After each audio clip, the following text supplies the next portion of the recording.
Good morning, paddlers. Welcome to the 2022 Concord Pacific Dragon Boat Festival. Good morning also to all spectators, sponsors, and everyone else that's out here to enjoy the entertainment and the food, the sights, the sounds, right here on beautiful downtown Vancouver on False Creek. I would like to read this pronouncement, of course, for you. As we all know, the Concord Pacific Dragon Boat Festival primarily takes place here on the traditional, ancestral, and unceded lands and waters of the Musqueam, Squamish, and Tsleil-Waututh nations. We are about to get underway. It is day number 2 here, so we are into our semifinals and final races. It is going to start with race number 42, and we have some junior teams here. We have in lane number 3 is the Richmond High School Flying Colts, the Eternal Dragon in lane number 4, the Ouroboros Platinum in 5, and Raging Rebels in 6. And a great even start by all teams, as you can see if you're watching the big screen at home or here on the site. And the early lead goes to the Eternal Dragon, but maybe only by possibly one bench being the two front paddlers. The distance, it's very tight, it's very close. They're starting to break out a little bit right now. The Eternal Dragons in lane 2. Great aerial shot here. We can see the Raging Rebels out there in lane number 6. And catching water, yes, everyone's having a blast out there. You can see it. And yes, unfortunately, we do get wet sometimes. It is a water sport. So again, right now, it is those Eternal Dragons doing extremely well right now, holding off all contenders. At the moment, they're doing their best to keep moving forward, propelling that boat, keeping their timing. Timing is everything in these races, and very exciting race. It's interesting. We have 2 on-water umpires following them down the race course, and of course over there is the Flying Colts, as you saw. Eternal Dragons in lane 4. Those Ouroboros Platinum again doing extremely well here. But look at those Raging Rebels. They're increasing the rate now too. Great shot of the drummer leaning in there, making the command, and the lead stroke there just grabbed an extra breath of air there. That was kind of interesting. And there they go. Everybody's digging hard and deep. And who's it going to be? This is going to be a hotly contested finish here. We're coming up to almost the 400-meter mark. And so far, it looks like our well, actually, it is looking right now still like the Ouroboros. Is that them over there? Yes, looking very strong here. Over there in lane number 5 too. But the lead is increasing right now for the Eternal Dragon against the Ouroboros, and the Raging Rebels over there in lane number 6. So it's exciting first race of the day here. You can't believe the energy as they slam through the finish line here. And again, they're going to give everything they got. Here comes a couple more teams, but it's going to be a very exciting finish here. It's still, well, it's almost a half boat length lead. And let's see how they're going to end up. Always going to be interested to see how that works out. Yes, and we're having a great finish here. And it does look like well, actually it is the Flying Colts over there in lane 2 or 3. The Eternal Dragon crossed the line first, unofficially, of course. Here comes lane number 3. And last but not least, we're going to see on the outside, it looks like the Raging Rebels. Still keeping their form. As someone said here yesterday, sitting beside me, they said, hey, you gotta look good. So there's nothing wrong with looking good when you're out there in the boat, right? So again, the first race of the day, there's some tired junior paddlers there. Hopefully they weren't out too late watching the BC Lions game last night. So good on them. Beautiful aerial shot. Our drone work is actually spectacular. Congratulations to the 2 gentlemen that are operating those drones. It's just awesome, the photo and the clean pictures they're able to send us here. It's just great. And the fellows from Peak Technologies upstairs manning everything. It's just going to be another great day here. Whether you're watching online at home or you're actually on site watching on the big screen or you're in the VIP booth here, hey, it's going to be a spectacular day. Don't forget the sunscreen. It is a hot one, going to be a hot one.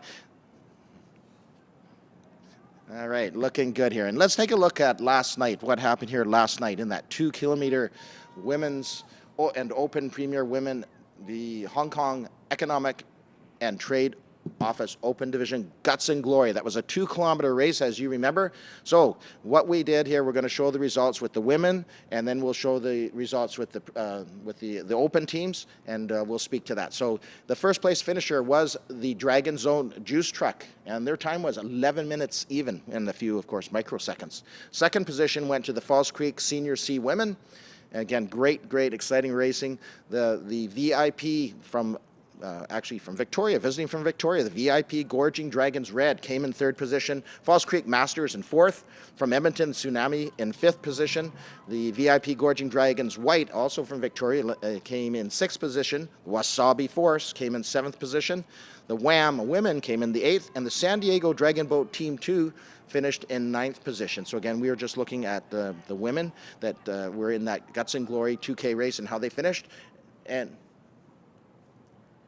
all right, and then let's go quickly now through the second half of the race from last night. So as you can see, Juice won in the Open in 1st place, and again 9 minutes and 54 seconds, great time. San Diego Dragon Boat in 2nd, Edmonton in 3rd.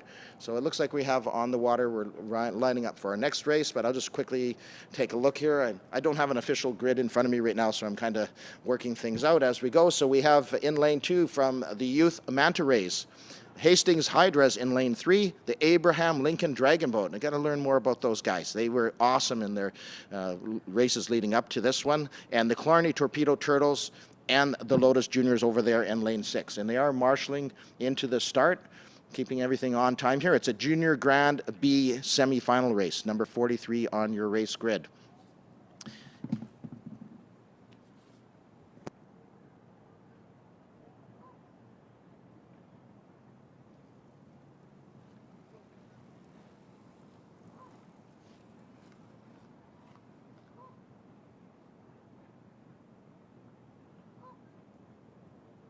And I'm sure there's a few nerves out there this early in the morning, but it's a very important race here. They're going to, of course, seed into some medal races after this. And a great start by all accounts here. A great shot here. We can see a little bit of white water, not unexpected at the starts. Those initial 6 or so strokes are getting your boat up and planing, and then you can increase the rate to get it moving fast. And then, of course, you'll lengthen your rate out to ensure that you're going to keep moving. And again, right now it is the Abraham Lincoln Dragon Boat in that middle lane 4, and boy, great start for them. But on their side, on the left side there, are the Hastings Hydras looking strong, and of course the Clarny, the Torpedo Turtles, you gotta love their name, in lane 5, Lotus Juniors in 6. And there's a nice view here again, and it looks like who is that? The Manta are having a little bit of struggles there on lane number 2. Lane 3, the Hydra's doing okay, but Abraham Lincoln, holy smokes, are those guys cruising. Looking good. Look at their drummer leaning in, giving some good solid commands. There is some challenge now from the Torpedoes out there in lane number, is that lane number 5? And Lotus Juniors falling a little bit behind, but hey, we still have a great race happening here. Abe Lincoln Dragon Boat in 4, and the Clarny Torpedo Turtles not out of it by any means. They're coming up. They're about at what are we at here? About 350 meters right now. Got to keep those heads up, guys. That's it. You got to breathe, reach, and rotate. There's the steers person giving some encouragement. He's we're almost there. Get ready to finish. And finish it. They will start a finish here when they hit about that 400-meter mark, which is roughly where the second set of buoys are, as you guys probably remember from yesterday from the 100-meter races. Very nice shot here of Abe Lincoln. Keeping their form. Their rate's not super crazy, so that's good. It's manageable. They are definitely reaching and pulling water with every stroke, so that's awesome. Great junior team here. And here they come, last few meters of the race, and they definitely pulled ahead with their finishing length stroke, and definitely going to cross that finish line, and unofficially in first position, of course. And let's see, here it comes. Yeah, there's a great shot of them crossing the line. Again, they should not let up until they're well through the line. As you can see, still going, didn't let up until they're through the line. And it looks like, is that over there? It looks like the Hydras are going to pull through in second position in lane 5. And there's lane number 3, and that looks like Torpedo, right? Yes, the Hydras are in 3, pardon me. Yeah, so, and here comes our friends in lane number 2, and yeah, they're giving it their all. I love their drummer. She's just giving them heck and saying, come on, we can do this. Yes, you can. All right, excellent. Wow, yep, the Youth Manta Rays. We're in lane 2. And I believe it's the Lotus Juniors over there. Yeah, here comes the Manta Rays now. Wow. I like the fact that they're all color coordinated too. Again, I don't see colors as well as some people, but I can certainly see that their uniforms are bright. So yeah, here's our juniors again in our semifinal race. And Yeah, great race. So let's take a look at some other race results. Yes, already from race number 42, the first position. It went to those Eternal Dragon, about 2:18, not a bad time. Second position went to the Ouroboros Platinum pardon me, they were in lane 5. And the third position went to those Richmond High School Flying Colts. So again, it looks like these teams will be advancing into another race and well placed based on their times and first, second, and third finishing.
So I think what makes Criterium Racing really special is that there's always a fun family festival attached to it. So there's going to be food trucks, and you get to really see some of the best racers in North America light up. And I'm super excited to race in front of a home crowd. We're serving authentic Japanese food, sushi rolls, sushi bowls, and Irish sushi, and fried chickens. Hi, my name is Michael Bailey, and my ancestral name is Stawalkin. And at Canoe Cultures, we renovate and build canoes, and we are excited to share and display our culture with you.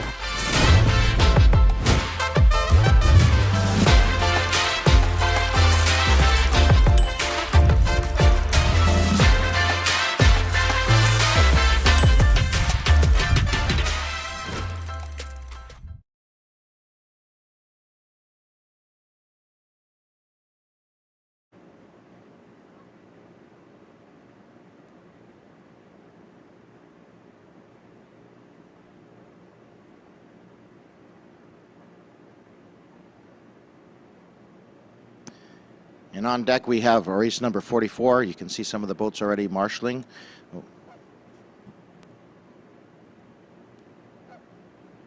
All right, let's take a look at our race results from race number 43 and the Junior Grand B semifinals. Indeed, it was Abraham Lincoln Dragon Boat Team in a very impressive time of 2 minutes 13 seconds in first position. Second went to those Killarney Torpedo Turtles, pretty fast for Torpedo Turtles, 2:21. And third position went to Hastings Hydras. And appropriately, lane 3 came in third position. And of course, we do have in fourth position Lotus Juniors, and on the lane closest to us, it was the MHK Youth Manta Rays. And here we go, some of the Women Grand B and C semifinals, race 44 on your grid. It is from the False Creek Racing Canoe Club, the Sagging Dragons in lane 2, Wasabi Force in 3, Dragon Zone Juice Truck in 4. In lane 5, the False Creek Racing Canoe Club Senior C Women. And lane number 6, the UC Irvine Elements, and the Dragon Max in lane number 7.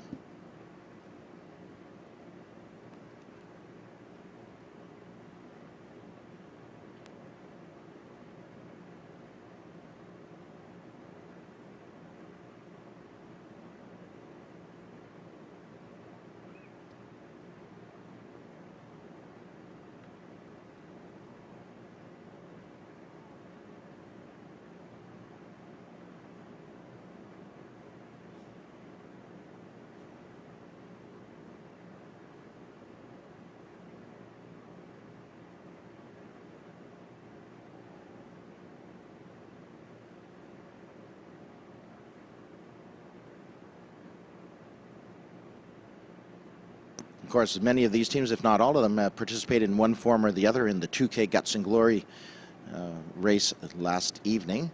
So hopefully they've had a good rest. I'm sure they are out there milling around. Looks like we have some water taxi traffic this morning, which is always common here on Falls Creek. Beautiful day. Lots of sights and sounds happening, of course, as usual. We're going to have a full day of racing today. It's going to be pretty spectacular because we're looking at our semifinals and finals today, and the day will be capped off by a 2 kilometer, again, a 2K Guts and Glory with the Premier Mixed teams, which of course will be super impressive. So make sure you stay around for that if you're down on the site. There's lots of things to keep you occupied on and off the water, so please do come down, enjoy the sights and sounds. As I said, today again we have the semifinals for the Junior Mixed, the Breast Cancer, the Premier Women, as well as the Premier Mixed. And we're going to have, in one of the finals will be the Breast Cancer Flower Ceremony today. The Junior Mixed, of course, we already mentioned there in the finals. So it's going to be a lot of exciting races. And this is all teams that have, of course, been seeded from yesterday as to how they place in the lanes today. That's a very exacting, let's call it a science, I guess. Yeah, we can call it a science. And it just makes everything fair for all the teams to place you according to how you finish. And again, because throughout the day, the tides do have an effect, but of course it's all evened out as you progress through the day as how you finish your particular race. So it's based on advancements, first, second, and third, and then also on the times.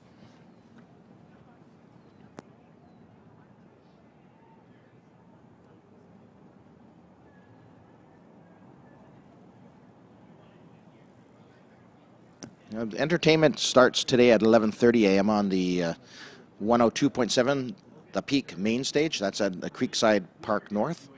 And there's going to be lots of live entertainment there. Again, get out there, check out the cultural displays, the Chinese Cultural Pavilion. Lots to see and do there, as well as the Indigenous Cultural Pavilion. And the Expo 86 teak boat is actually a cool display. I've actually sat in one of those and raced in those things in the past. So it's really kind of cool to see some of the old boats. Here they're marshalling already, being moved up. That was very rapid. These are very experienced teams. Looks like we're all in our starting gates.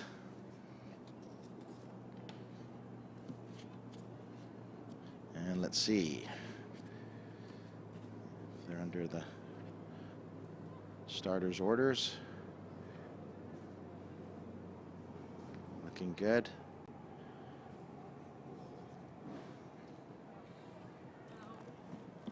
Just a few more movements being made. You can see lane number 6, the UCI Irvine Elements. There we're off. They're off. Oh, 1, 2, 3. All right. It looks like the Falls Creek Senior Women had a bit of a slow start there, but again, right away in lane number 4, it's the Dragon Zone Juice Truck. They jumped right on the gun, so they're definitely holding the early lead. And let's see if they can sustain that throughout this race. It should be an interesting one for sure. So no doubt right now, just coming out of, not even quite out of our opening strokes, the 16, first 100 meters, it is those Dragon Zone Juice Truck in lane 4, but those Falls Creek Senior C women are not to be outdone. They are very experienced paddlers, and they're already gaining. So it's going to be very interesting, very exciting race here. We have the Wasabi Force. Is that Wasabi Force? Yes, in lane number 3. They're also looking very strong. So there's a great shot of our Dragon Zone Juice Truck. Great form. Heads up, breathing, reaching, rotating, catch. Yeah, looking good, looking good. But again, right beside them in lane number 6 lane number 5 is the Falls Creek Senior C women. They're battling off a challenge from the UC Irvine Elements. So this is going to be a spectacular race. One way or the other, we're going to see some spectacular racing all day today. But this one in particular, it seemed at first that the Dragon Zone Juice Truck jumped out for quite a substantial lead. But again, none of these teams are not experienced. They all know what to do when they're on the water. So it's going to be an excellent, excellent race.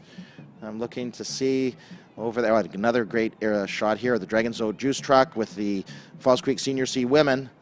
Again, look at the reach and catch. The technique is picture perfect. Let's call it that. Drone picture perfect. Looking good. All right, so we're in the last 100 meters here. And look at them reach and breathe. Oh, yeah, great shape. The A shape, too, when you're leaning forward, catching the water, pull back to your knee, basically, and recover. Wow, we're going to have a good finish here. So it's not quite, how would you say, well, maybe 5-6 bench lead at this point from that side shot. But Falls Creek Sagan Dragons, again, they're in lane number 2, and the Dragon Max out there in number 7. And unofficially, it is lane 4, Dragon Zone Juice Truck, followed by those Falls Creek Senior C Women. And lane number 6, UC Irvine Elements. Lane number 3, Wasabi Force. And let's see, the Sagan Dragons. We're going to see the Sagan Dragons. No, it looks like it's going to be the Dragon Max next over there. And no, it is the, the Sagan Dragons in lane 2. And over there in lane 7, it's the Dragon Max.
All right, sorry for that drop-off, folks. I am back. It is Lane 2, the Concord Pacific Flying Dragons. Lane 3, the Wham Women from Edmonton, Tsunami in 4, Falls Creek Masters in 5, Orca Women in 6, and Sisters in Sync in lane number 7. And what a race we have here again. Beautiful shot here. Watching the form, not getting much white water. That's excellent. Of course, the wake of the boat's a little bit different, but when you're catching and pulling water, you don't want to pull it back too far. That prevents that white water, of course. And here we go. Beautiful shot. Some very tight race over here. It is looking like lane 3, Wham Women, and lane 4, the Tsunami from Edmonton. Wow, it's almost dragon nose to dragon nose. Here we can see the drummer actually giving some encouragement, beating the drum, those reaching out, grabbing the water, pulling the water, coming up to the point where they're going to call a finish. Who's going to call it first? There's a little bit of strategy here. How is this going to turn out? Here we have definitely lanes 4 and 5. Tsunami from Edmonton, Falls Creek Masters in 5. This is going to be a really, really great finish here. Who is it going to be? The angle could be deceiving here, but look at the form. When you're that close together, you can feel, you can hear the heartbeat of that dragon boat next to you. You just have to concentrate on grabbing water and pulling it as best you can. And unofficially, it looks like it's going to be Tsunami from Edmonton. And then lane 5, the Falls Creek Masters. Lane number 3, the Wham Women. And here comes... a few more boats. It does look like it's going to be lane 6. Is that the Orca Women? Yes. Followed by lane number 2, the Concord Pacific Flying Dragons, and lane number 7, the Sisters in Sync. Now that was pretty darned exciting if you ask me. So again, just so you know, we are in the Premier Women Division semifinals at this point on your race grids. It was race number 45. There's definitely some exhausted ladies out there in those boats. That was very exciting. It was so close, the first and second place finishers in that race. And your adrenaline, you've got to concentrate when the boat's beside you like that. It's not as if you can see it. You can more likely you're feeling it as opposed to, because you're never going to look outside your boat. The only one that can do that would be your steersperson or your drummer. When you're paddling, you're focused usually as far forward on the opposite side of the boat as possible. You're not looking to the side outside of your boat. So very, very tight and exciting race that was. A great finish. And here we have the results from race 44, the Women Grand BC semifinal. And indeed, it was Dragon's Own Juice Truck with a time of 2:15 in first position. From Falls Creek, the Senior C Women, not far behind, by about 4 seconds in second. And the UC Irvine Elements came in third position. Fourth went to the Wasabi fourth. And the Falls Creek Sagan Dragons came in fifth. And it was Dragon Max on the outside lane 7, finishing in 6th place. Here we go. You always have to look good going back into the dock too, right? Keep the shape, keep the form. You never want to let go of that. That's so crucial. Oh, and a great design on this boat. I haven't seen this one yet close up. It looks really nice. Yeah, beautiful. See how they're all catching water even in the slow, easy rate. Timing is everything. Actually, technically it's technique and timing, but hey, timing is everything is a great catchphrase, so. Looking good. Yep, got to look good when you're going by the dock. You still have a lot of supporters up there cheering you on. Great shot as they head into the Dragon Zone. The volunteers and the G2G staff ready to greet them, direct them into the correct dock positions and berths. Makes things run very smoothly.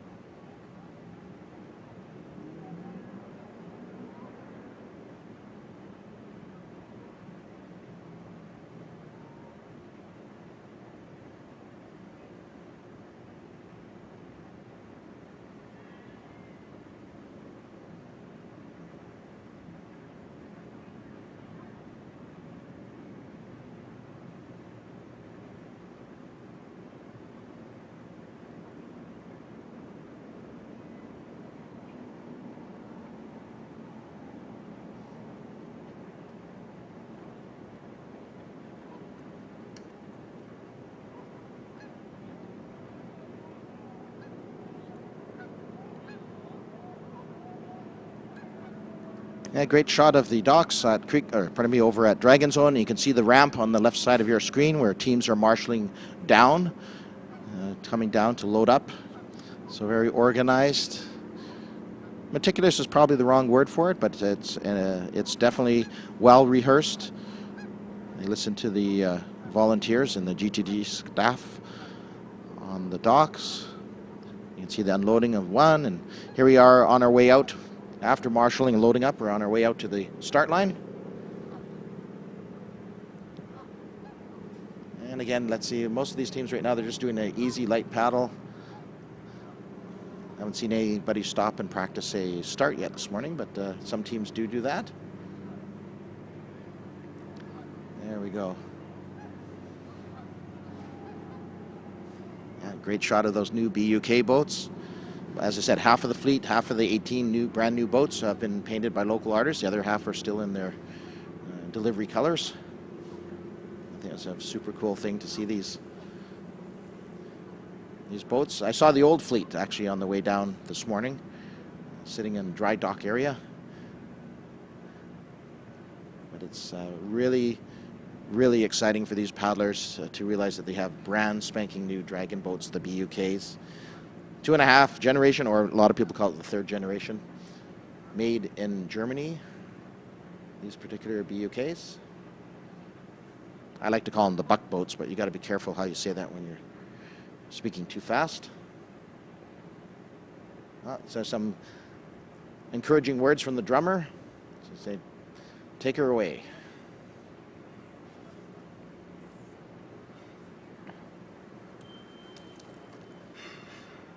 I think that's probably, it looks like the Wasabi Impact there in boat number 6. And another view is how they're circling in when they head out past the start line. They're circling in so they can, and that's, you can see the oar, the steersperson, just, it's basically sideways paddling if you want to call it that. That's what they're doing. They're turning the whole boat. Lift the oar up and give it a bit of a side paddle. In the Guts and Gory race, it's a different setup altogether, though. When you're turning your corner, right, you still have half your boat probably paddling on the left or right side, and the steersperson's going to definitely hang on to that oar to make sure you make a sharp turn. So here we go, the women's Grand BC semifinals, race 46 on your grids. It is Saints Preserve Us in lane number 1, the Club Sake women in 2. And 2 teams, of course, from Victoria going neck to neck, if you want to call that, Dragon Nose to Dragon Nose. The VIP Gorging Dragons White in 3, and in lane 4, the VIP Gorging Dragons Red. From San Diego, the Dragon Boat Team 2 and 5. As I mentioned earlier, Wasabi Impact in 6, and Nothing Dragon Women in lane number 7. You can see the tide mark, if you want to call it that, on the north shore of the False Creek there, just based on the color of the rocks. The tides go up and down, as well as the pillars on the support pillars on the Cambie Street Bridge. And here the on-water umpire is moving them forward. One of the False Creek ferries had already made a delivery. They're moving on. Moving up to the starting gate.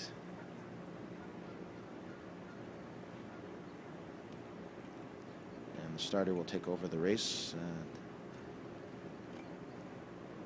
from the umpires. I'm sure they're under starter's orders about now, I'm suspecting. Club Sake looks like they want to get to the line first, eh? And yeah, well rehearsed, all moving into position. They're in the hold boat. When you see them just holding still like that, that's the hold boat holding their boat. No movement. I did hear some chatter actually yesterday. It was interesting. A couple paddlers were talking about trying to get any advantage at the start, and they were talking about something which actually is against the race rules. I reminded them of that fact, is feathering. So when you're sitting in the boat and you're in the hold position, they're off. I'll come back to that after. All right, so it does look like right now the first initial jump was the Gorging Dragons Red in lane 4. But lane 3, their sister team, the VIP Gorging Dragons White, are right in the thick of things. Everybody got off to a fairly good start. It looks like we're going a little bit of a steering issue there, perhaps oddly enough from the Gorging Dragons Red. But they're back. They've corrected. They're back in the center of their lane. It was actually lane 3. I was talking about the Gorging Dragons White. They were steering to the outside of the lane, but as long as you're staying in your lane, that's what's important. You got to start and finish in your own lane, which is always a good thing. And yeah, some good clean water here as we're getting a good shot of lane number 5, the San Diego Dragon Boat Team 2. And look at the drummer on lane 4, the Dragons, Gorging Dragons Red. And again, our typical of what we've seen the past couple of days, the arrow shape as we're getting the aerial view from our drones. Yeah, looking really good here. It's going to, again, this is expected because of the seating, the way the races are seating. So it is expected that the outside lanes may be, technically may be a little bit slower than the center lanes because they were placed based on where they finished in their previous races. As you get closer and you get into the finals, that's a different story, right? Everybody's going to be pretty darn equal. Interesting how it's lane number 5, the San Diego Dragon Boat Team 2. They're actually using the drum beat, which is kind of cool. Lane number 4 is using a voice. That's kind of cool too, Dragon Red. So they're trying to push their calls all the way down the boat. Likely they don't have somebody repeating in that case. Maybe the steers person. It depends on what your team has decided to do. But there you can see the clapping of the hands to make sure the commands go all the way down the boat. But hey, we're going to have another spectacular finish here as they come up to the 400-meter mark. And it does look like right now it is lane number 4. It is still number 4, the VIP Gorging Dragons Red. And look at them go. Good shape, good reach, catch, and pulling the water. They're looking very strong. I suspect they're going to finish unofficially first. And the battle will be for second place. And it looks like lane number 5 might, yeah, it is number 4, the VIP Gorging Dragons Red, and unofficially first. And lane number 5, the San Diego Dragon Boat Team 2. And then followed by lane 3, the VIP Gorging Dragon White. That takes the first 3 positions unofficially. Lane number 6 from the Wasabi Impact. And lane number 2, the Club Saki Women. And I think we're waiting here. Yeah, here comes lanes number 1, Saints Preserve Us, and Nothing Dragon Women over there in lane number 7. It looks like unofficially one did just take it away from lane 7, Nothing Dragon Women. Another well-raced race this morning. Yeah, they look a little tired. There's still some camaraderie there. Yeah, congratulations there. I can see, what is that, bench number 8 there. Giving a pat on the back to the paddlers in front and behind her. Awesome. Yeah, I know on some teams I paddle on, if you were able to talk at the end of the race, it wasn't a good thing to say it anyhow because the coach would have something to say to you. So if you shouldn't have any energy left at the end of the race, but hey, there's always adrenaline, right? So what I was talking about a little bit earlier here, actually we have the race results from 45. All right, so for the race results were in first position, it was Edmonton Tsunami. It was second position by the False Creek Masters. Very interesting. And the third place went to the WAM Women. Fourth position did go to Orca Women. And fifth, one of my favorite team names, of course, the Concord Pacific Flying Dragons came in 5th. And in 6th, it was the Sisters in Sync.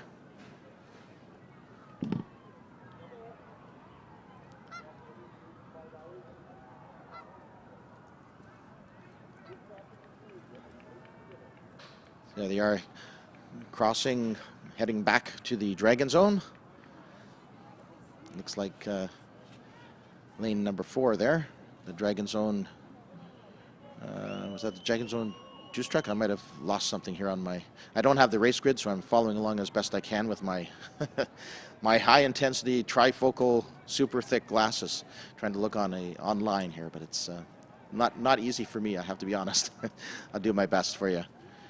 Yeah, here they are, lane number 4, and that would have been the lane number 4, the VIP Gorging Dragons Red, if I remember correctly. Yes, not red with anger. I guess they just selected that color, maybe because their life vests are red. I don't know. Interesting. That's different than calling 1, 2, 3, 4. I'm just using a color that works. Great shot of these teams heading into the Dragon Zone.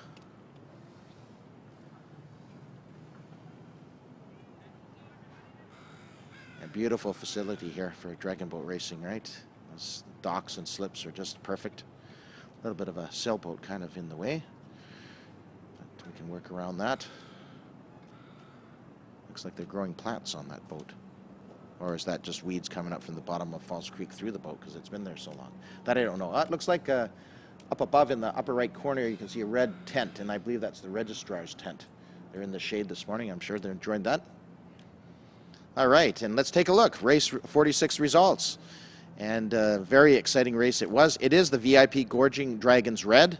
We saw a moment ago in first position. And second position went to the San Diego Dragon Boat Team 2. And third also went to one of the Gorging Dragon teams, the Dragons White, also from Victoria. And fourth went to the Wasabi Impact. 5, the Club Sake Women. 6 went to Saints Preserve Us. And then just behind them by a few seconds, the Nothing Dragon Women. So another exciting race. That was race 46 on your race grid.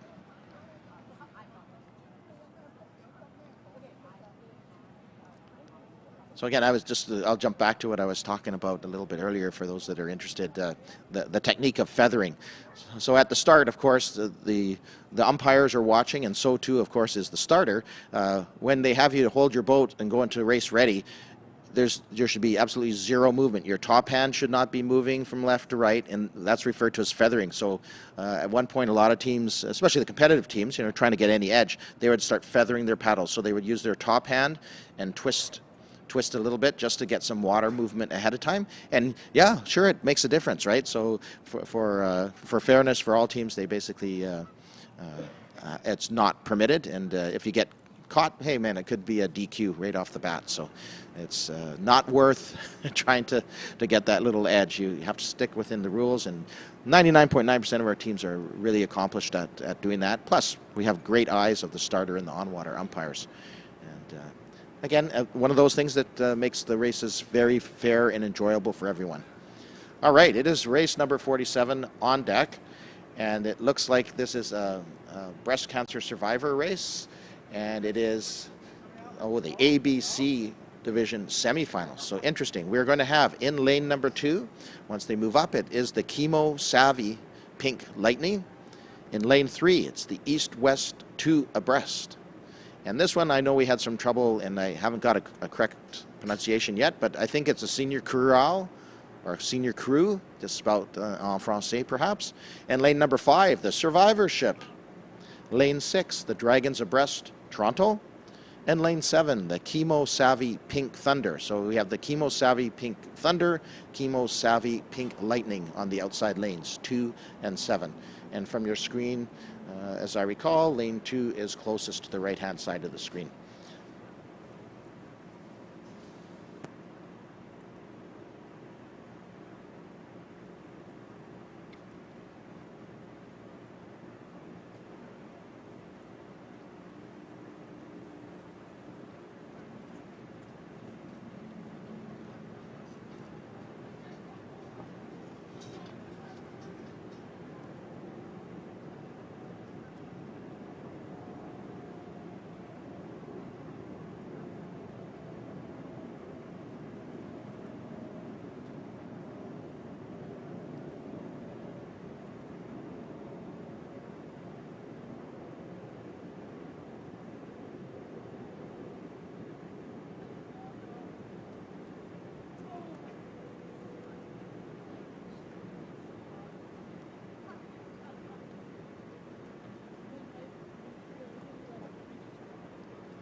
Moving up to the start line now.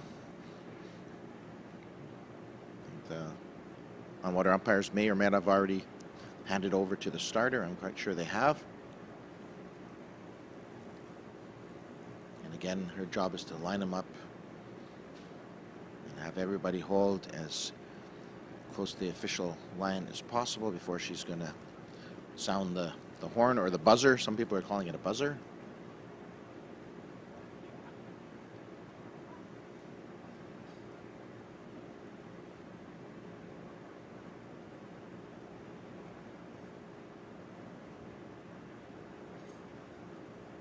Indeed, we are in the Paddlers Breast Cancer Survivor semifinals, the first of 3.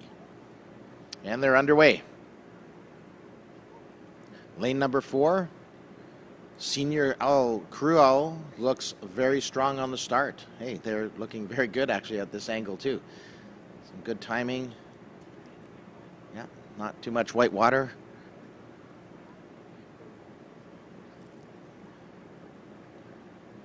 Survivorship over there right beside him in lane number 5, and lane number 3 is the east-west 2 abreast.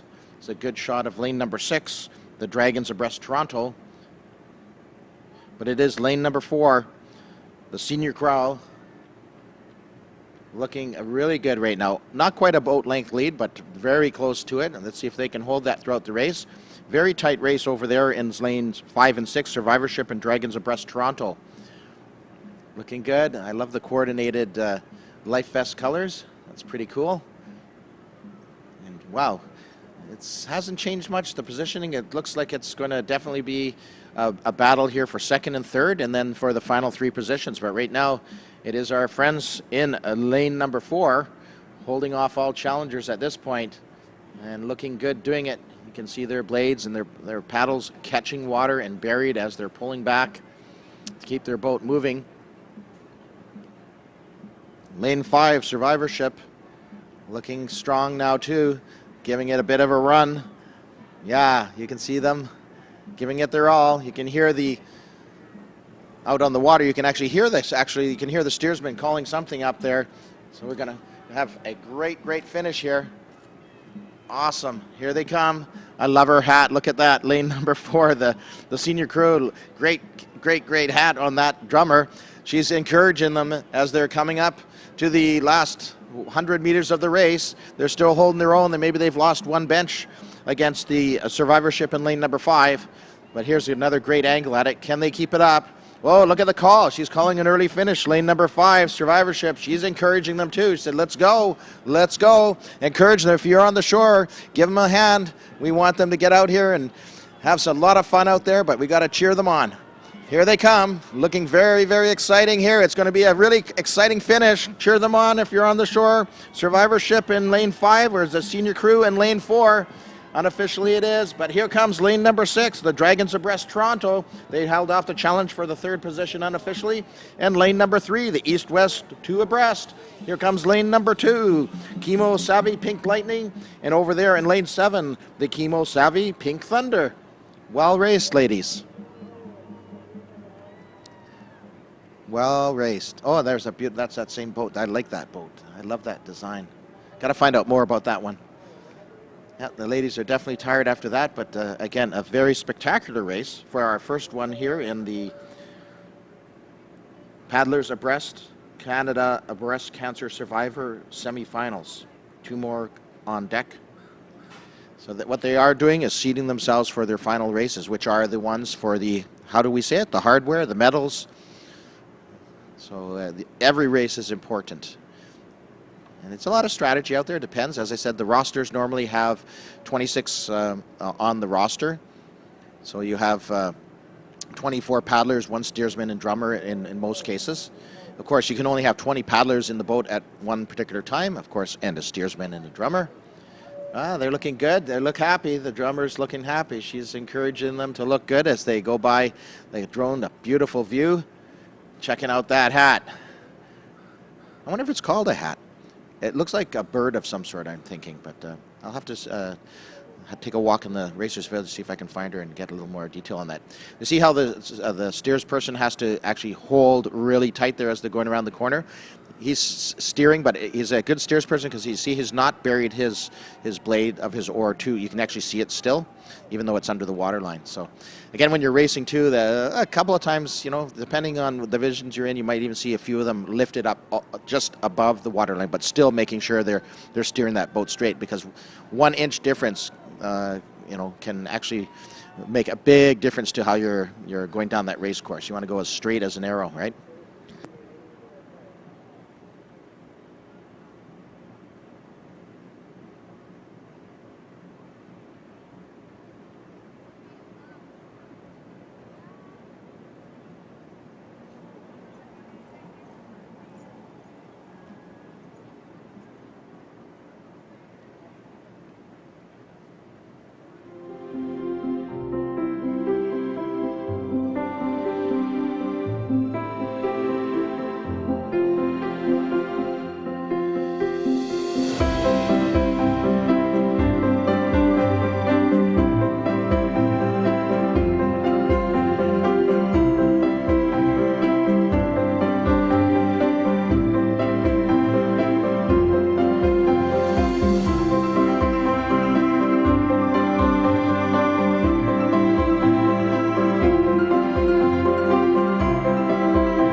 All right, we're going to show results from race 47.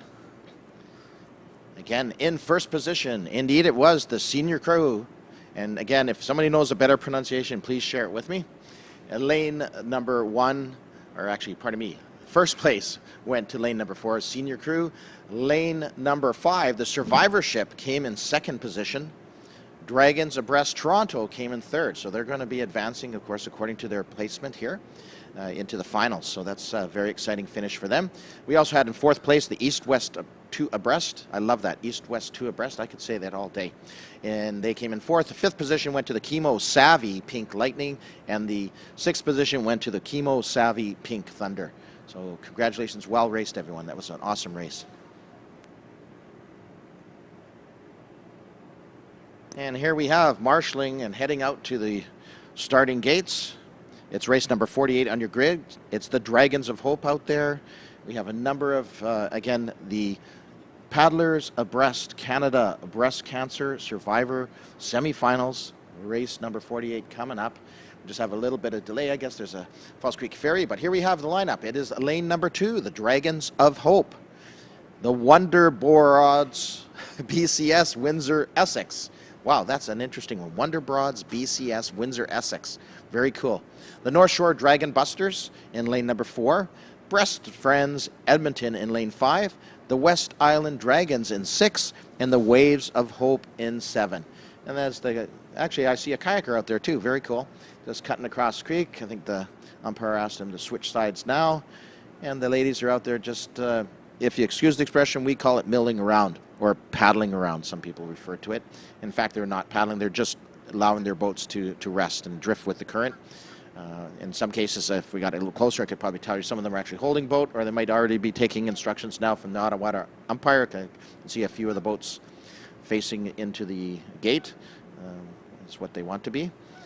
But yeah, this is going to be another exciting race here. As I said, there's 3 semifinals in this division, all seeded from yesterday, and this is their placement race now to go into the finals. So it's a very important race for them. That's all races are today as we keep progressing through the race grids. Beautiful view here from our drone. And wow, you know, if you want a postcard, there it is. Look at that. But we don't want to show too many pictures like this of Vancouver, because then everyone's going to want to come and visit. Well, that's a good thing, right? Keep the economy going.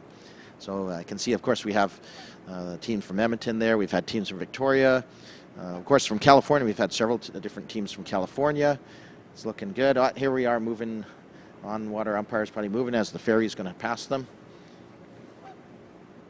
Those ferries don't, put out too much wake. They're always very friendly and able captains of those water taxis and False Creek ferries. Very accommodating. And let's see here as they move into their starting positions. Again, from right to left, lane 2 is the Dragons of Hope. Lane 7 on your left-hand side of the screen, the Waves of Hope. And I don't know if that has anything to do with Hope as in Hope, BC. I don't believe so. I think it's just the actual word. And let's see here. So what's going on here? I see another. Don't know if that's the non-water umpire boat or not. I suspect it must be. Seems a little bit larger than the ones I'm used to seeing. Yeah, well lined up. Very well lined up. It's nice and calm out there this morning. You can see lane number 7, Waves of Hope. Yep, just the steersman was correcting a little bit. That's good that he or she finished that before they jumped out to the start. So, wow, it's going to be interesting. Lane number 5, the Breast Friends Edmonton seems to have the jump, probably by a dragon nose at this point. But the Wonder Broads BCS West Windsor Essex are right in the thick of it in lane 3. They might even be pulling ahead by a whisker. So the battle right now appears to be lanes 4 and 5, the North Shore Dragon Busters and the Breast Friends Edmonton. The West Island Dragons on the outside. Ah, yeah, so here we're starting to, the field is starting to spread out a little bit.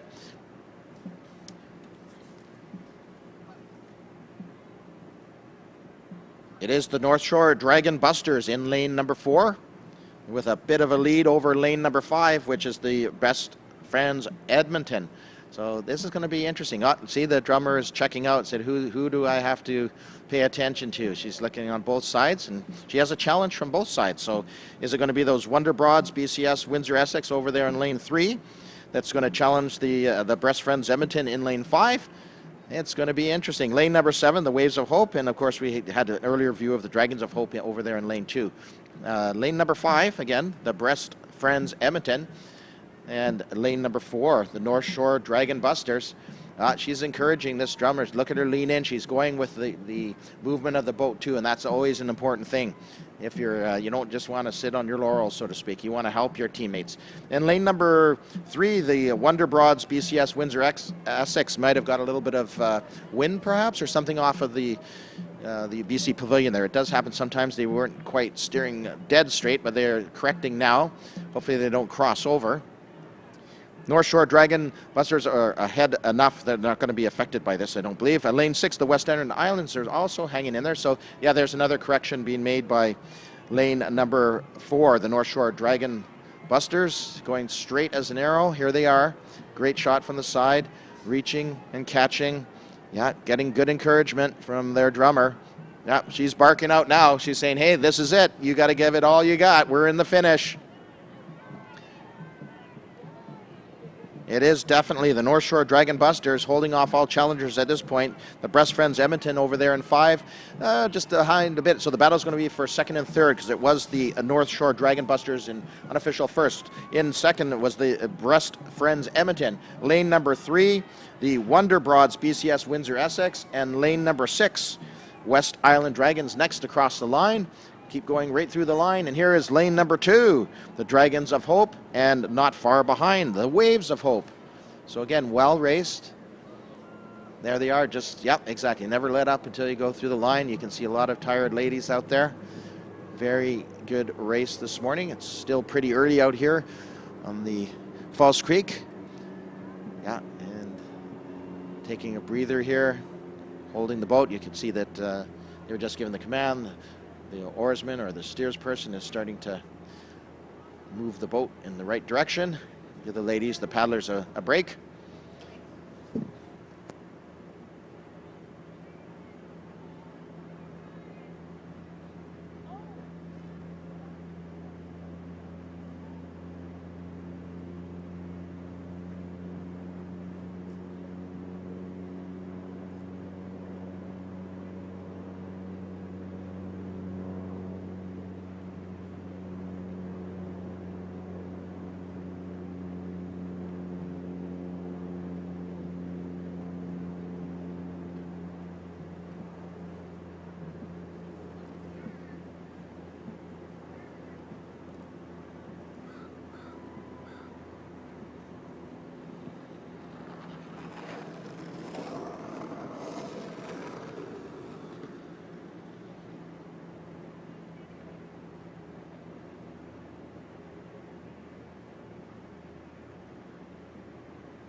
All right, folks, let's run through the list of our sponsors, because without our sponsors, we, of course, would not have the Concord Pacific Dragon Boat Festival. And I have a special guest here that's going to help with that, and I'll allow him to introduce himself. Well, good morning, Vancouver. My name is Stuart McKinnon. It's my honor and pleasure to be the chair of the Vancouver Board of Parks and Recreation. It's 22 degrees out there. It's going to be a high of 29, so slip on a hat, slap on some sunscreen, and don't forget to sip some water and put on a happy face, because it doesn't get much better in Vancouver than this. Some of our sponsors today for the Dragon Boat Festival in Vancouver, our title festival founding partner is Concord Pacific. This is where we are. We wouldn't be here without Concord Pacific. Our major public partners, Government of Canada and the Government of British Columbia. Let's have a cheer for our government public partners. We've got Peak Technologies, 102.7 The Peak. Go and listen to them. Great music all the time. And Global BC, that's your TV sponsor. Big Steel Box, Mark Anthony. Dilawri Group, Legacy Liquor Stores, Oddball, Park Vancouver, Red Truck Beer, and Sun Given Foods. Those are our supporting partners.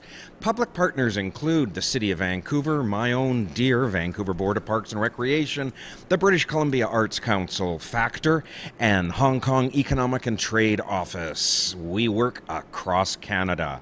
Some of our media partners, 93.7 JR Country, 980 CKNW AM 1320 CHNB, Daily Hive, the Georgia Strait, that's been a sponsor for a while. In fact, it's been a sponsor in my life since I was a little kid. And Tsingtao Daily. And what a beautiful day out there. I'm going to pass the mic back. All right, sounds great. Thank you for that. That was awesome. I can see that you're very experienced at working with the mic, and I hear you were a paddler for a few years or more. So I started paddling when I was 50 years old. I decided I wanted to be 50 and fit, not 50 and fat. And I started to paddle. I paddled with Gung Haggis Fat Choi. Oh, great team, great Excellent team. team, lots of team spirit there. I paddled 3 times and I realized this is such an incredible sport. I went back to my school. I was a teacher at Killarney and said, I want to start a youth team at my school. And so we did. And Coach Todd Wong, Stephen Wong, a whole bunch of really great people helped me out. And the Cougar Dragons, as we were called in those days, came along. These days, I paddle with Conquering Waves, another terrific team, a team that helps us conquer the stigma around mental health, a team for folks with mental health issues, their family, friends, and allies. The amazing thing is there is a team for everybody. Exactly. Anybody can dragon boat, whether you're a professional athlete, you're really out there and you want to go to the World's Champions, or you just want to paddle out in the water. It's a terrific sport. Everybody can do it, and I encourage anyone who's out there who has never tried it, come on down to the Dragon Zone. It's right at Creekside Community Center. Go in and check in and try it. Absolutely, absolutely. You hit the nail on the head there, Stuart. Absolutely spectacular sport for anybody, all ages, all conditions. It's the perfect sport. As a matter of fact, I recall a few years back being at the Falls Creek Community Center, and they were opening a new wing, and they had Chief Dan George's great grandnephew there, and he came down to the docks. He hadn't seen a dragon boat before, and he looked at me and he said, "This is marvelous." He said, "Every color under the rainbow, everybody has to work together. It's a unification thing," and I think that's an absolutely spectacular thing about this sport. It's a wonderful thing. You know, as I said, I was 50 when I started. I'd never played a team sport before, and it's working together. That's what makes our society work, our community work, and it works on a dragon boat. Absolutely. Stuart, would you do the honor in listing off the lineup for race number 49? Absolutely. Race 49 in lane 1, Busting with Energy. Number 2, Chestmates. Number 3, Abreast in a Boat. In lane 4, Warriors of Hope. Lane 5, VIP Island Breaststrokers. In lane 6, the Pink Crusaders. And in lane 7, Women Alike Abreast a River.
All right, so here we are, underway again in our semi-final heat here for the breast cancer survivors. And right off the bat, we have again lane number 4 in the center. It's the Warriors of Hope, and they have about a half boat lead as they were crossing that first set of boys, being the 100-meter mark roughly. So they're looking good. The VIP, here we go. So lane number 6, it is the Pink Crusaders that we just saw. And again, we're getting into that familiar shape, but as we're moving up through the semifinals more and more, we're finding out that we're actually getting more even racing, if you want to call it that, maybe just a technical term. So here we go.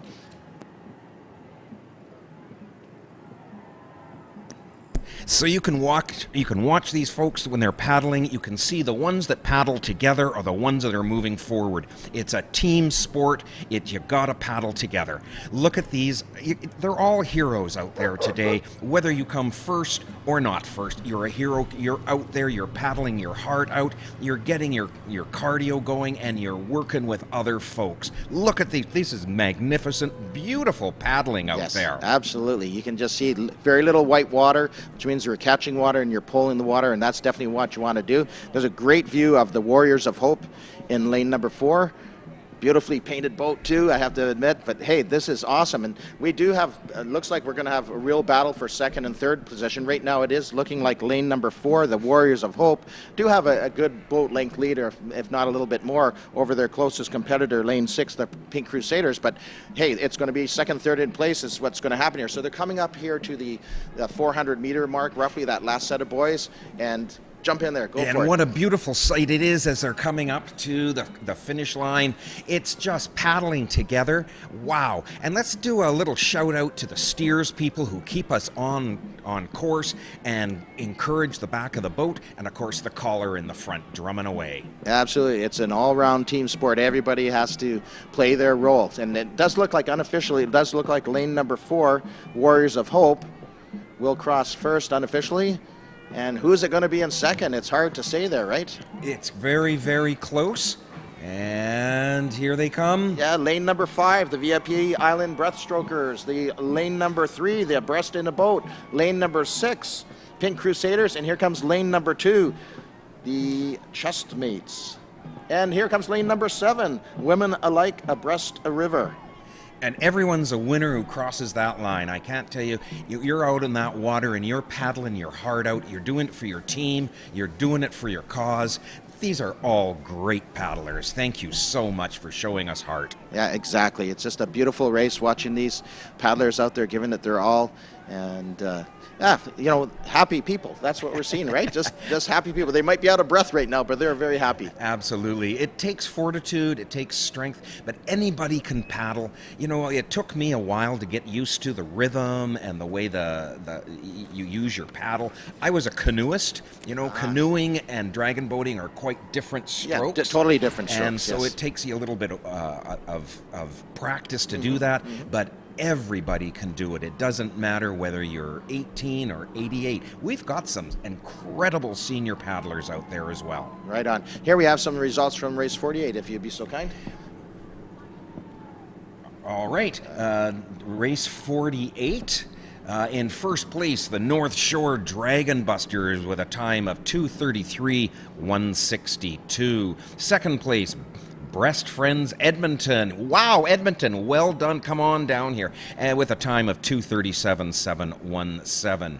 In third place, Wonder Broads BCS Windsor, Essex. Oh my gosh, thank you. At the time of 2:41:504. In our fourth place, the West Island Dragons at 2:47:176. You see how close these times are. Amazing. In fifth place, Dragons of Hope, 2:52:832.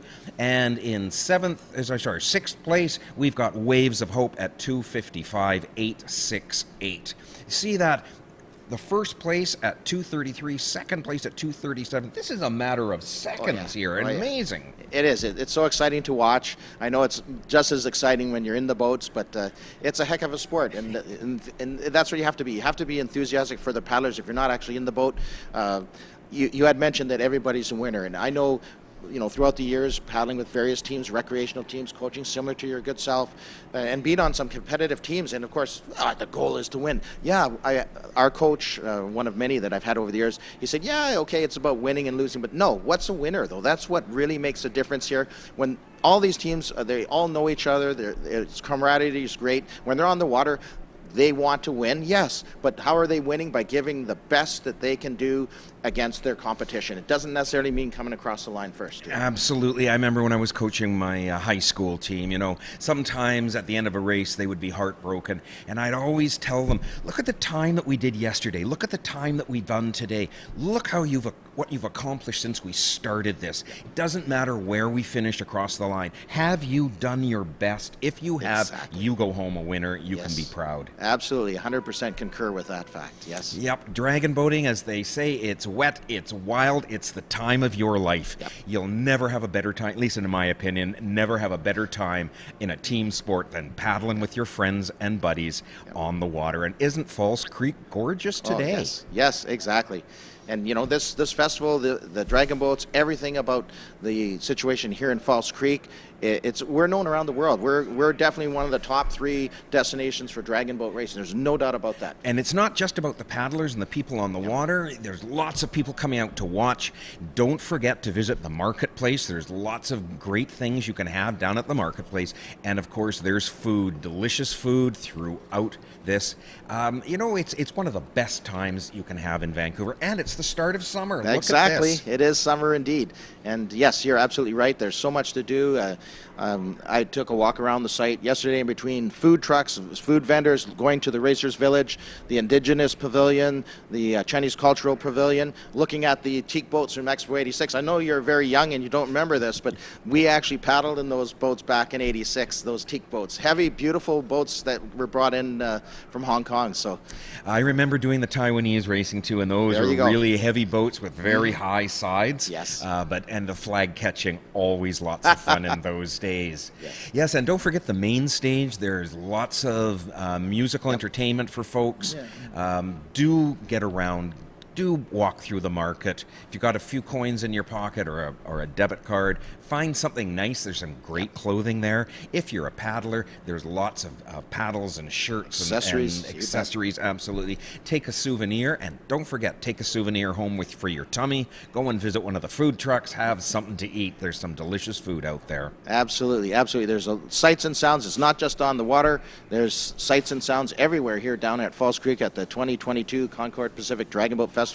Lots to see, lots to do. So if you're not down here yet, you have plenty of time. Get down here and enjoy the day. It's spectacular racing, spectacular food, spectacular entertainment, spectacular cultural events. And it all wrapped up, it's going to make a spectacular day. So do come on down.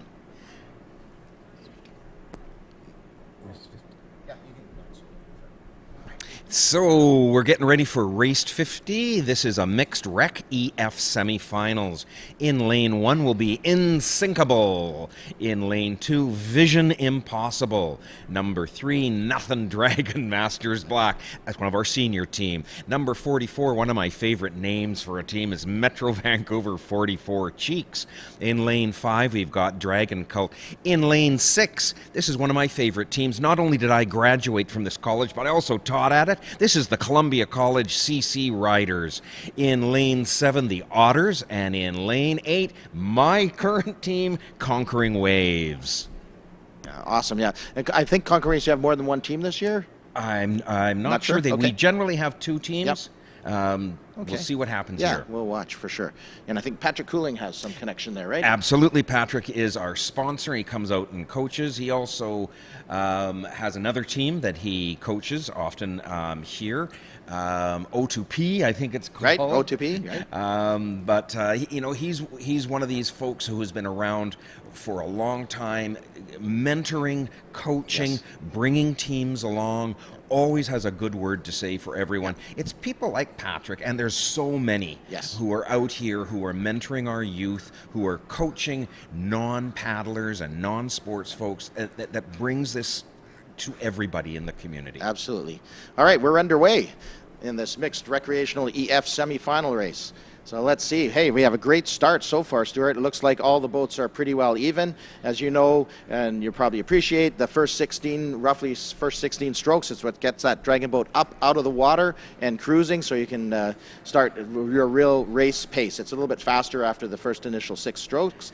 And a great view here, just getting an idea of how their timing's doing. There's a little bit of timing issues on a couple of teams there, perhaps, and how can you see that? It looks pretty obvious. The sun's shining off the paddles. They should all be shining off together. But no worries. It's that type of race. It looks like a pretty even team out there. There's lots of people. It's very, very close. Yeah, exactly. It looks like maybe lane 4 right now, the Metro Vancouver, the 44 Cheeks. Let's count them. 20 paddlers times 2. Okay, that's 44. I see where they get that one from now. Right on. But it is, right now they hold a little bit of the lead, but over there, right beside them, the Dragon Cult in lane number 5.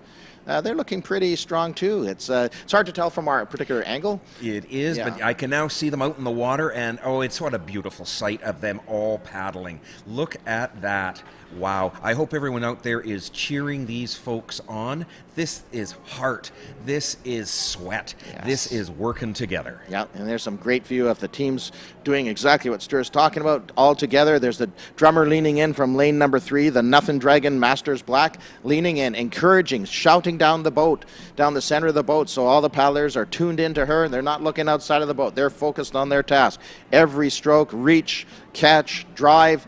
See, the drummer is allowed to look around, and she is there. Metro Vancouver 44 Cheeks checking out where everybody is as they come up to almost the 400-meter mark. Will she call an early finish, Stuart, or is she just going to follow the race plan? It's all up in the air right now. It's all up in the air. It's very, very close out there. Different angles, you see different things. From your angle, you might see someone ahead. Another angle, you might see them all together. But let's wait for the finish. It looks like someone's getting ahead here. Yeah. Is that the Dragon Cult is in lane number 5. Dragon Cult. Yeah, Looks and- like they're pulling. They're Yeah. good. It's very, very interesting here. But it does look like those Metro Vancouver 44 Cheeks are still holding a lead. Yeah, almost a boat length Almost from a our boat length. angle. They've pulled Yeah. ahead right at the end. They've Yeah. saved some of that energy for the end of the Yep. race. And here comes, this Oh, is going to be this is so it close. 6-4-3 maybe. 6 was the Columbia College CC Riders. There you go. Wow. 4, of course, was the Metro Vancouver 44 Cheeks. 3 was the Nothing Dragon Masters Black. So what a finish. What Everybody a was so finish. tightly packed. So it's going to be really interesting to see those times when they come in. That was a tremendous race. Wow, in the Rec EF division. Yeah. Congratulations to all the paddlers. Wow, they must be huffing and puffing up there now. Absolutely. As the coach used to tell us, you should just be trying to grab air at the end of the race. You shouldn't have energy to talk. A great view, actually, of the finish line. It's interesting because I always remind folks that aren't overly familiar that those buoys are anchored, but in fact, above the position where Stuart and I are sitting calling these races is the official finish line. It's actually laser sighted. So the steersperson and drummer are well aware that, unfortunately with the tides, those buoys do move a little bit, so you always finish, you blow right through the line. You never want to stop when you hit the line. You want to go right through it. And upstairs, of course, everything is photographed and digital. So it's really cool. This The wonderful fairness. thing about this sport is that everybody can do it. Everybody can come out and have a good time. Everybody can participate in this race. Yep. Some of us will finish really, really fast. Some of us will not be so fast because we're new paddlers. We're not experienced paddlers. But if you cross that line, it Yes. doesn't matter whether you're in first or sixth position. If you cross that line, you can be so proud of what you've done and your team. Absolutely. And everybody should be cheering for all the teams as they come across. Absolutely. Here's some results, Stuart. Feel free. All right, let's have a look here for race 49. In first place were the Warriors of Hope at a time of 2:27.098. In second place, the VIP Island Breaststrokers with a time of 2:37.959. Third place, Abreast in a Boat at 2:40.195. In fourth place, those Pink Crusaders at 2:41.529. Fifth place, the Chestmates, 2:46.551. In sixth place, Women Alike Abreast a River, 2:52.023. And in seventh place, Busting with Energy at 3:09.123. Congratulations to the ABC semifinals of the PAC BCS. That was race 49. first place again, the Warriors of Hope. Now, it doesn't matter where you are watching along the seawall, there's always a good view. If you're on the north side, you get a beautiful view of all of the Olympic Village, and you can see the boats coming in. If you're on the south side, well, you're looking across at us at the Concord Pacific Building. Of course, you can see Science World from everywhere. Between races, you can get up and walk around. It is such a beautiful place to be along the foreshore of False Creek. What a difference from when I was a kid. This was all industrial down here, and now it's a green paradise. People living here, people walking here. Walking, rolling, riding. False Creek is a place to be. What a beautiful view. Absolutely. Spectacular developments that have happened down here, but all inclusive for getting on the water here when you're out practicing, as you've probably been out in Falls Creek a few times. You can run into the odd kayaker, outrigger. You can even run into, from time to time, scholars or rowers. So it's a great on-water community here. Everybody is respectful and sharing, and that's a beautiful thing, again, about being here on the shores of Falls Creek and beautiful downtown Vancouver for sure. Now, do you remember having to, when you left the dock and you hopped in the boat, did you have to dial in, or did the coach give you any, or did you as a coach give any hints or suggestions? Absolutely. This is the time where you really have to focus yourselves. You have to get out there. And it's quite funny because sometimes paddling out to the start line is harder than actually racing. It's when you're working with your team, you're trying to focus your mind, and then of course you're looking around at the other teams that are out there. How good are they? Who are they? Oh, there's another school that I know. There's my friend in that boat. No, go back and focus. That's right. It's always getting that focus so that when the horn sounds, you are ready. As you said, it's those first strokes that you're going to do that's going to get that boat up and going. A good start can mean a good finish. Poor start, and you're doing catch-up. But you know what? I've been in a boat that we had a really poor start. We just weren't focused, but the drummer got us focused again, and we had one of the best races we've ever had. So it's not over at the finish line. It's working together over the whole distance.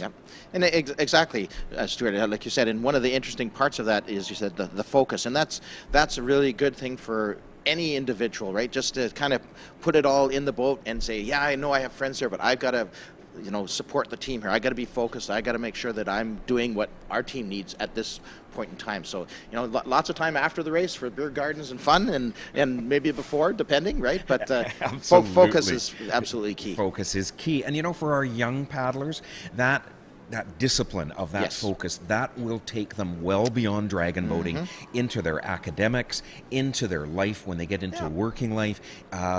Team sports are so important for young people. I cannot encourage them enough. Come on out, try it. You will love it. Yes. I think we're getting ready for mixed Rec EF semifinal race 51. You're correct. In lane 1, we've got Dragons in Sight. In lane 2, Circle Back. Lane 3, Nothing Dragon Masters Red. Lane 4, Dragon Max. Lane 5, Fire Dragons. Lane 6, Stantec Splash. And lane 7, you gotta love these folks, Butts in a Boat. We've got teams that are recreational teams that are just from the community. We've got teams that are corporately sponsored. We've got teams of seniors and teens of juniors. This is a sport for everyone. It just amazes me. And I just want to thank those corporately or company-sponsored teams for putting the time into their employees and giving them time to get out there and do that. What a team building experience it is. Absolutely right. Team building is key. As you said, it's a skill that can take you through life for sure. So what do we have happening here? It looks like lane number 4 right now, the Dragon Max got off to a great start coming out of their 6:16, or at least they're starting. And again, here's a nice view from over, just off to our right on the right side of our screen. And who do we have out there? It looks like that's the butts in the boat that we see right there. So absolutely, they're butts in the boat. There's no doubt about that. And over here in lane number 4, and who's in lane number 4? It's the Dragon Max. Again, they had a good start, but they're being severely challenged there by the Fire Dragons over there in lane 5. This looks like a dragon nose to dragon nose battle right now for first place. It looks awesome. This is again, it's the semifinals are really well weighted. You've got teams that are pretty evenly matched going into the finals. But here we go. Look at this race. This is beautiful. And look at the paddling. Look at the paddling. All those folks paddling together. It's not an easy thing to do. 20 people paddling together. It does take skill and takes practice and perseverance and technique from the coaches. It's an all-round sport, but anybody can do it. That's the beauty of it, as you say. Well, I don't know. This is going to be absolutely spectacular here. It is that lane 4 and 5. I don't know. Dragon Max and the Fire Dragons. When you're that close together, you've been right beside them. What goes through your mind? Oh, again, it's that focus. Look ahead. Look what your paddle is doing. Look what the drummer is doing, and especially look what your lead strokes are doing. This is an amazing race. 4 and 5, so even. 6 and 7 coming up. Yep. Amazing race. Well, it's all going to be about the finish here now. Who called? I saw lane number 5, the Fire Dragons, looking over their drummer, and lane number 4 is holding off the challenge right now. Dragon Max, look at the increased stroke rate. It's a little bit higher in lane 5 than 4, but 4 seems to be keeping it together. Dragon Max, it looks like unofficially, are they going to make it across the finish line first? I tell you, Stuart, it's going to be a close one. Boy, It's going to be. This is a great race. Could be a photo finish almost. Whoa. Whoa, Well, and here they come. yeah. Did you say it's that laser line that does it? Because those boys do move. But look at this in... Stantec Splash in 6, and there's lane 3. Fantastic. Nothing Dragon Masters Red, and here comes lane number 7. It's the Butts in a Boat, and here comes lane number 1, Dragons in Sight.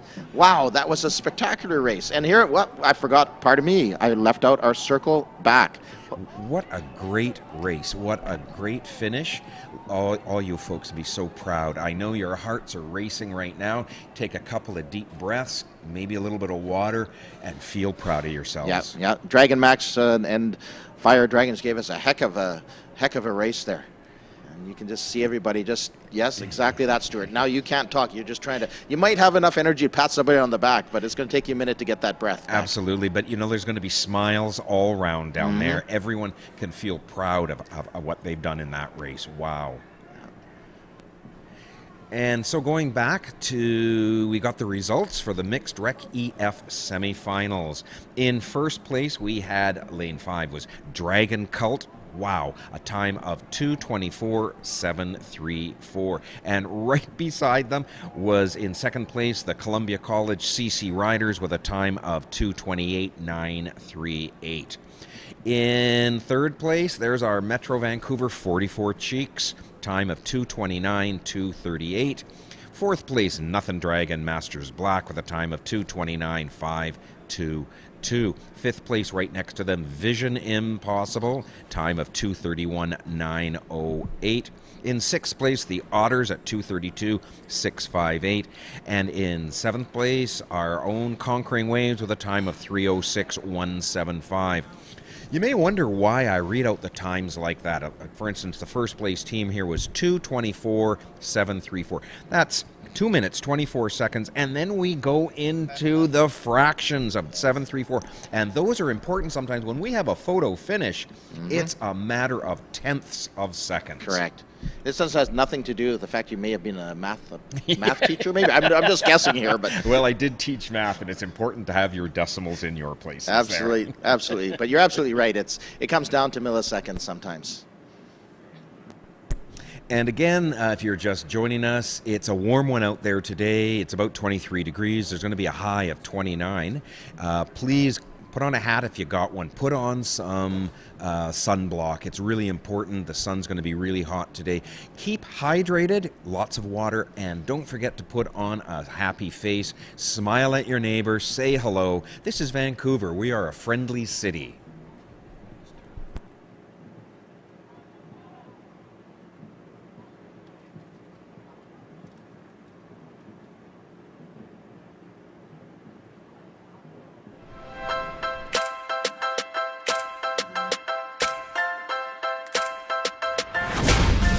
So I think what makes Criterium Racing really special is that there's always a fun family festival attached to it. So there's going to be food trucks, and you get to really see some of the best racers in North America light up. And I'm super excited to race in front of a home crowd. We're serving authentic Japanese food, sushi rolls, sushi bowls, and ivory sushi and fried chickens. Hi, my name is Michael Billy, and my ancestral name is Stawalkin. And at Canoe Cultures, we renovate and build canoes, and we are excited to share and display our culture with you.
All right, here we come back. Coming up next is race 52, the mixed rec CD semifinals.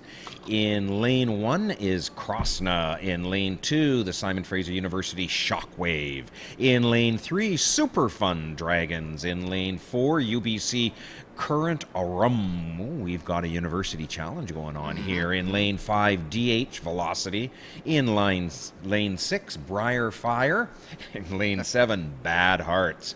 And in lane 8, Thunder Strokers. And they're at the start line and they're getting ready to go. Yeah, they're perfectly lined up. Our very capable starter and one of the umpires there. Look at that. That is a beautiful sight. Picture perfect. Wow. We're all holding. You can see the blades just buried in the water. And oops. You know, with the tide changing, it's really actually quite hard to hold your boat, but they are off. This is going to be a very competitive race. Let's see, 6 strokes now, getting into a faster pace. Let's see what's going to happen as they get into that faster pace, Stuart. And they are paddling together. This is a beautiful sight. But Oh, yeah. you will notice some of the boats are paddling faster than other, and it's not necessarily just the fastest stroke, it's the deep, powerful stroke that you need. Fast can be good, but you need to dig hard. That's right. You want to bury those blades at the start of the catch. Absolutely important. So lane 8, the Thunder Strokers there. Their timing looking pretty good. But wow, the field is starting to spread out just a little bit. But as expected, because of the seating, usually the center lanes, you're 4, 5, and 6. So the UBC Current are in lane number 4, DH Velocity in 5, and the Super Fun Dragons, love that name, over there in lane 3. There they are, the UBC Current Arum, if I pronounce that correctly. And that's, I remember this team. The drummer, she's always holding the one hand on the seat, which is not a bad idea. I do the same thing. So I encourage that. It's especially with the new boats, they have a slightly different seating position for the drummer. You gotta hand it to the drummers. You know, they are facing backwards. They do not see where they are going. They are encouraging all the time, and they got to keep their balance on there. I've tried drumming. Yep. I admire them very much. Of course, the steers person keeps you on course, keeping you also encouraging the paddlers. Yep. And look at this. This is beautiful. This is heart. This is folks who are just paddling their hearts out. Absolutely. That's UBC you're looking at in lane 4, the current arm, and DH Velocity in 5. The drummers are checking things out on either side. They have to decide what they're going to do. We're coming up to the 400 meter. Are they going to call an early finish? Are they going to stick to their original race plan? It's all going to come down to this. This is going to be a hotly contested race. This is hotly contested Look race. at the drummers leaning in there, giving their calls. That's what you like to see too, is the moving with the catch. It actually helps with the timing. And here comes lane 3 out of nowhere, the Super Fun Dragons. Oh, this is going to be a heck of a finish here. This is going to be one of the most exciting races to date. This is amazing. Look at lane 3. I cannot believe that. Super Fun Dragon has put a heck of a finish. So 3, 4, 5. It looks like 3, 4, 5. So Super Fun Dragons, UBC Current Arm, DH Velocity. Wow, they're all coming in so fast. We're just going to have to run and wait for that. The actual absolutely. Final and this is where those tenths of seconds, I think, are going to matter. It really does count. It's amazing that you can be leading the whole race, and then someone from behind just comes up and nips it. Yep. It's just amazing. That's heart. Yeah. That's paddling. That's digging deep, well within you for that extra surge at the end. Yeah, there's a lot of technique on them. As you get more involved, and you can learn a lot more about the technique and the technicalities. How much difference putting your blade in the water, like, and showing too much of it above the water versus actually bearing it. It does make a difference. And yeah, just a spectacular finish. And I'm not sure what starts Patrick's been using, but maybe a traditional 616 in your experience. Generally, that's what we do. Okay. So, other teams I've been on, they've had a different one. Yeah. It depends on your coaching style, and it also depends, I think, on the fitness and the experience of the paddlers. It must be amazing out there. We've got 18 brand new boats out there. They are so beautiful. Yes. Their local artists have painted them. And puts everybody in the same boat. It's all even out there. I just want to do a little shout out here. All of our sponsors are incredible, but our lead sponsor, Concord Pacific, has stood with dragon boating for so long, and they are such a terrific corporate partner for this festival. Thank you very much, Concord Pacific. I echo that, absolutely. Actually, I've been privileged, and I definitely use that word privileged, to be able to coach a few of their teams over the years. So, always a fun group, focused but fun, and they love the water, love dragon boats, so they've been a great supporter, absolutely. I hear some results, Stuart. All right, here we are, have the race results from race 51, the mixed Rec EF semifinals. In first place, yes, it was Dragon Max at 2:23.311. In second place, the Fire Dragons at 2:24.763. In third place, Stantec Splash at 2:29.818. In fourth place, the Nothin' Dragon Masters Red at 2:30.719. In fifth place, Butts in a Boat at 2:35.740. Sixth place, Dragons in Sight, 2:40.011. And in seventh place, Circle Back at 2:44.933. So if you look, the difference between first place and seventh place is 20 seconds. That is amazing. Those are people paddling. Yeah, they're paddling hard for sure.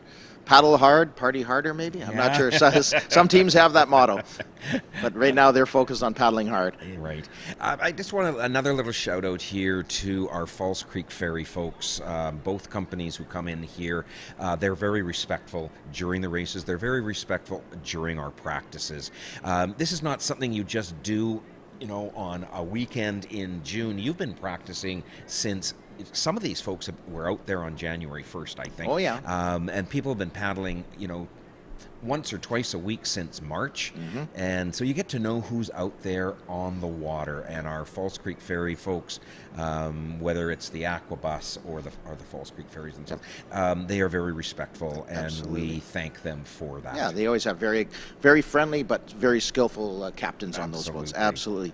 Look at that beautiful view we've got on the screen right now. There is paddle. That looks like Dragon Hybrids, if I'm not mistaken. But there again is one of the 9 boats that we're painted, and boy, they make for a beautiful sight, right? Everyone's unique in that regard. Absolutely. And as a paddler, I really love the idea that we've got some new boats out there. Yes. You know, boats don't last forever. Correct. And with having 18 all at once, that's a heck of an Oh, yes. investment. Yep. Thank you very much to our sponsors for that investment. Government of British Columbia, Concord Pacific, and the other ones. To have 18 boats that are all equal. Everyone out there gets to paddle the same kind of boat. Yep. That is so important. Yep, absolutely important to all the racers. Say equality, if is maybe the right word for it, but we know that everything is well maintained, everything is equal, everything is fair, and that putting that out of your mind as a team manager, coach, or paddlers, I mean, it makes a big difference.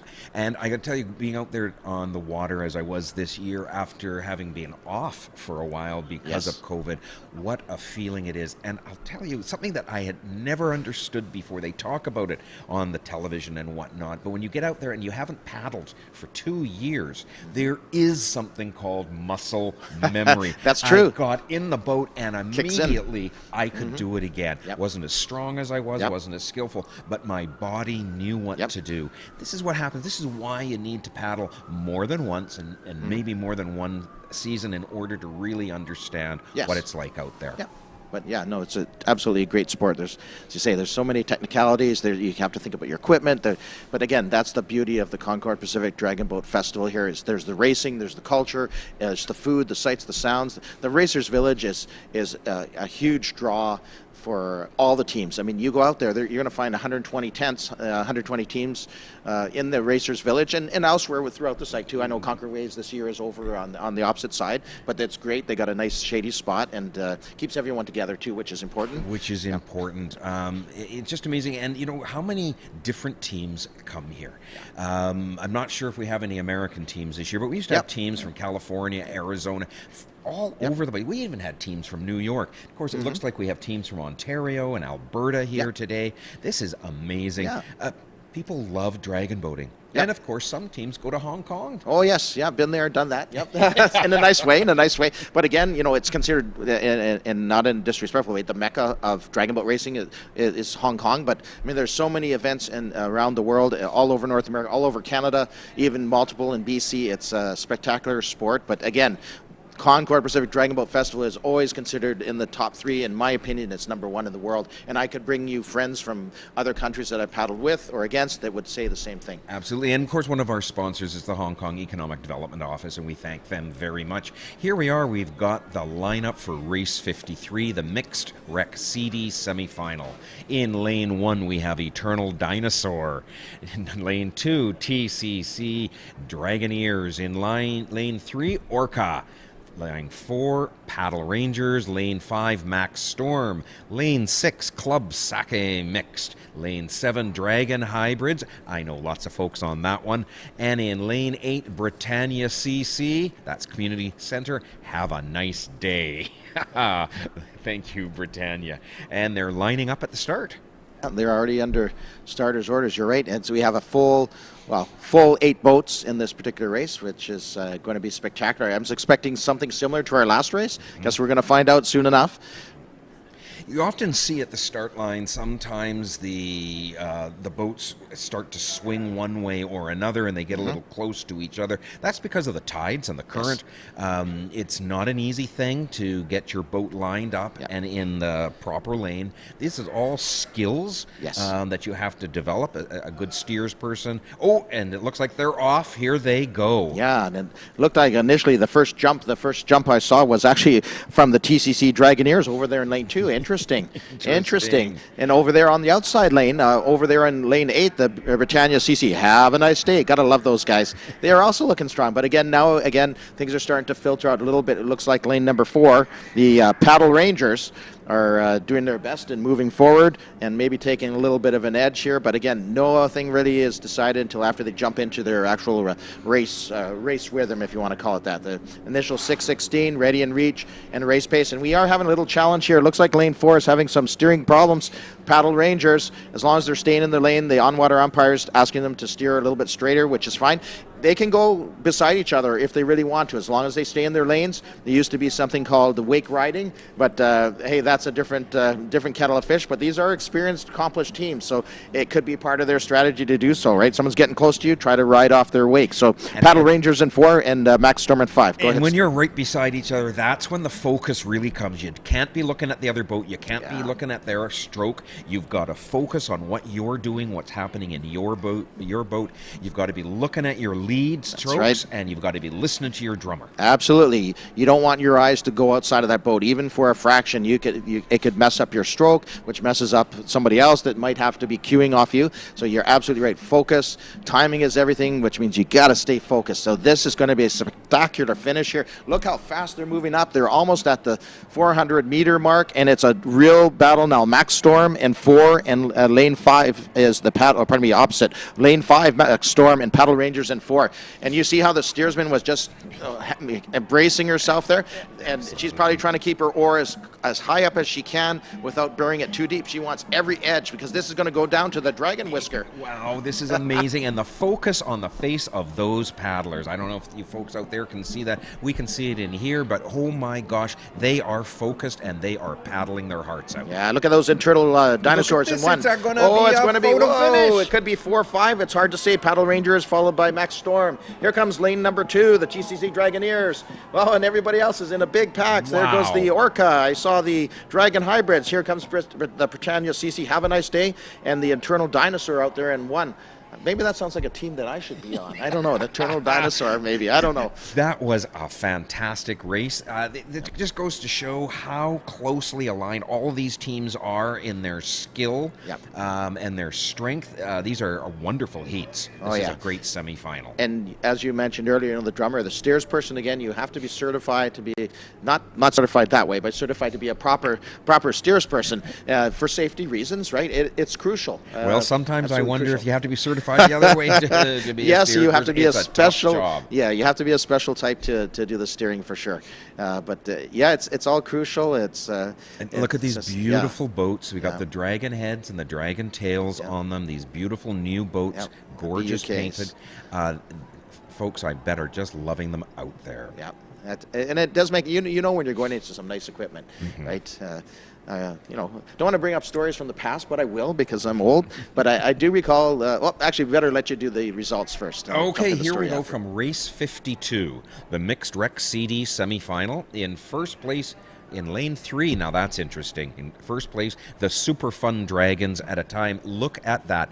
2:18.314. And in second place, the UBC Current Arum, 2:18.798. 0.4 of a second. That's amazing.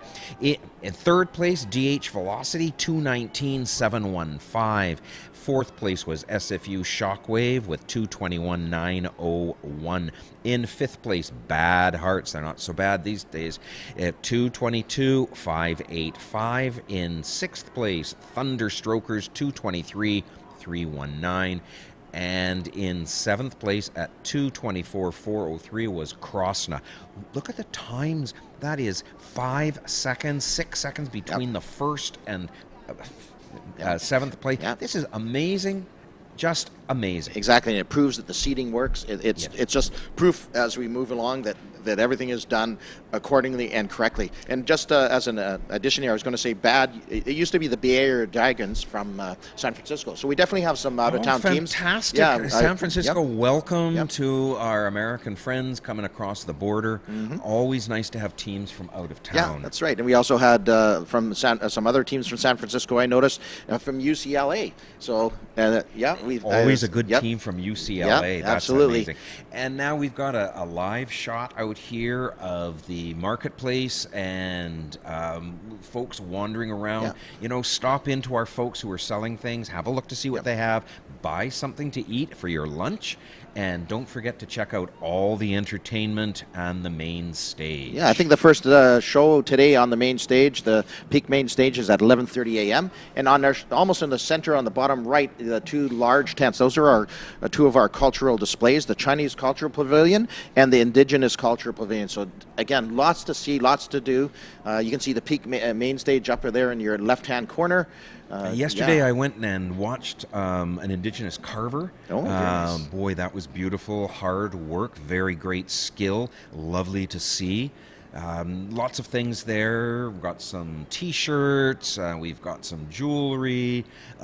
Lots of great stuff in our marketplace. And look at that beautiful view of Science World, the market, and Falls Creek. Yeah, yeah, beautiful. I saw the BC Lion tent. I have to throw this in. I went to the game last night. Oh, yeah. Whoa, entertainment value was I am very so high. envious of you. I've been watching on Facebook Yes. and Instagram some of the amazing plays. Yes. Our quarterback broke a record That's for right. a Canadian quarterback. Yep. Wow. And it's only the second game. Exactly. So we're all very proud, and hopefully we keep it up.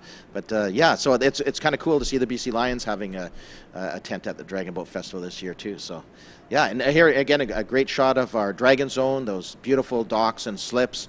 Everything again, volunteers. We can't do anything without the volunteers too. We always have to say thank you to the volunteers. Absolutely, and there are lots of volunteers out Yes. there, not just on the dock, but around. Yes. Helping with the teams getting to the Yep. dock in time. Yep. It's actually quite a little walk from yes. from the paddlers' village over to the dock, and you've got to be on time, and you got to get your paddles if you don't have one, and your life vest if you don't have those as well. Here we go. This Oh, boy. is race 53. Wow. Mixed Rec CD semifinal. Oh my gosh. Look at these results. In first place, the Paddle Rangers at 2:15.050.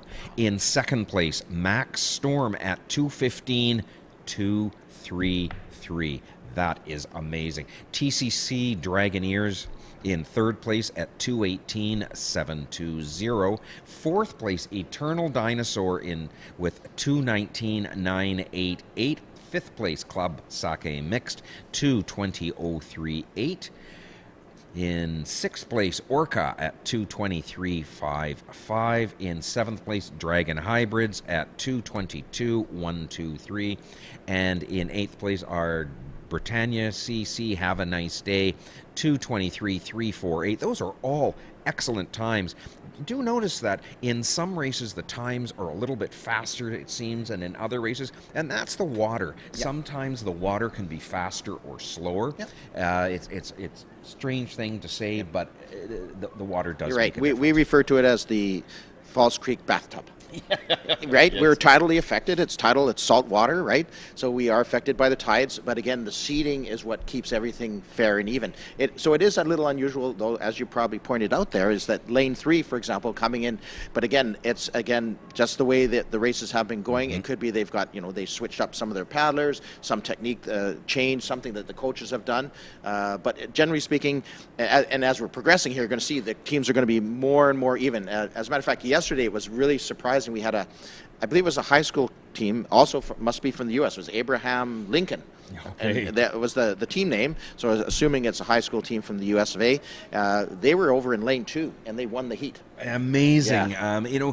So yes, we often will see the faster boats, the ones with the better times in the earlier heats in the middle. Right. But you can win from any lane. Exactly, And especially in the semis and the finals. Absolutely. This is going to be, from what I'm seeing in these semifinals this morning, we're going to see some really Oh, yeah. terrific races in the finals this yeah. afternoon. I wouldn't be surprised if we see, some of the open division premier type teams break 2 minutes. Oh, under 2 minutes. wouldn't that be Yeah. amazing Yeah. to see on Yeah. such a beautiful day? Yep. Again, it is a really beautiful day, but it is warm out there, folks. If you haven't got a hat, I encourage you to wear it. If you've got sunscreen, please put it on. That sun is just going to beat down on us. Drink some water and put on a happy face. Yep. It doesn't get much better than Vancouver on a June sunny day. That's right. It reminds me, isn't it the CC, I'm trying to think, the Dragon Boat team that you were mentioning, the Have a Nice Day? I Yes, think they have this, Britannia. don't they have the happy face symbol on I their do jerseys? I believe think they do, yeah. They're Exactly. terrific. They're a community recreation Right. team from Britannia Community Center. Wonderful community center there. Britannia, you know, you've got a high school, an elementary school, you've got a public library, Right. you've got a swimming pool, you've got a Everything. rink there, and lots of programming. Our community centers are wonderful places in Vancouver, and I'm really proud as chair of the park board to promote our community centers. No matter what community you're in, there's a community center for you, and there's something for everybody at them. And it's a partnership between our community center, Yes. volunteers, and the park board that keeps the programming running. You know, volunteers make everything happen, and volunteers make it happen here Yep. at the dragon boat races, Concord Pacific dragon boat races, and it's volunteers in our community.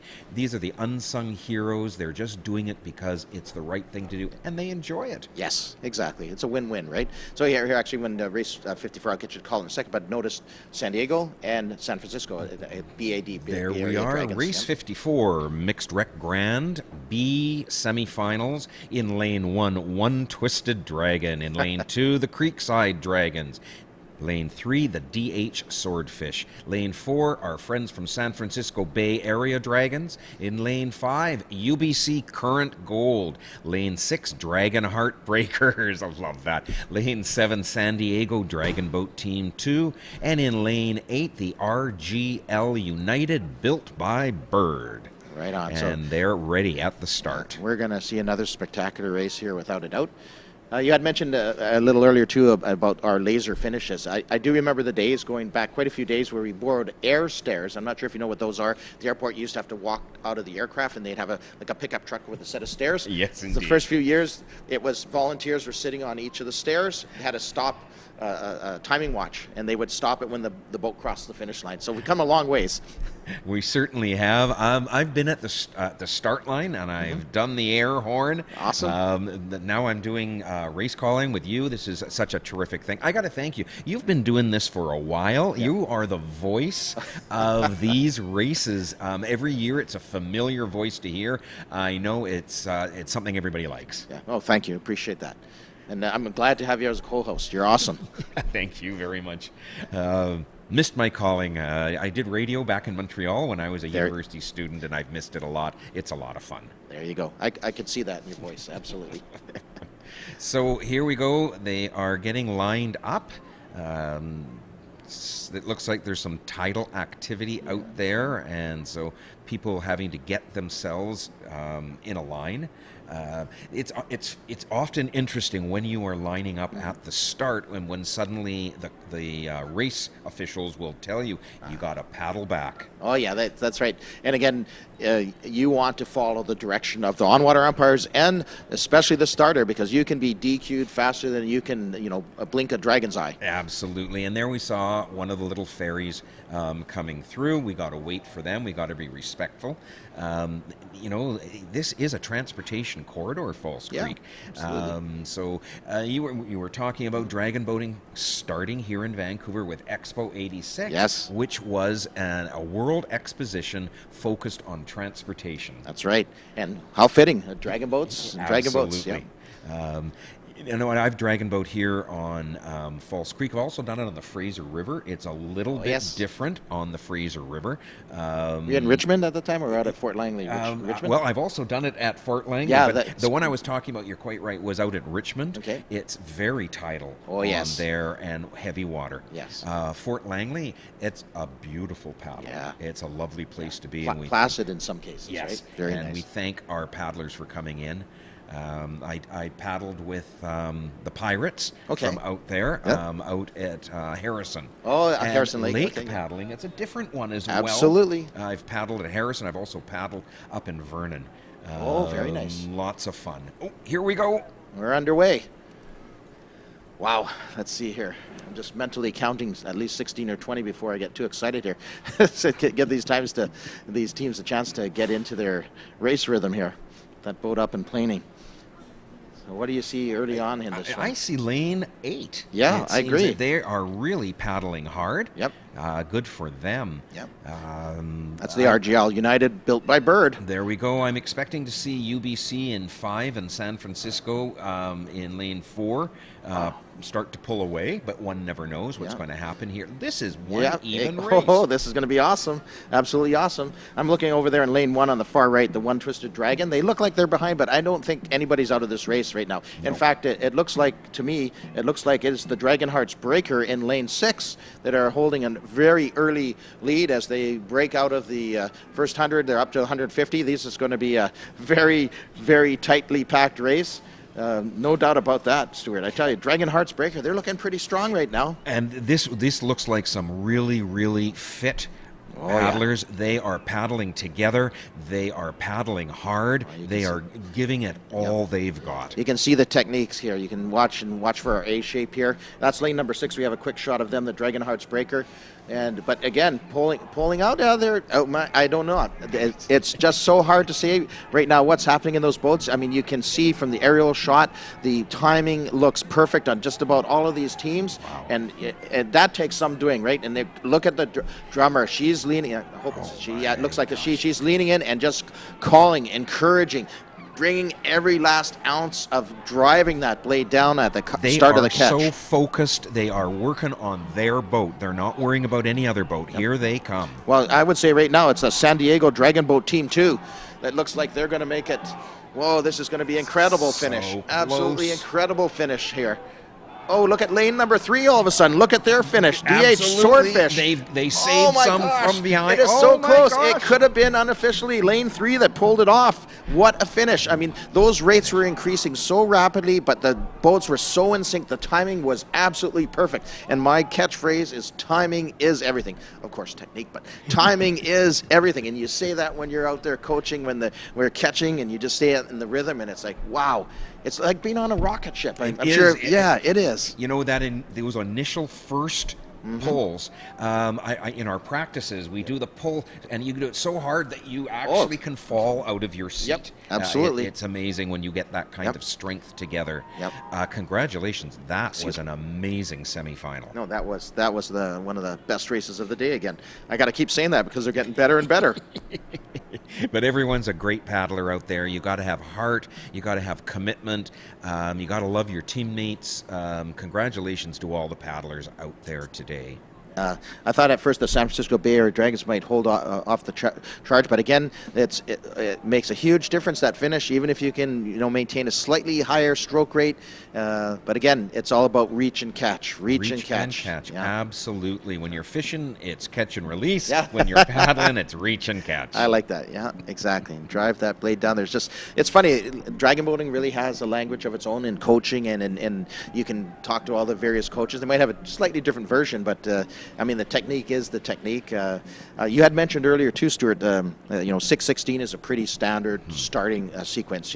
Some people do 2 half, 3/4, and then to the full strokes, etc. But 6/16, the term, it's interesting. When they started the dragon boat racing down at the False Creek Community Center, there's the False Creek Racing Canoe Club. And there's a number of those members who were experimenting with, I can think of a few names, I won't throw them out there, but one Olympian from Canada, from up Pemberton Way, he was there, and a couple other people related to the national kayaking team from Ottawa were out here, and they practiced all kinds of different starts. And that's where they came up with, in their opinion, the best one for our waters was 6/16. It works just about everywhere, of course, but it was interesting because they started manufacturing. One fellow involved in Dragon Boat started manufacturing. He took a mold of the teak boats, called it 6/16.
And we've got some results for you from the Mixed Rec Grand B semifinal. That was race 54.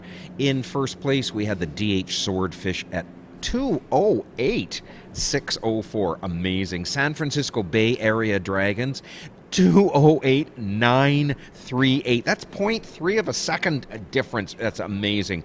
In third place were the San Diego Dragon Boat Team 2 at 2:08.988. What a race. Fourth place was Dragonheart's Breaker at 2:09.055. Fifth place was the UBC Current Gold, 2:09.438. In sixth place, the Creekside Dragons, 2:09.689. In seventh place, RGL United Built by Bird, 2:13.075. And in eighth place was One Twisted Dragon at 2:13.359. What we're seeing is the water is getting faster out there, I think. Very impressive with all these times. These teams, these are more of the mixed premier teams now based on the seeding. So, yeah, we're going to see a little bit more of this as the day goes on for certain. You know, when I was coaching my youth team, we had a team that came down every year from Pemberton, and they were amazing. And what I learned was paddling on fresh water is different than paddling on salt water. It's what I would call a heavier water. You've got to really build up your strength to do that. So when they came down here and paddled in the salt water, I guess it just seemed like a little bit easier.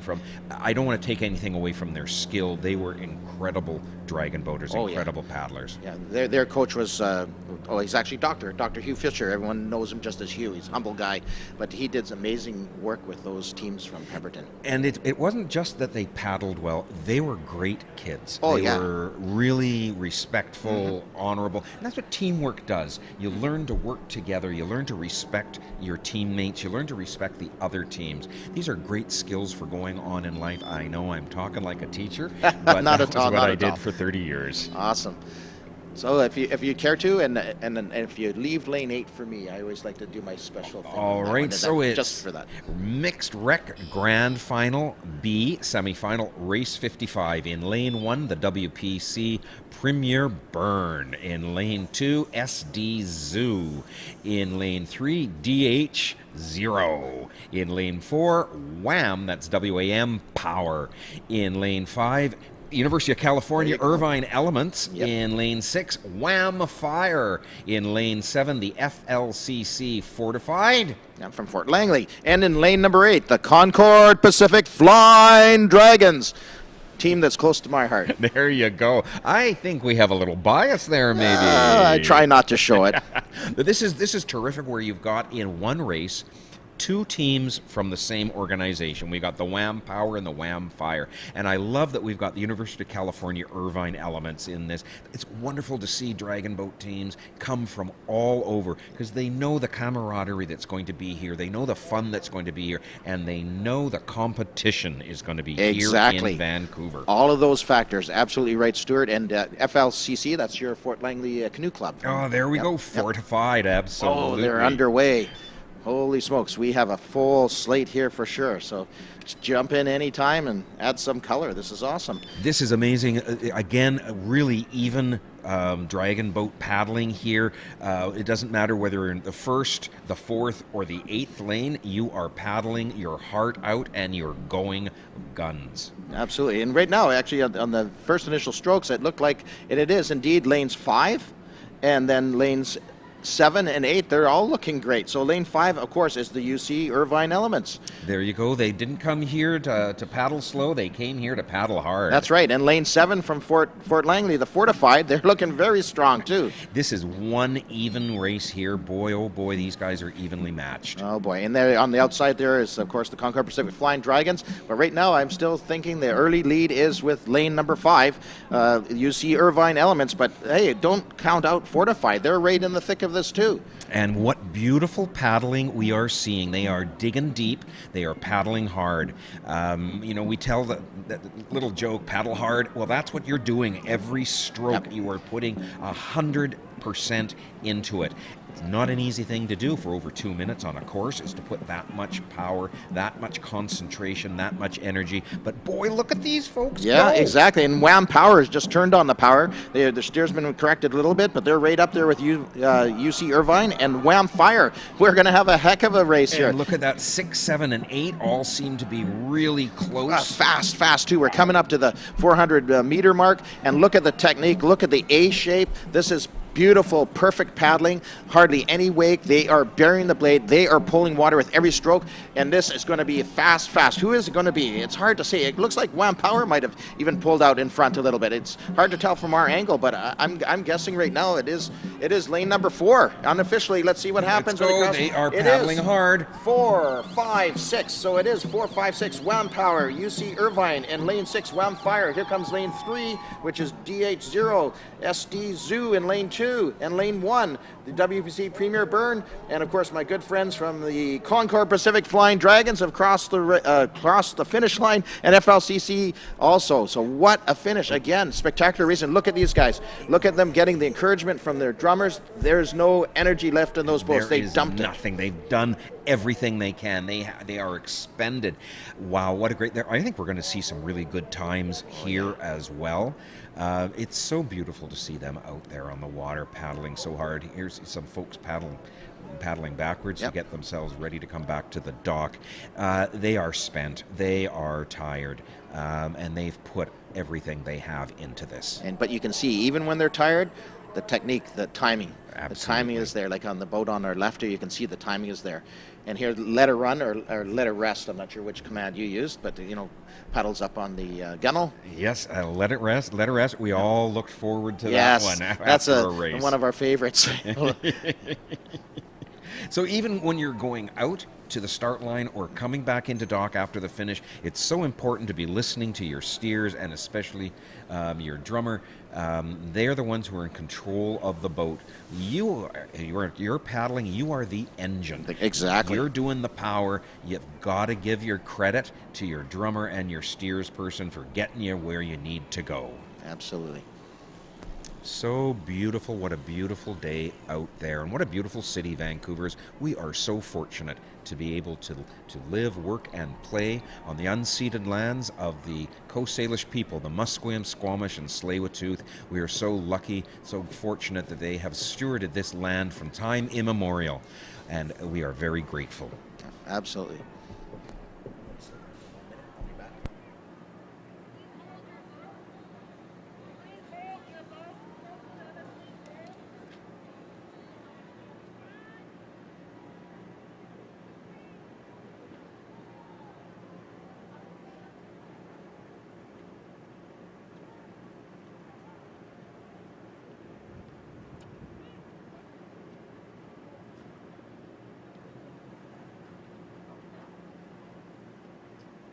And there's some beautiful views of BC Place, the Park Hotel, beautiful downtown Vancouver with the mountains in the background. You can see the lions there.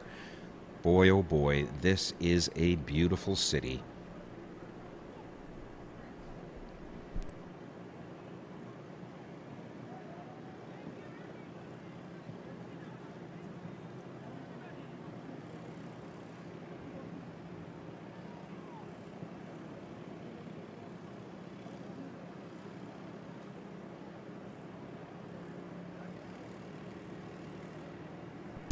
So it's 10 past 11 in the morning here in beautiful Vancouver. If you're thinking about some lunch, you might want to head over to where the food trucks are and check out all of the great tasty morsels they've got there. And while you're there, you might want to check out the marketplace, see the artists in residence who are carving or making things for us. There's some beautiful jewelry. Check out the marketplace.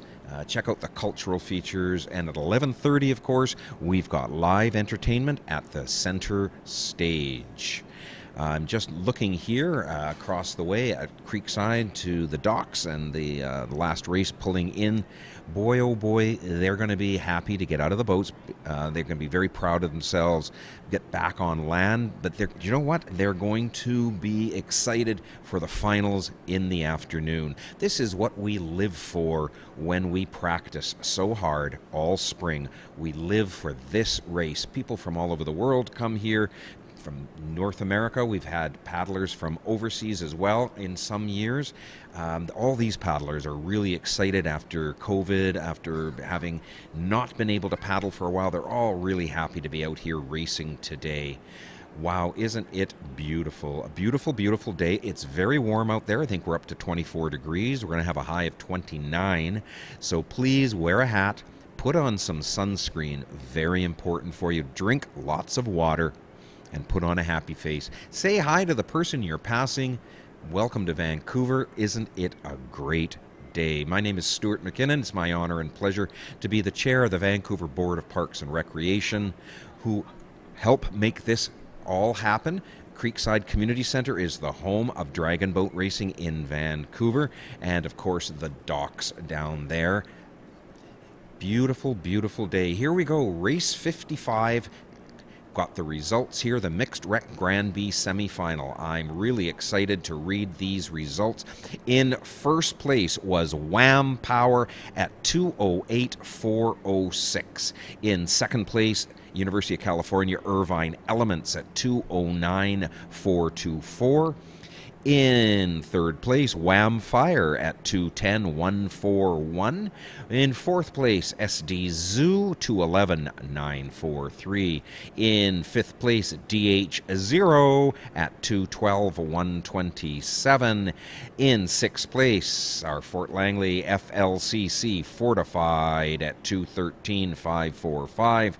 In seventh place, our Concord Pacific Flying Dragons at 2:16.617. And in eighth place, WPC Premier Burn at 2:17.098. These are all excellent times. Everybody can be proud. I bet everyone's tired. Well, we're getting ready for more racing here down in Falls Creek.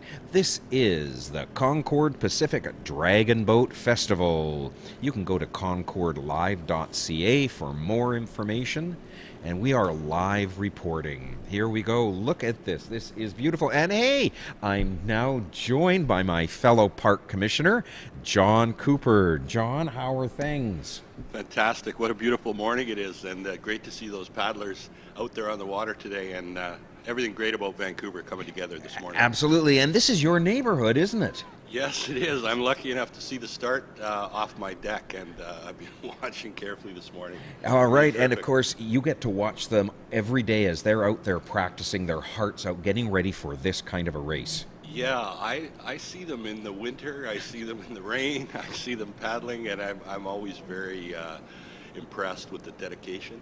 Yeah, absolutely. You know, I think there's only two times when we won't paddle, and that's thunder and lightning.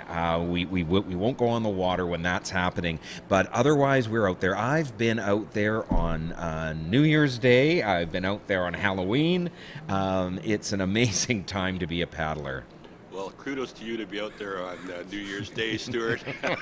You're a better man than I. That's fantastic. But John, you and I can both be proud that, you know, that Creekside Community Centre is the home of dragon boating. Creekside, one of the community centres that is in the Vancouver Board of Parks and Recreation family. And of course, the docks, we're very proud of those new docks. Yeah, those new docks, I mean, we've all been part of that over the last number of years, and to see those come to fruition and to see the excitement and just it's such a great facility, so well used. It was a while coming, but now that it's here, a much loved iconic spot in Vancouver, and no better place to get yourself onto the water. And I know the dragon boat community is very welcoming, so those folks that out there who perhaps have not paddled yet, there's lots of opportunity to get involved. And, you know, Creekside Community Centre and the docks are just one aspect of Parks and Recreation in Vancouver. We've got something for everybody in Vancouver through our Parks and Rec. We've got skating, we've got swimming. You can just picnic in the park. It's amazing. Yeah, I think I always say that the Vancouver Park Board delivers the Vancouver lifestyle, and I think that's very true. And it's one of the things that binds us all together in the city, an important institution in the city, and so many great staff members, and also so many great volunteers across our community center network that help us to deliver these great programs across the city. So this event today, though, is a real premier event, and I think it just shows what's possible in Vancouver when we all work together. And so great to be here with Stuart this morning, and I just want to say you're doing a great job. I'm going to get out there and enjoy the festivities and leave you to do the work here, and thanks very much for having me on. Thank you very much. That's Park Board Commissioner John Cooper at the mic with me. Thank you so much, John. We've been working together for 8 years now. Okay, John, go ahead. Yes, thanks for having me, and everybody have a great day. All right, thanks a lot. That was Commissioner John Cooper. All right, we've got some lineups for race 56. This is the mixed competitive grand minor semifinal. In lane 1, we've got Team LifeScan. In lane 2, Peaked in High School Premier. In lane 3, Limit Breaker. In lane 4, we've got Juice. In lane 5, VIP Gorging Dragons Gold. In lane 6, the Water Vipers. In lane 7, UBC Current Blue. And in lane 8, Peaked in High School. So we've got two teams from the same club, Peaked in High School and Peaked in High School Premier. We've got yet a third, I believe it is, UBC team, Current Blue. This is amazing. They're all great teams. They're all going to paddle their hearts out, and they're all getting up to the start line. Oh, yeah, we're going to see another spectacular race here. Absolutely, Stuart. Wow. I know you've been talking about some past experience in January. Actually, not quite the same thing, but 1 February paddling out here on Falls Creek, cracked the ice. Had to crack the ice, yeah. Oh my gosh, I did tell you the truth, I've never done that, and they are off. They are racing now, and look at that start. It is amazing. And that is in lane 4, that is a tremendously fast start. Oh yeah, they jumped. That was Juice in lane 4. They've done well in the various races already, so looking for big things from them. But this is going to be another tight and hotly contested race. All of these teams know how to paddle with perfect technique. It's a matter of whoever's going to put it all together at the right time to make it into that final. So those top 3 finishers are really looking towards some hardware, so to speak.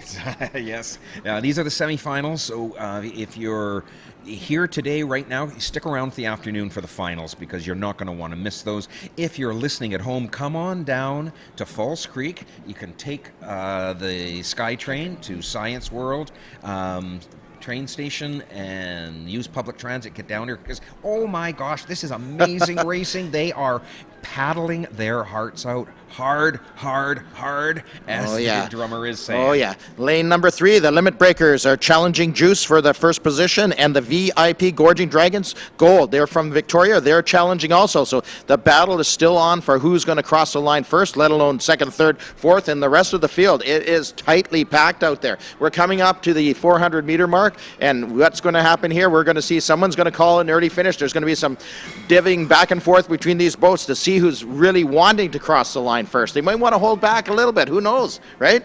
Oh my gosh! And someone looks like they are getting ahead, but it is tight. Yep. It is neck and neck, as you can see that. Oh, perfect. That's beautiful. Wow, beautiful A shape there. Absolutely perfect. That looks like Juice is going to hold off the challenge from Limit Breaker. So lane 4, unofficially, it looks like Juice is going to cross first, and then lane number 3, Limit Breaker. Lane number 5, VIP Gorging Dragons Gold. Lane number 6, the Water Vipers. Lane 1, lane 7 and 8. So awesome. Lane 1 was the Team LifeScan. Lane 7, the UBC Current Blue. And lane 8, Peaked in High School. That was an amazing race. We saw some really fast boats out there, and boy, was that competitive. Oh yes, yeah. This is definitely your top end competitive teams that are making it into this division here, and again we still have one more mixed competitive grand minor semifinal. So that's going to be very interesting. Let's see what happened here in this mixed competitive grand minor semifinal we're watching here. So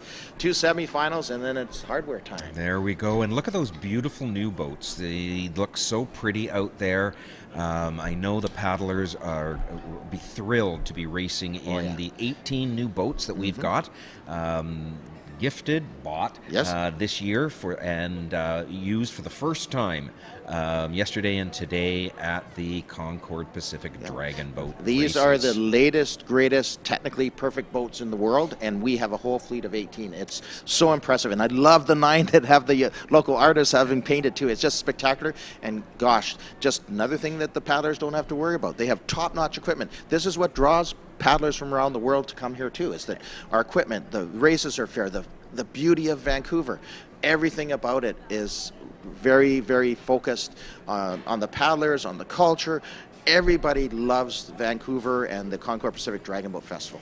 You know, one of the things that's very special for me when I would be racing is that we would have those dragon heads and tails on the boats. We don't use them in practice. They're beautiful and they're fragile. But, you know, when I would get into the boat and I would see that head and tail, I would feel so proud. Yes. I would feel so honored that here we are.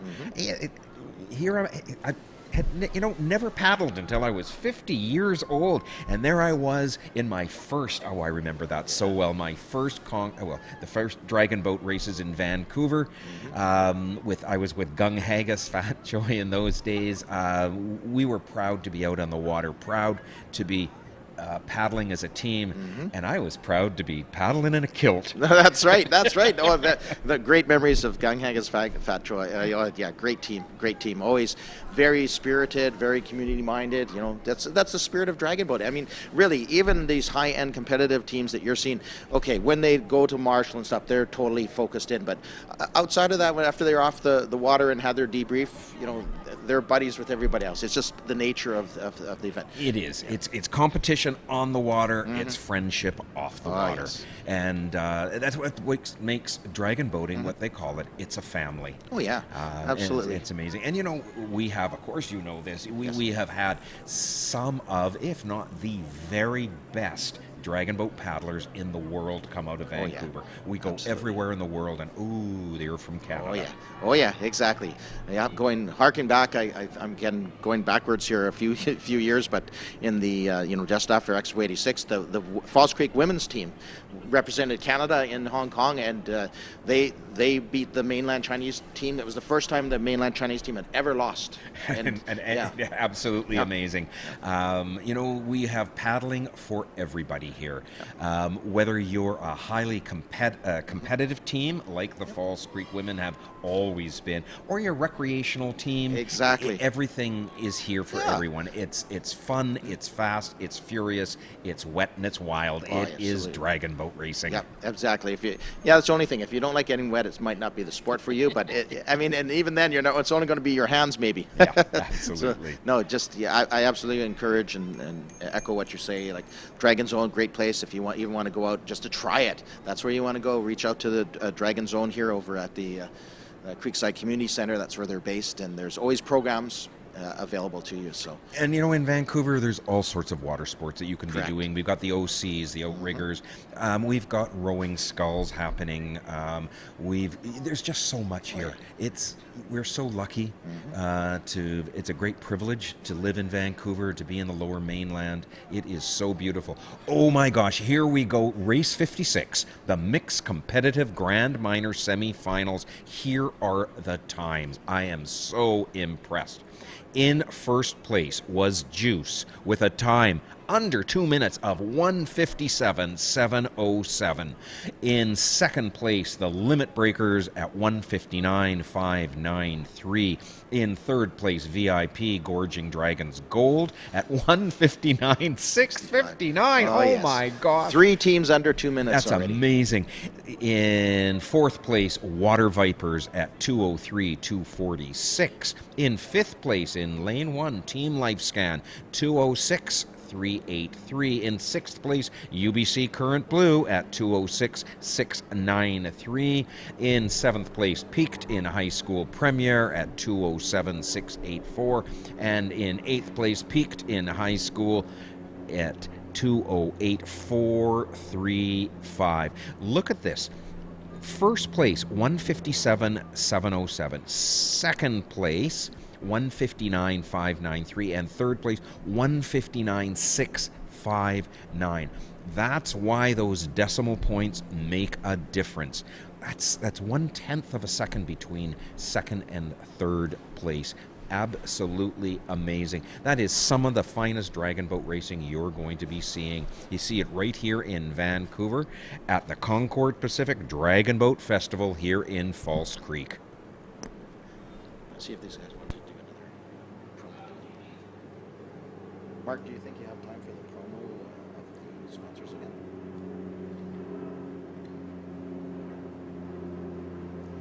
Sounds good, thank you. After this race, they'll do another. Oh, that's awesome.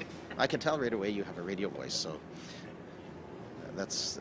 it does make a difference to people that are listening, I think. I'm not saying I have one of those, but no, that's my problem all the time. I always speak super fast, right? I'm trying to negotiate a settlement of some sort, and the guy's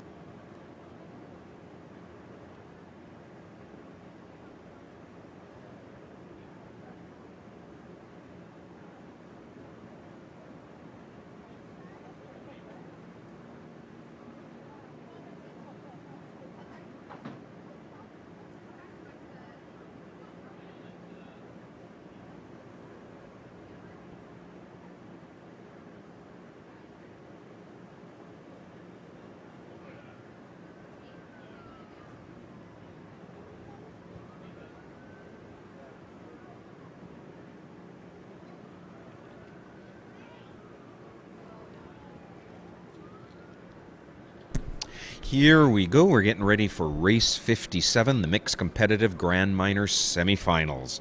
In lane 1, the University of California, Los Angeles, UCLA Dragon Boat. In lane 2, EDBRC Tsunami. In lane 3, the EDBRC Premier. In lane 4, it's the Dragon Zone Fire Truck. In lane 5, San Diego Dragon Boat Team. In lane 6, Starbucks Wave Runners. In lane 7, here we go, Pemberton Bald Eagle. Lane 8, the VIP Gorgon Dragons Black. This is going to be one heck of a race. I agree with you there, absolutely. And the EDBRC is from Edmonton, actually, the Edmonton Dragon Boat Racing Canoe Club, and I believe they are up there on the North Saskatchewan River. Fantastic. Thank you for being with us, Edmonton. It's and UCLA and San Diego. This is an amazing, Pemberton, this is amazing. Starbucks, they've been around since I've been paddling. They've always got a team in here. It's one of our corporate teams, and thank you very much for sponsoring your employees, I imagine, to get out in the water. Yeah, sometimes I have a little bit too much caffeine spirit, though, those guys. I'm not sure why. I wonder what that is. They are lining up at the start, and they are looking very good at that start line.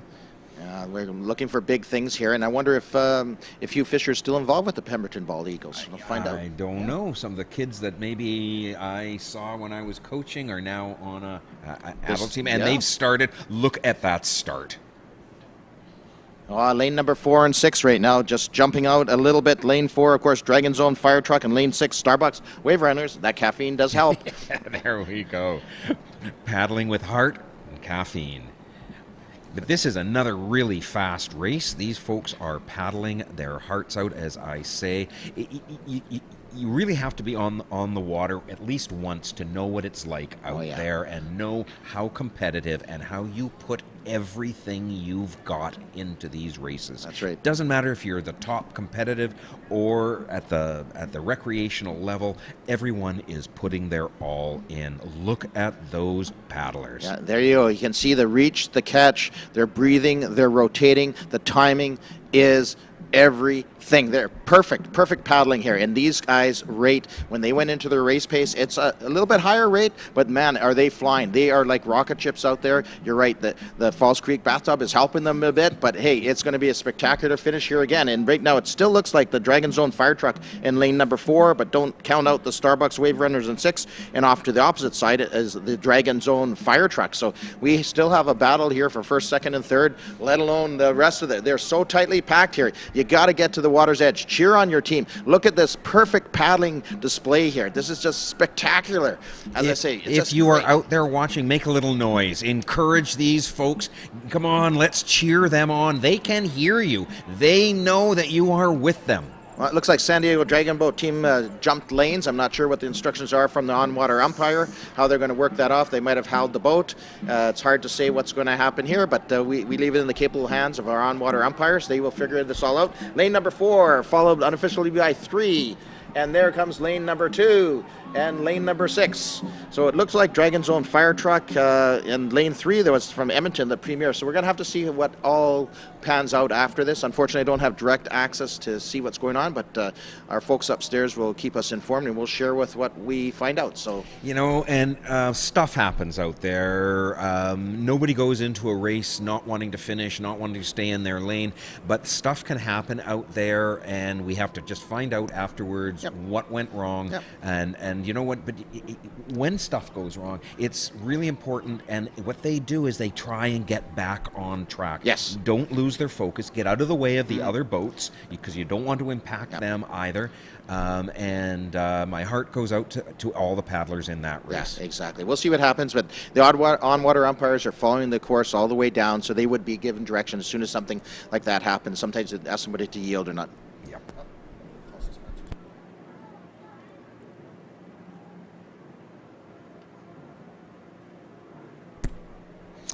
And here we go. Just want to do another shout out to our fantastic sponsors here, our title and festival founding partner, Concord Pacific. We couldn't be here without them. Our major public partners, the Government of Canada and the Government of British Columbia, thank you very much. Our major partners for this wonderful event, Peak Technology, Global BC, and 102.7 The Peak. Our supporting partners, Big Steel Box, Mark Anthony Wine and Spirits, DeLowry, Canada's largest automotive group, Legacy Liquor Stores, Oddball, The Park Vancouver, Red Truck Beer, and Sun Given Foods. Our public partners include the City of Vancouver, the Vancouver Board of Parks and Recreation, the British Columbia Arts Council, Factor, and the Hong Kong Economic and Trade Office. We work across Canada. Some of our media partners are 93.7 JR Country, 980 CKNW, AM 1320 CHMB, Daily Hive, the Georgia Strait, Tsingtao Daily. And there we are, back with a beautiful view of Falls Creek. These are the boats coming back into the dock. What a gorgeous day. Blue sky, sunshine, a little bit of wind. I can see the flags fluttering over there. That's kind of nice for those of you who are standing on the dock. You like a little bit of cool wind.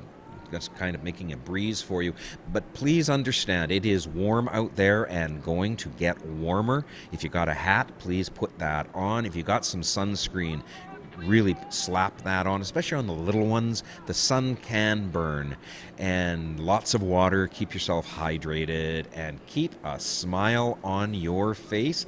This is beautiful Vancouver on a June day. We're coming up to Canada Day coming up. Lots of festivities. So look in your newspaper, listen online, on your radio to find out what kind of Canada Day celebrations we're going to be having.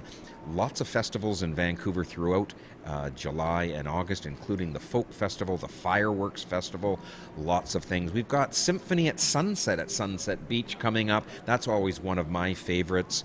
A free symphonic concert for you at Sunset Beach. Lots to do in Vancouver. These are sponsored by our local governments and some of our corporate sponsors. So get out and support all you can.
All right, we're getting ready for race 58, Paddlers Abreast Canada Breast Cancer Survivor C Final.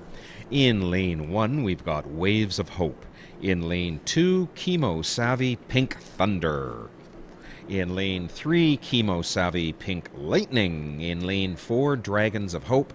In lane 5, Women Alike Abreast a River. And in lane 6, Busting with Energy. And they're coming up to the start line. For those of you who might not be on site at the moment, you want to watch this race, a really important race, you can always go to concordlive.ca and watch it there. We thank our premier title sponsor, Concord Pacific, for the Concord Pacific Dragon Boat Festival. It's a beautiful day out there. I know all the paddlers are enjoying this sun. This afternoon, it's going to be a little warm out on the water. Everybody on the land, please put on your sunscreen.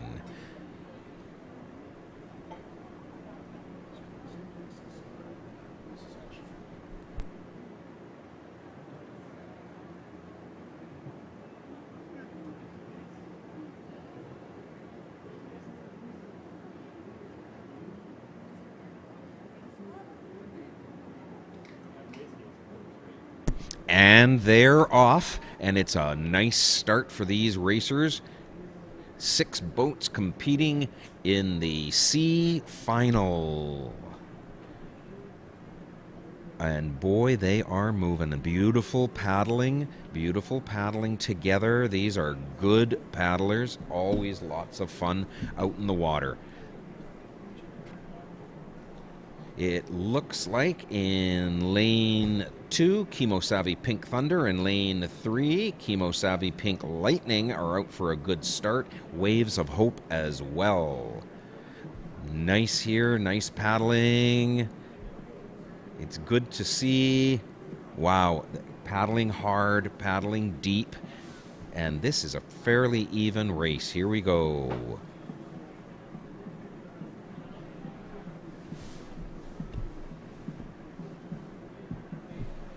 All right, looking like another exciting race here. It looks like the Chemo Savvies are out ahead, but it's anyone's race at this point.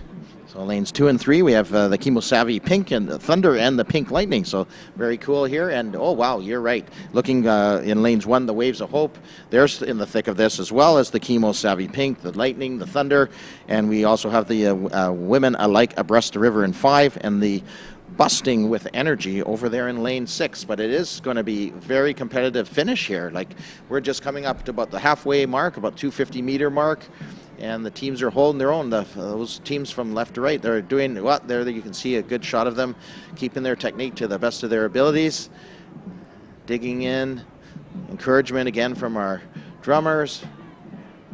And here they come. Wow, I would say unofficially, I guess right now it looks like lane 2, the Chemo Savvy Pink Thunder, maybe by a dragon nose. It is just by a dragon nose. Oh my gosh, this is going to be one photo finish, or maybe perhaps a laser finish. This is amazingly competitive. This is good seating. Oh, absolutely, absolutely. And we're actually seeing them on the monitor. We're actually seeing them on our window also. So this is going to be absolutely another great, very tight finish here. It does look like maybe it is lane number 1, the Waves of Hope from our angle, the Chemo Savvy Pink Thunder, and then in lane number 4, the Dragons of Hope.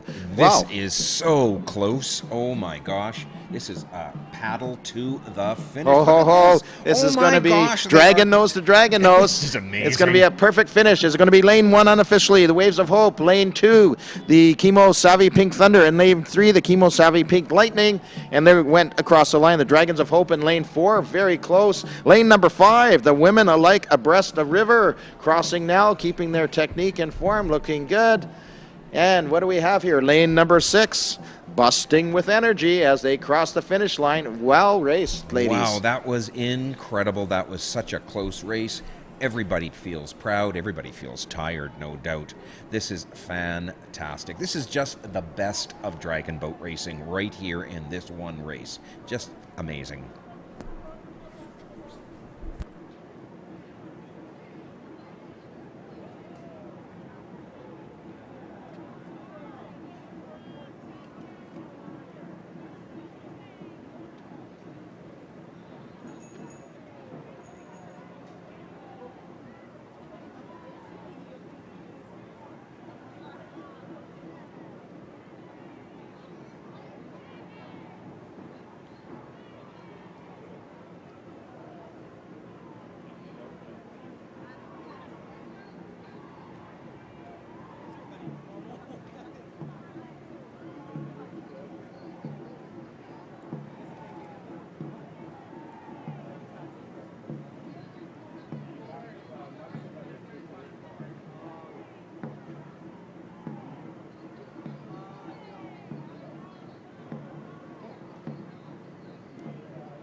So I think what makes Criterium Racing really special is that there's always a fun family festival attached to it. So there's going to be food trucks, and you get to really see some of the best racers in North America light up. And I'm super excited to race in front of a home crowd.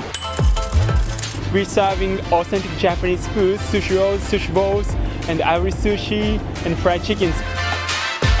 Hi, my name is Michael Bailey, and my ancestral name is Stawalkin. And at Canoe Cultures, we renovate and build canoes, and we are excited to share and display our culture with you.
And we're back. Race 59, Paddlers Abreast Canada Breast Cancer Survivors B final.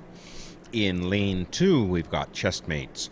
Lane 3, the West Island Dragons. That sounds like Montreal to me. In lane 4, Dragons Abreast Toronto. In lane 5, Pink Crusaders. And in lane 6, East-West 2 abreast. We welcome all the paddlers from across Canada for these fantastic races. This is Paddlers Abreast Canada Breast Cancer Survivor B final. Going to be another competitive race. Everybody's a winner in this one. Everybody's a winner today at the Concord Pacific Dragon Boat Festival.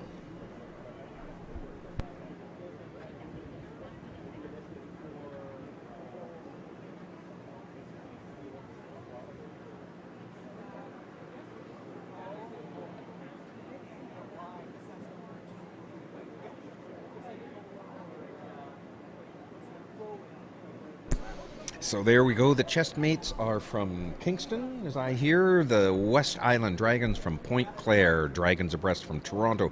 The Pink Crusaders are from Toronto, and East-West 2 abreast are from Eastern Canada and Western Canada. This is Peterborough and Victoria?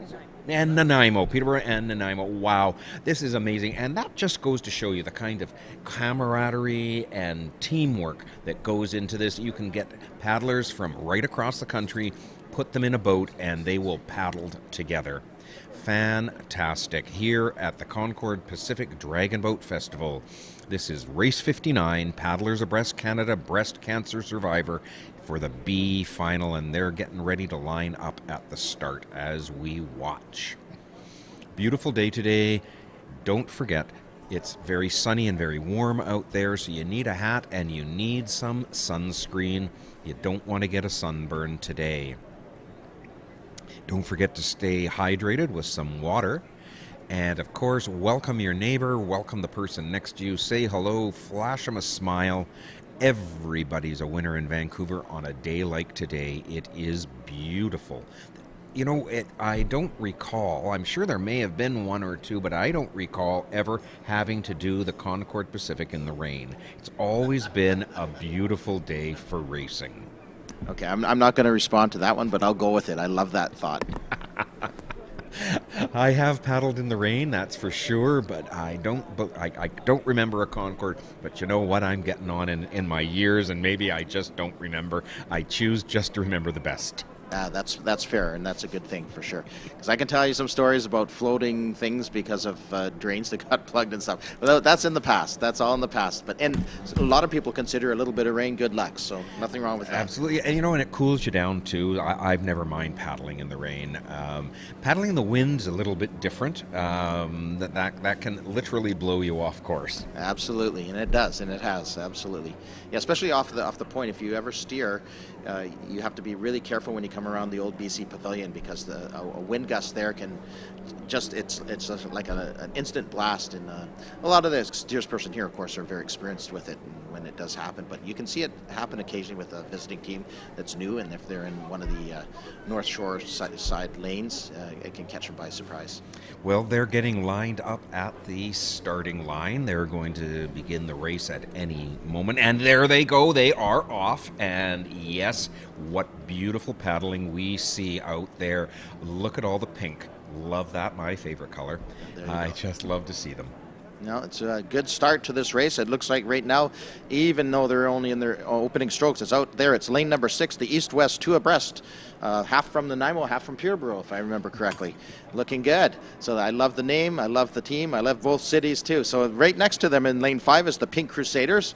They're looking good too. They're centering themselves in their lane, which is excellent. The Dragons abreast from Toronto in lane number 4, and the West Island Dragons, of course, from Montreal. And lane number 2, the Chessmates from Kingston. Actually, another city that I enjoy visiting. And yeah, looks like, again, we're going to have a heck of a finish here once they get there. And we're actually moving quite fast here. Just coming around the pavilion now and probably getting close to the halfway mark. And it's interesting how the two pairs of boats have tightened up again. As long as they remain in their lane, that's not going to be an issue. The lanes are quite wide, and it is possible that you're going to drift to one side or the other. But it does look like right now, early going, it's the Dragon Breast Toronto in lane 4. And let's see here, 2, 3, 4. And on the outside, the east-west, 2 abreast. They're looking pretty good up. Looks like they've been asked to hold their boat. They must have been drifting or something. They stopped for a moment, but they're back in it again. And they're still holding a bit of an edge lead, but it does look to me like it is lane number 4, the Dragons abreast Toronto. They're going to hold off the challenge from the east-west team over there in lane number 6. Looking strong, and here's a big push coming from the lane number 3, the West Island Dragons. All these ladies giving 110% here. Look at the concentration, look at the focus, look at the beautiful paddling. Great strokes happening here. Yeah, lane 4, Dragons abreast Toronto, holding their own right now, but still being challenged by east-west, 2 abreast. Even though they stopped momentarily, they're in the thick of this. And look at that encouragement from the drummer. She's leading in there, giving them some really good advice. Keep paddling. Right on. Dragons abreast Toronto, looking strong. Looks like they are going to take it in this last 100 meters. But again, it's anybody's race. It is very, very close here. It's Wow. just a dragon's head difference, it looks like at this point from our angle. Yeah, it looks like it's the West Island Dragons now in lane number 3 are doing a bit of a push here. It's going to be very interesting finish here. Lane number 4, for sure, Dragons abreast Toronto. Looks like unofficially they're going to cross the lane first. Oh, it's going to be too close to count. Is it 365? 365, that's what I'm going to say. We'll see the official later. It's the West Island Dragons and 6, and then east-west 2 abreast, and the Pink Crusaders in lane 5. Here comes lane number 2, our friends, the Chessmates from Kingston.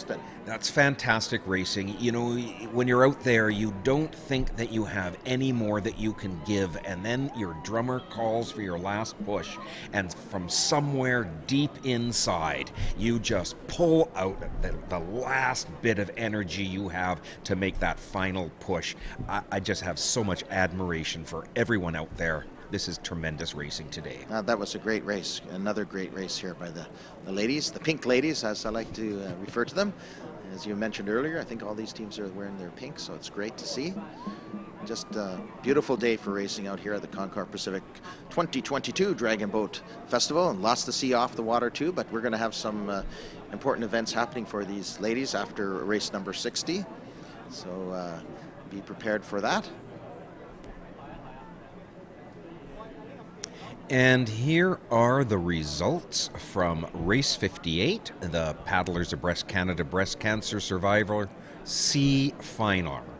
In first place is Waves of Hope at 2:44.347. In second place, Chemo Savvy Pink Thunder at 2:44.530. In third place, Chemo Savvy Pink Lightning, 2:45.381. In fourth place, Dragons of Hope, 2:47.750. Fifth place, Women Alike Abreast a River at 2:57.109. And sixth place, Busting with Energy at 3:06.385. It doesn't matter whether you were first or sixth, they are all winners in these races. This was Paddlers Abreast Canada Breast Cancer Survivor C Final. Congratulations to all the paddlers.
If you're watching on the big screen, there's a beautiful view of the Racers Village, and along the shoreline you can see BC Place in the background there, and of course there's the home of the Vancouver Canucks in there as well.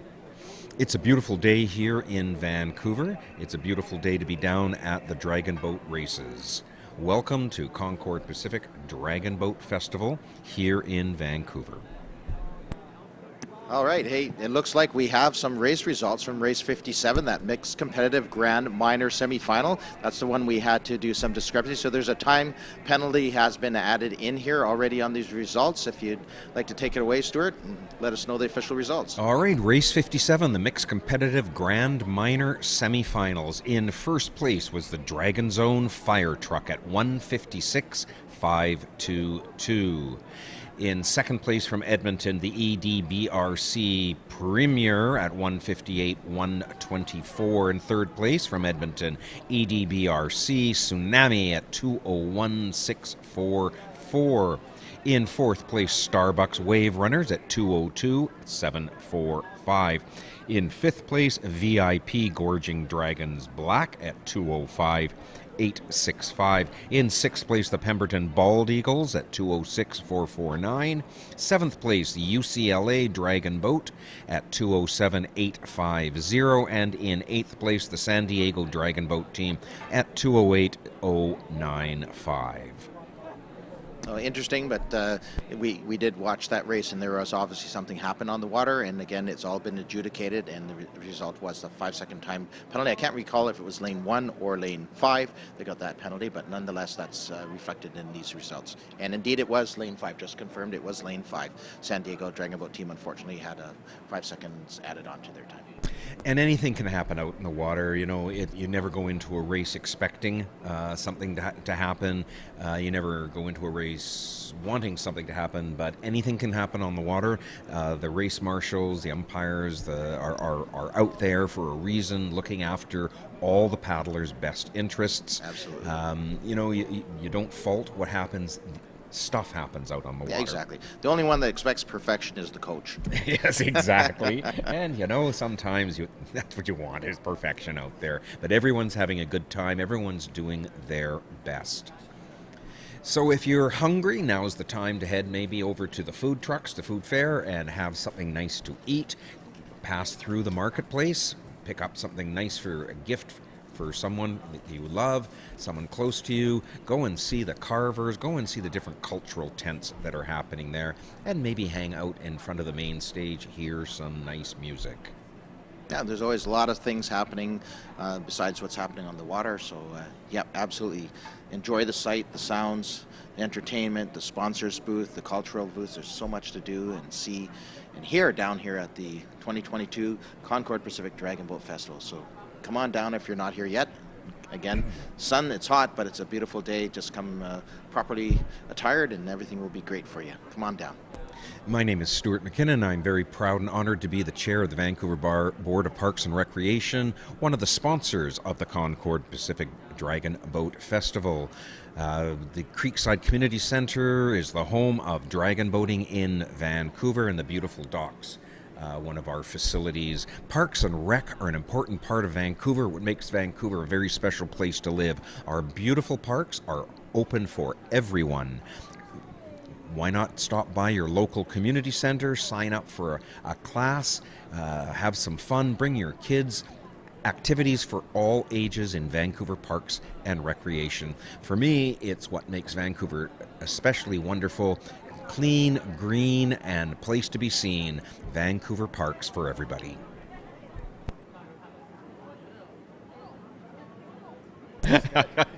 It just rolled off the tongue. Yeah, it was really good.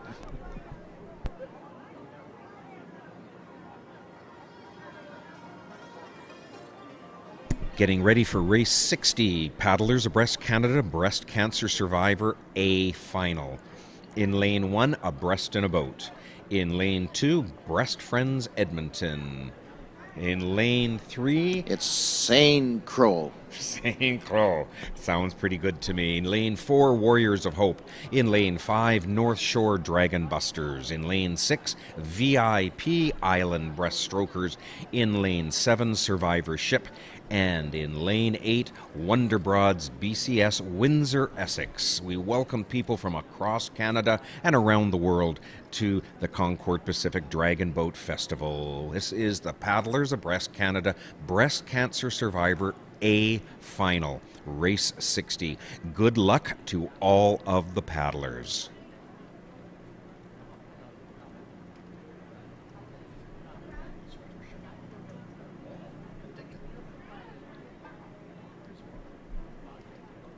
Okay, and as you've mentioned, Stuart, there's lane 4. The Warriors of Hope are actually from North Bay, Ontario. Actually, I've been there a few times. I do remember the flies, but that's not a knock against North Bay. And also from Penticton, the survivorship in lane number 7. So we have from across Canada, including our friends in Edmonton, and Abreast in the Boat is from Vancouver. So again, these are breast cancer survivor teams from across Canada, have all gathered here at the 2022 Concord Pacific Dragon Boat Festival. And just after race 60, we'll introduce a member of that organization who's going to take you through a very special ceremony which will happen after race 60. And if I'm not mistaken, Saint-Croix is from La Belle Provence. Is that correct?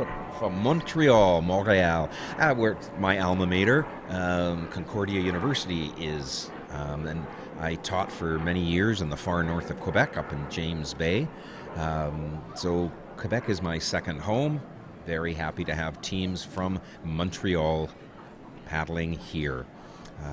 It's just so wonderful to have paddlers from across the country and all over North America come to Vancouver. Very special time.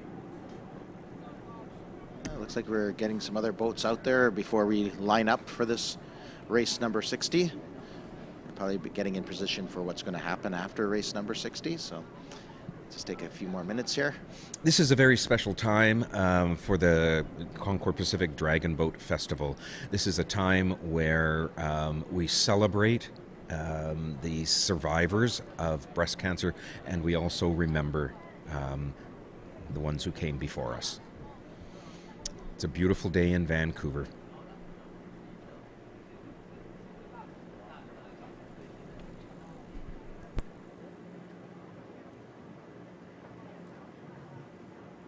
Yeah, nobody can knock the June-Vember thing on us now, can they, Stuart? With this weather, not even a chance.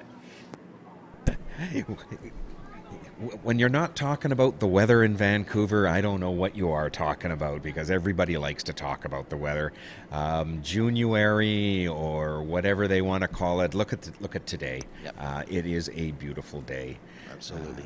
Spectacular day on the beautiful downtown Vancouver on the shores of Falls Creek. Here we are, and kind of wish I was out there on the water right now. Absolutely. I too wish I was out there, about to paddle my heart out. A beautiful day. But it's nice to be here with all of you, Yes. talking and calling these races and talking about my favorite thing, the city of Vancouver. Fair enough, fair enough. And the bonus for me is the air conditioning today. The heat and I don't get along too well, so this is a bonus for me. There you go. If you're not talking about the weather, you're complaining about the weather. That's Vancouver. It almost sounds like you're from Saskatchewan when you talk about it that way. And that's what we always used to talk about. It's the weather. I remember having a professor at university back east who said that in Vancouver you had two seasons, the rainy season and August. Well, you can't say that today. It's a beautiful June day, but it is very warm out there. So do wear a hat and put on some sunscreen. So the race 60 paddlers are lining up at the start line, and they're getting ready to go. And off they go now. And it's a really good start, good paddling, getting that first oomph as you get past the start line. Absolutely. This is a very technical start. Of course, most teams would be doing a traditional 6:16 start. Most of these teams would be doing something very similar, if not exactly the same. And you're right. The whole idea there, those first 6 strokes, maybe 2 half, 3/4, full, and then they go into a higher rate, and then they're going to lengthen out their reach as they get past that 150 meter mark. And oh wow, we have quite a grouping here. So it looks like in lane number 4 and 5 right now. Lane number 4, the Warriors of Hope, and Saint Crow over there in lane 3. They're doing okay too. So we're going to have a heck of a race here. Again, here's the ladies all working hard on their technique. They're all here for a great reason, racing and camaraderie. And again, we're going to have a heck of a finish here. It's oh, beautiful sight there. A little bit from the overhead, you saw a little bit of wind there or something on the top of the water, a little bit of white cap. So beautiful. Here's a great shot of all our teams. Lane number 5, of course, the North Shore Dragon Busters from our own North Shore. Lane number 6, the VIP Island Breaststrokers. Survivorship over there in lane 7. And the Wonder Broads, BCS from Windsor, Essex, Ontario. Great shot of our drummer from Saint Crow. And I love her helmet or hat. I'm not sure what it is. I don't think it's an Oriole, but I'm not sure what kind of bird it is, but it's great. I have to find out. Saint Crow looks awesome out there right now. This looks like an amazing race out there. I just can't imagine what it's going to be like for those women in those boats paddling. Their hearts out right now. It is so close. Look at those paddlers. It's beautiful to see the stroke after stroke in time. That's right. Now they're putting their finish on. They just crossed the 500 meter mark, the 400 meter mark at the boys. And yeah, look at them. Look at the encouragement from the drummer on Warriors of Hope, leaning in, giving it her all, giving her team, encouraging them to just give a little bit more. So lane number 5, though, the North Shore Dragon Busters and those Warriors of Hope, they look like, oh, but look who's coming up there in lane number 3. Is that the Saint Crow? Saint Crow, are they going to make it across? It looks like 4, 5, 3. So it was Warriors of Hope, North Shore Dragon Busters, the Saint Crow, and here comes, is it lane 2 or 7? Looked like a photo finish, 2786. Let's just call it that way temporary until we see official. Breast Friends of Edmonton. and Lane 6, the VIP Island Breaststrokers, Lane 7, Survivorship, and Lane 8, again, we already saw our Wonder Broads BCS from Windsor, Essex, Ontario. So very well done. So I'm going to hand the mic over now to, and I'm going to allow her to introduce herself. It's Kathy, and if you feel free, feel comfortable, have a seat, grab this chair, and it's all yours.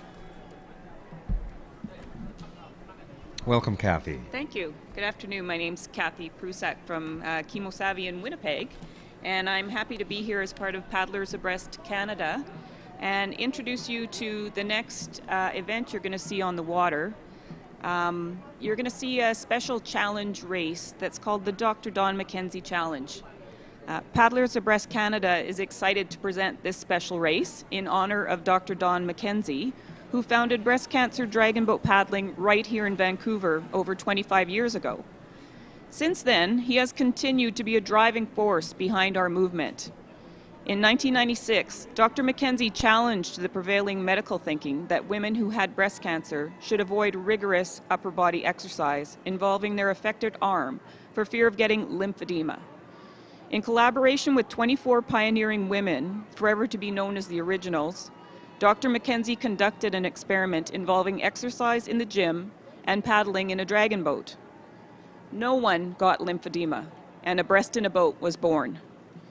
His experiment, which has since turned into a global phenomenon of breast cancer dragon boating, proved that exercise in the form of dragon boat paddling does not result in lymphedema and actually produces tremendous physical and mental health benefits.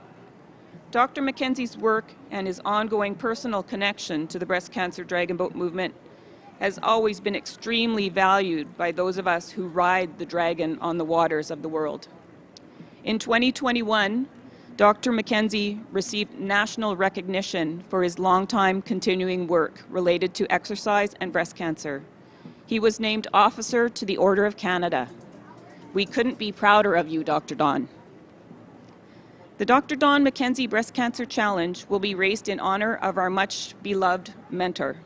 On the water are representatives from 26 breast cancer survivor teams from across Canada, from Nova Scotia, Quebec, New Brunswick, Ontario, Manitoba, Saskatchewan, Alberta, and British Columbia. Although the competition to reach the physical finish line will be fierce, the ultimate goal is for everyone to pull together in the spirit of camaraderie, well-being, and hope. Paddles up, and thank you, Dr. McKenzie. Thank you very much for those words. Very much appreciated. Thank you for coming here today. Thank you for, are you paddling? No, I am officially on the shore. Are you officially on shore? Well, welcome to Vancouver and welcome to the Concord Pacific Dragon Boat Festival. Thank you. Something here for everyone, and these paddlers are close to all of our hearts. You know, it's an amazing to be a survivor, and it's amazing to get out on the water and with your teammates, your comrades, and to pull together. Thank you to all of the breast cancer survivors here today. An amazing day.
And we are getting ready now for race 61. This is the Dr. Dawn Mackenzie Breast Cancer Challenge. In lane 1, PAC BCS Composite 1. In lane 2, Chestmates. In lane 3, the West Island Dragons. In lane 4, Dragons of Best Toronto. In lane 5, Pink Crusaders. In lane 6, East West 2 abreast. In lane C, PAC BCS Composite 2. Lane 8, PAC BCS Composite 3.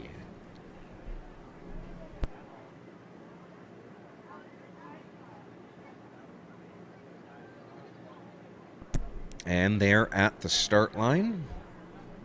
We're getting all set to go.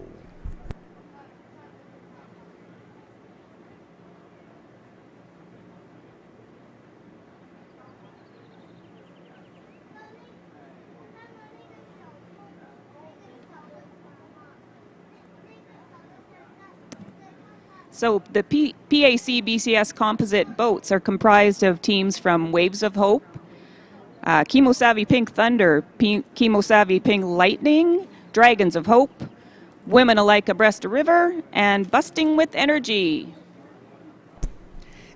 That's amazing that we get these composite teams here. Means you are paddling with folks that are not from your team. You're putting it together. This is teamwork. This is camaraderie. This is what dragon boating is all about. Yes, you're competing against each other on your team, but you come together as one group. No teams reflect that better than the breast cancer survivor teams. So they're at the start line and they're ready to go.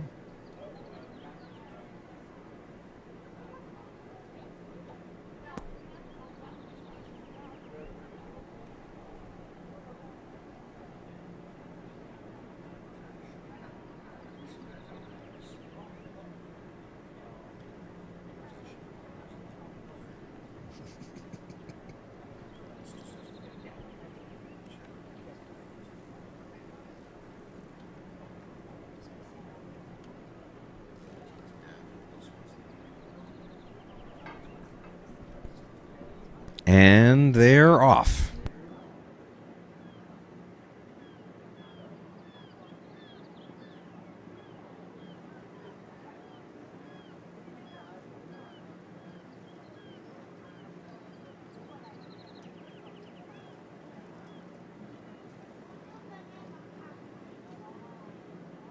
It looks like a pretty competitive race from here. They're just paddling their hearts out coming down the line. Yeah, and what we're seeing here are the same teams that we saw in our race 58 and 59, if I'm not mistaken, Susan. That's right.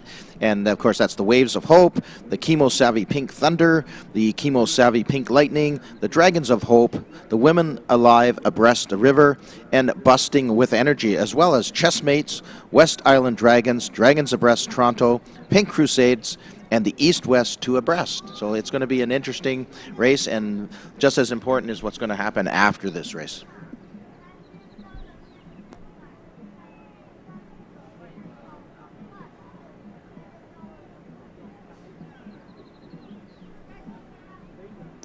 Getting to see some of the technique close up with some of those great drone shots. So we have all 8 lanes, if I'm not mistaken here. We have a full course of 8 boats for this race number 61 on the grid. And again, we can see the timing, the teams working as a unit. And that's why many of them right now, all 5 teams actually from lanes 3 right through 7 are basically dragon nose to dragon nose, which is really cool to see. Oh my gosh, I'm not sure I've ever seen boats this competitive. This is amazing. They are just racing their hearts out. 1-to-1, dragon head to dragon head. Oh my gosh. Yeah, it's very exciting here. Absolutely. And hopefully outside the building here, they're hearing your encouragement by encouraging these teams on to the finish line and support them all the way down the race course. This is amazing. This is so evenly space. This is one heck of a competitive race here. Oh yeah, exactly. And I think some of these are competent teams too in here that we've been told. So this is, as you've mentioned earlier, that's also amazing. A little bit of steering issues there in lane number 3, but I think everything is going to work out fine. It looks like unofficially is that number. I changed my glasses here. It looked like maybe lane 5. Oh, they're so tight. I can't even tell you. 3, 6, 4. I'm not Yeah, sure. exactly. It's so close. We'll wait for after the ceremonies and such, and we'll bring you those results after. Oh, look at the great push by lane number 2. Very nice. All right, I'm going to slip the mic off here for a second.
Our teams are just getting in position for our very special flower ceremony. But I will share that many of the teams on the water have just done a personal best race, and that's because at this Concord Pacific 2022 event, many of them are racing for the first time. And so it's very special. We have many new members across these boats that are here for their very first race after a diagnosis of breast cancer. So that's very special, and we thank Concord very much for that opportunity.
So, ladies and gentlemen, welcome to the Jane Frost flower ceremony. Over 25 years ago, the first pink flowers were thrown right here into the waters of False Creek by the world's first breast cancer survivor dragon boat team. Vancouver's Abreast in a Boat. This simple gesture was meant to honor a teammate facing recurrence and an uncertain future. The ripple created from those flowers was felt like a tsunami around the world. And today, this flower ceremony is repeated by breast cancer dragon boat teams at festivals across Canada and on 6 continents. For the breast cancer survivor teams of Paddlers Abreast Canada, this is the most important part of the Dragon Boat Festival. We take this moment to pay tribute to those who have lost the battle against breast cancer and to honor the challenge of those who are embroiled in this battle. The pink flower is also a symbol of our promise to stay in the race with the hope that cancer will soon be beaten. Last week, our community lost an incredible leader, mentor, visionary, and friend, Jane Frost. Jane was an original member of Abreast in a Boat and the driving force behind the creation of a global breast cancer dragon boat movement. Jane's work brought us all here today as chairperson of the planning committee for this Paddlers Abreast Canada gathering. Her legacy is here on full display. Each team member has carried a pink flower with them into the boat. After a moment of silence, which we ask those of you on shore to share with us, the paddlers will toss their flowers into the water. Then, in the spirit of community and with your own special thoughts, we invite all of you to join in. Thank you.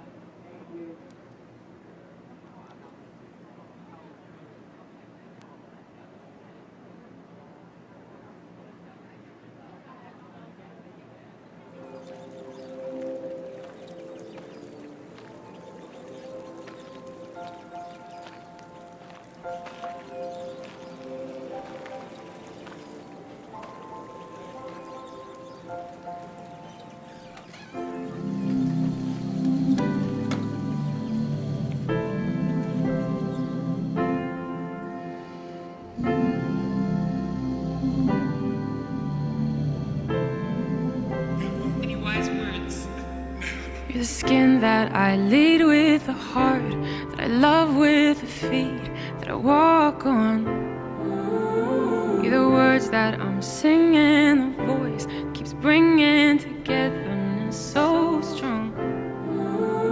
You're the high note in my laughter and the warmth that comes right after, the peace in my breathing. My green thumb and my sweet tooth, you're my drive and my rear view, the voice of reason.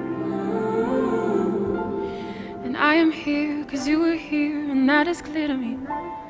And every time I think of you, it's the sweetest memories. I am here cause you were here, always guiding me, the light that shines in me. Oh, meet you at the light. I'll meet you with the light shining bright, shining bright. Meet you with the light shining bright, shining bright. Oh, meet you at the light. I see you in the light shining bright, shining bright. See you in the light shining bright, shining bright. Be that push to keep going, that sweet subtle knowing where there's a will, there's a way.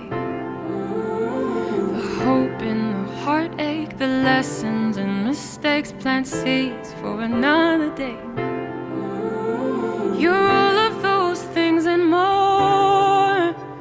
You help me have the strength to explore. My first reason to travel, choose love in a battle, to know there's so much more in store. And I am here cause you were here, and that is clear to me. And every time I think of you, it's the sweetest memories. I am here as you were here, always guiding me, the light that shines in me. I'll meet you at the light. I'll meet you at the light, shining bright, shining bright.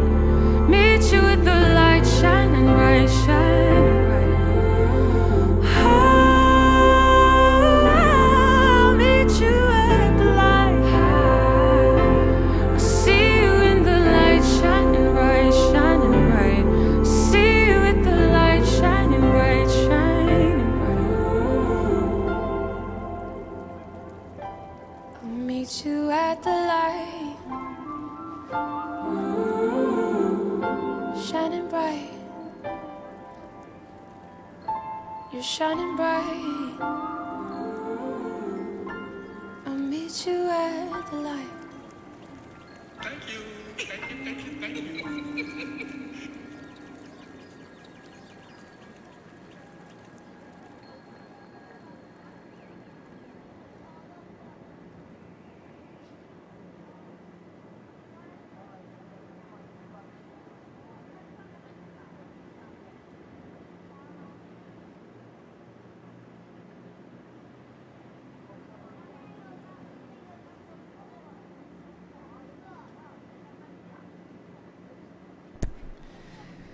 Well, thank you all very much. That was very beautiful.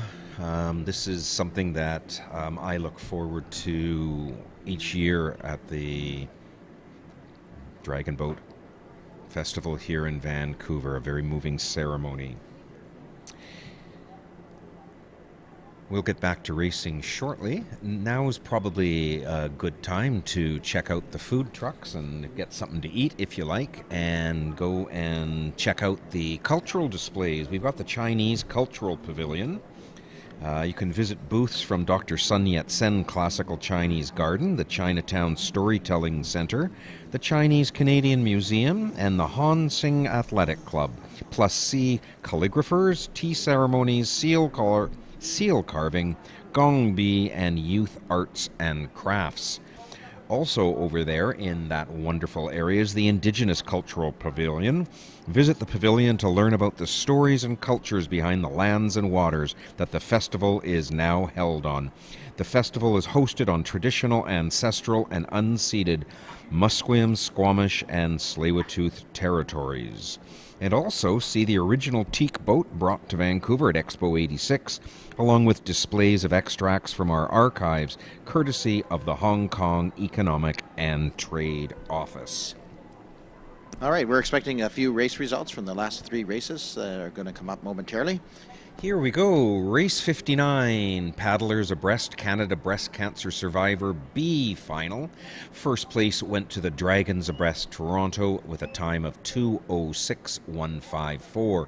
Second place, the West Island Dragons at 2:08.873. In third place, the East West 2 Abreast at 2:08.457. Boy, that was close. In fifth place, Pink Crusaders, 2:08.807, and fifth place, Chestmates at 2:22.68. What a competitive final that was. And for race 60, the Paddlers Abreast Canada Breast Cancer Survivors A final. The first place finish went to Warriors of Hope in a time of 2:25.581. Second place went to North Shore Dragon Busters, the time of 2:26.598. Third place to Saint Croix, 2:27.749. Fourth place to Survivorship, 2:33.538. Fifth place, Breast Friends Edmonton, 2:33.639. Sixth place, Wonder Broads BCS from Windsor, Essex, 2:35.357. Seventh place, the VIP Island Breaststrokers, 2:35.824. And eighth place, Abreast in a Boat, 2:41.496. Winners all. Absolutely echo that. And you had mentioned the food trucks. And I think we're almost going into a lunch break. So I do have a list of them here. I thought I'd just shout them off. Okay, just before you do that, I will do the Race 61 Dr. Don McKenzie Breast Cancer Challenge. Positioning in first place was the Pink Crusaders with a time of 2:37.737. In second place, East West 2 abreast, 2:38.972. In third place, the West Island Dragons, 2:39.005. In fourth place, Dragons abreast Toronto, 2:39.539. In fifth place, the PAC BCS Composite 2 at 2:40.590. In sixth place, PAC BCS Composite 1 at 2:46.646. Seventh, Chestmates at 2:51.267. And in eighth place, PAC BCS Composite 3 at 3 minutes 793. Excellent. Yeah, that was an exciting race, that one for sure, and very moving ceremony as always, the flower ceremony. So just to run through a list, if you're hungry, I'll give you a list of the food vendors that are on site here, and you work your way towards, looking towards Science World, and you'll find them. There's Crema Ice Cream, there's Camion Cafe, Dim Sum Express, the Indish Food Truck, then Somniac's Coffee Company, Jamaican My Juicy. I've had food there before. It's really, really good. JJ's Hot Cobs, Mr. Tube Steak. Who can go wrong with a hot dog? And Smoking Hot Donairs. Takanaka, Japanese food, very excellent also. Twisted Potato and Veg Out. So check them out if you need a bite. Now's the time. I believe we're on a break, but I'm just going to confirm that until 1:40, the next scheduled race. I'll just confirm. I'll be right back.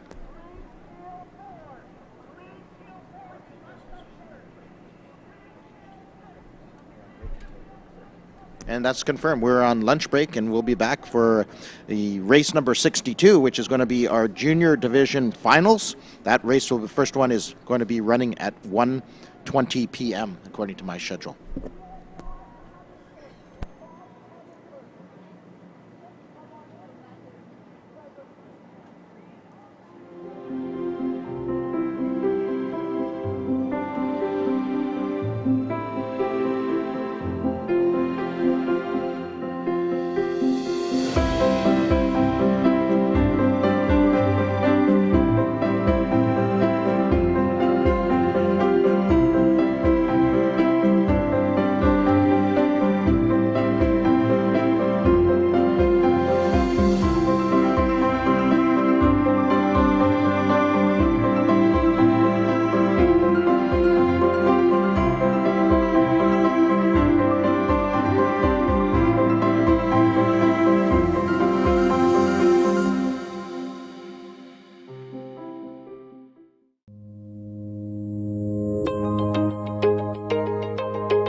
what makes Criterium Racing really special is that there's always a fun family festival attached to it. So there's going to be food trucks, and you get to really see some of the best racers in North America light up. And I'm super excited to race in front of a home crowd.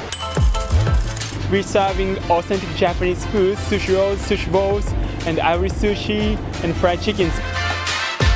Hi, my name is Michael Billy, and my ancestral name is Stawalkin. And at Canoe Cultures, we renovate and build canoes, and we are excited to share and display our culture with you.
Dust off your paddles. The Concord Pacific Dragon Boat Festival returns June 24th to 26th at Concord Pacific Place and Falls Creek. Experience the continent's best dragon boat racing, headliner music concerts, and cultural pavilion displays right in the heart of Vancouver. Meet us where culture and sport intersect at the Concord Pacific Dragon Boat Festival, June 24th to 26th at Falls Creek, with the support of Concord Pacific, the Government of Canada, and the Government of British Columbia. Visit concorddragonboatfestival.ca for more info.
Hey, good afternoon. Welcome back, everyone. We just missed race number 62, the Junior B final. However, we do have the results for you. You will see the first place finisher was indeed from Richmond, the high school Flying Colts, and their time was 2:20. And in second position was the Lotus Juniors, and they had a good time too of 2 minutes 29. And third position went to the Raging Rebels, and again their time was 2 minutes 30. And MHK Youth Manta Rays in lane number 2 finished in fourth position. So on deck and coming our way is race number 63, the Oddball Workshop Junior Grand Final. And that's our grand final right here in our junior division finals. In lane number 2, we're going to have our Hastings Hydras. The Ouroboros Platinum will be in lane 3. The Abraham Lincoln Dragon Boat will be in lane 4. The Eternal Dragon will be in lane 5, and Killarney Torpedo Turtles will be in lane number 6.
And we're back looking at race 63 coming up, the Oddball Workshop Junior Grand Final.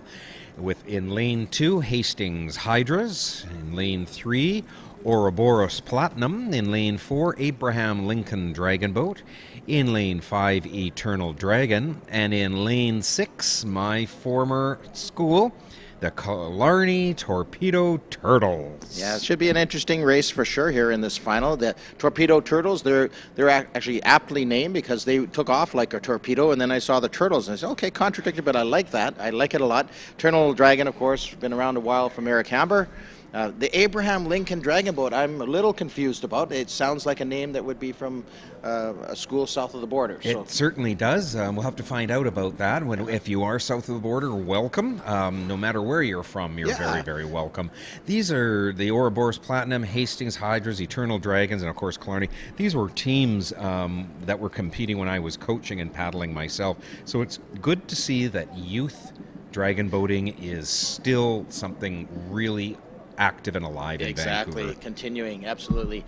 So it looks like they're under starters' orders. All 5 teams. Then this is for the hardware. They're looking for a first, second, or third place medal here. That's and there they go. Yeah, we're off and running here. All right, 2, 3, 4, 5, 6, and up. 2, 3, 4, 5, 6, 7. All right, so right off the bat, it looks like the Abraham Lincoln Dragon Boat over there in lane number 4 are taking about a 2 bench lead at this point, but charging very rapidly. Just beside them is the Eternal Dragon in lane number 5. So we are going to have a heck of the final. Again, this is for the hardware. This is for the medals. This is the bragging rights for these junior teams. This is their grand final. So let's see how they do. Again, it is Abraham Lincoln right now in lane number 4, if I remember correctly, in the middle race. And there's the Eternal Dragons not too far off. And on the outside there, the Killarney Torpedo Turtles. So this is anybody's race. Looking the good calls from the drummer, using the timing with the drum too to help those teams. This is awesome race. It's going to be very, very close. I am really looking forward to seeing what we're going to get for a finish here. You know, that Eternal Dragons. It's going to be very fantastic. superb. This is youth paddling at its absolute best. This is just terrific. Look how hard they're going at it. Yeah, that was me back about 45 years ago. However, that being beside the point, we are looking at some very strong young paddlers. This is the future of dragon boat racing, so let's cheer them on. If you're out there, give them a hand. Encourage your favorite team to cross the line first. Get that dragon nose across the finish line. That's what it's all about here in this championship race. And look at that beautiful A shape of the boats, the way that we like to see it. It's really, really beautiful. Yeah, absolutely. That's showing great form. Even from these aerial shots, it's cool because you can actually see who's actually burying the blades, even from the aerial, because you're not going to get as much of the white water here. Of course, you always get the wake at the beginning. So here they come. Who's going to pull it off? It does look like right now it is going to be those Abraham Lincoln Dragon Boat team in lane number 4. It looks like it to me. And lane number 5, of course, the Eternal Dragon, perhaps was second. So it is 4. It is 4, unofficially Abraham Lincoln Dragon Boat team. Lane number, I couldn't see it from my angle, sorry. There's 5 coming across. All right. And then 6 and 3, I believe. Eternal Dragon, that's followed by the Killarney Torpedo Turtles, and lane 3, the Ouroboros Platinum. And where's our Hydras? Did I miss the Hydras crossing? I must Number 2, yes, they came All right. across. Well, that was quite a race. I don't know if you noticed in the start of the race, there seemed to be 3 ducks that were racing in front of one of the boats. You could just see the little flapping going on, and then they got out of the way. Even the ducks like to dragon boat. Well, there you go. It's a water sport, and they definitely like to get wet. So, yeah, no, that was a great final. I think I'm really looking forward to seeing the time, and I really have to learn a little bit more about this Abraham Lincoln Dragon Boat. Yes, it would be interesting to find out where they're from. I'm sure someone will call Fill you up us on the in. radio and let you know. Yeah, you betcha. You betcha. So that was a great final. And then, of course, now that was our junior division final. So I guess we're going to see a lot of the juniors out there checking out a little bit more of the sights and sounds of the festival now that they're technically done for the day. Well, I'm not quite sure. I wonder if they're going to participate in the Guts and Glory later. That's very possible. So we're going to move now into the Premier Women Division finals. So again, these are, in theory, they're all medal races. The first one is the Premier Women C. Then we move to the Premier Women B, which is actually sponsored by Singtel, the Premier Women's B. And then the Peak Technologies, hey, that's the guys upstairs that are helping us out here and also involved with the drone. So congratulations to them. They're sponsoring the Premier Women Grand Final. So in that sequence, and we're going to have another guest host here helping us out momentarily with one of these women's races. So fantastic. I believe it's my colleague from the park board, Commissioner Gwen Giesbrecht. Welcome, Gwen. We'll get you sitting down in a moment. For those of you who are new to dragon boating, maybe you've never come down to False Creek and you're wondering what's going on and how you actually have to work here. In dragon boating, teamwork is everything. Synchronicity is more important than strength. A perfectly synchronized team will almost always beat a stronger but less coordinated team.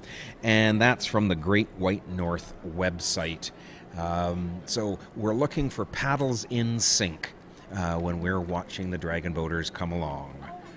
All right, there's a beautiful view of the dock, and we'll be back to races in just a moment.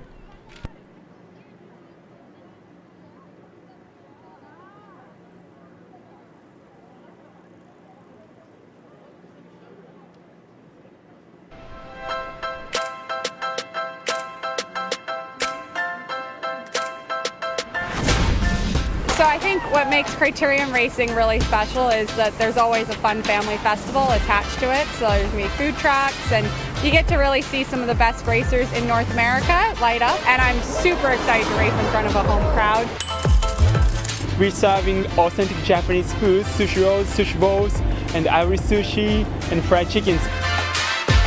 Hi, my name is Michael Billy, and my ancestral name is Stawalkin. And at Canoe Cultures, we renovate and build canoes, and we are excited to share and display our culture with you.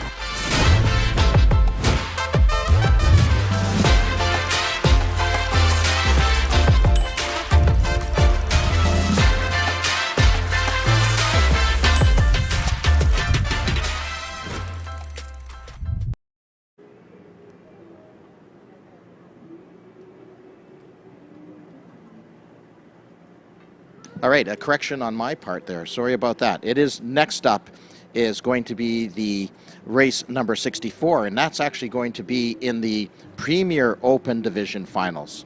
And that's race number 64. So thanks to upstairs crew for giving me the heads up on that.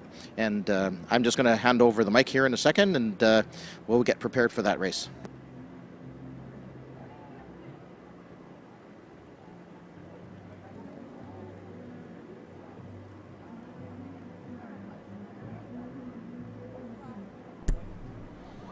My name is Stuart McKinnon. It's my honor and privilege to be the chair of the Vancouver Board of Parks and Recreation. I am now joined by fellow Commissioner Gwen Giesbrecht.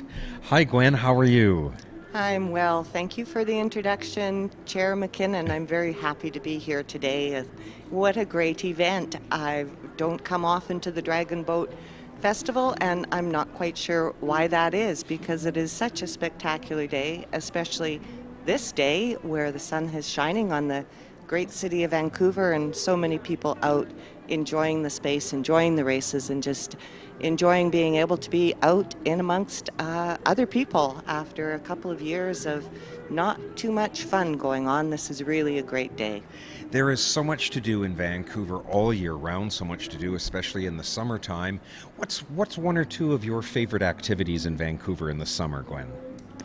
Well, I'm a big fan of swimming outdoors in swimming pools, so I like to make the rounds of New Brighton and Second Beach and Kitsilano Pool, hopefully reopening soon after the damage done in that storm surge previously. We're looking forward to that pool reopening and everybody being able to get in that pool again to enjoy the time. My neighborhood is East Vancouver, so I swim a lot at New Brighton Pool, and I think it's a perfect place to be in the summertime and see all the families out enjoying themselves there.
So we do now have the race results for race 63, the Oddball Workshop Junior Grand Final.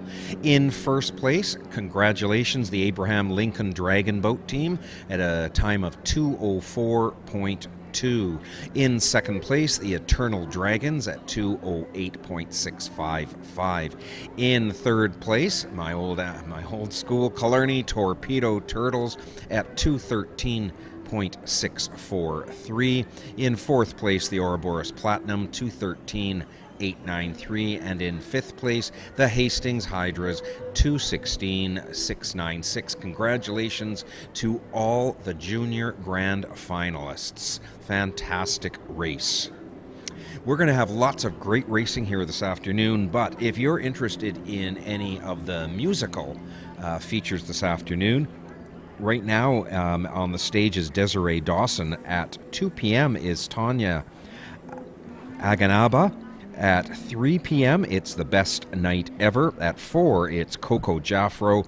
And finally, at 5 o'clock, Nina Mendoza. Always great stuff happening over Creekside North on the 102.7, the Peak Main Stage. Some of the sponsors there are the Government of Canada, Government of British Columbia, City of Vancouver, the British Columbia Arts Council, Factor, and Peak Technologies. Thank you to all of our sponsors.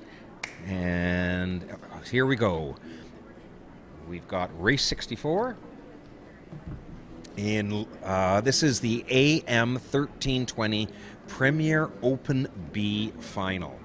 And we've got three teams here in lane 3, Nothing Dragon Masters Black, lane 4, Dragon Max, and lane 5, Raging Rebels. And you can see the boats coming up to the starting line.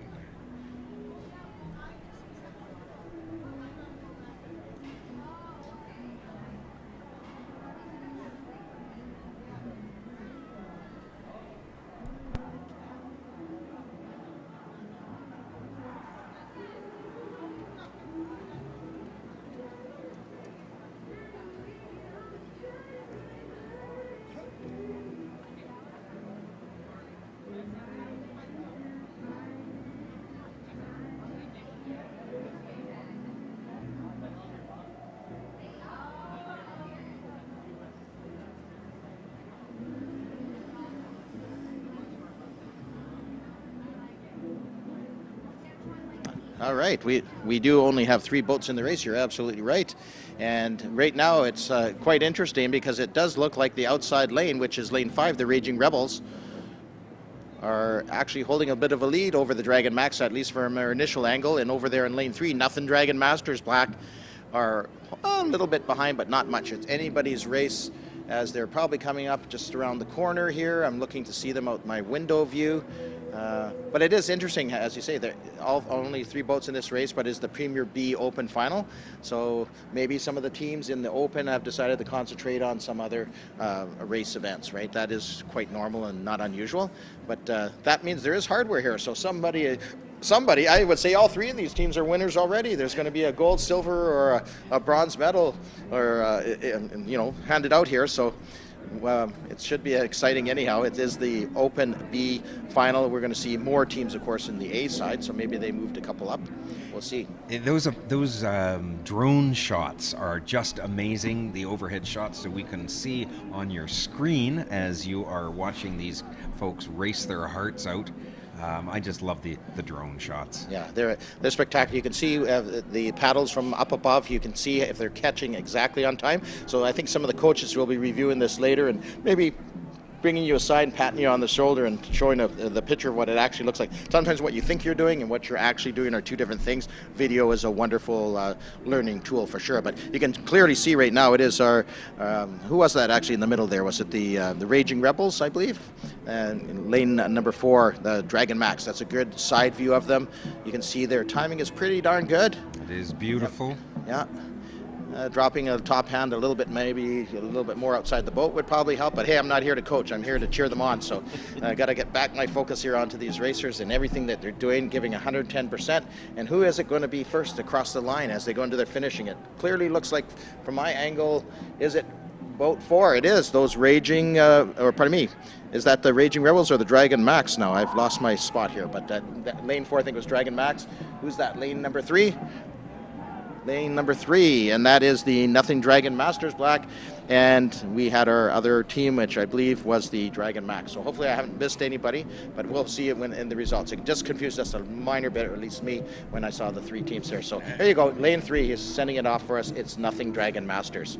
So again, that was interesting seeing the 3 boats go. It was, and you know what? Everybody's a winner, we say, at all of these races, right. But truly in this race, everyone gets a medal. Yeah, exactly. Sounds good. They should be very, very excited. And I'm not sure if it was mentioned, jump in anytime. No, I finished what you were going to say, and I just wanted to comment the notion of the mixed teams, and certainly watching them come down the stretch here, I would concur with Commissioner McKinnon. They are certainly all medal worthy. Oh, absolutely good. I like it. I like the unity here. This is all good. Their team just doing a little bit of a cheer for themselves and their supporters up on the deck. But yeah, it's interesting. I know in the women's division, I'm not sure if we made a note of it, but all those women's teams in the Dragon Boat, the Breast Survivor teams class that we saw a little earlier, they all received medal. Everyone. There was everybody, no matter what place. So that's super awesome.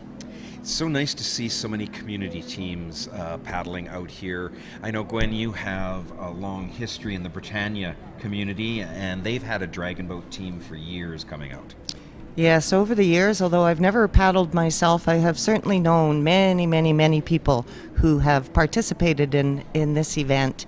And it is such a strong builder of community for so many different causes. You mentioned the breast cancer survivor team, and they are remarkable survivors and remarkable athletes that they contribute so much, and the growth and the empowerment of participating in these kind of events, particularly after you've had some physical trauma like that, I think is so significant. And I know that it has resonated so much in so many people's lives for lots of different reasons, where not just paddling, the whole, it's not just the paddling, it's the unity, it's the team building, it's the working together, that synchronization, I think, that really build such strong bonds with the people who participate. It's definitely a big thing in the Dragon Boat community is inclusivity.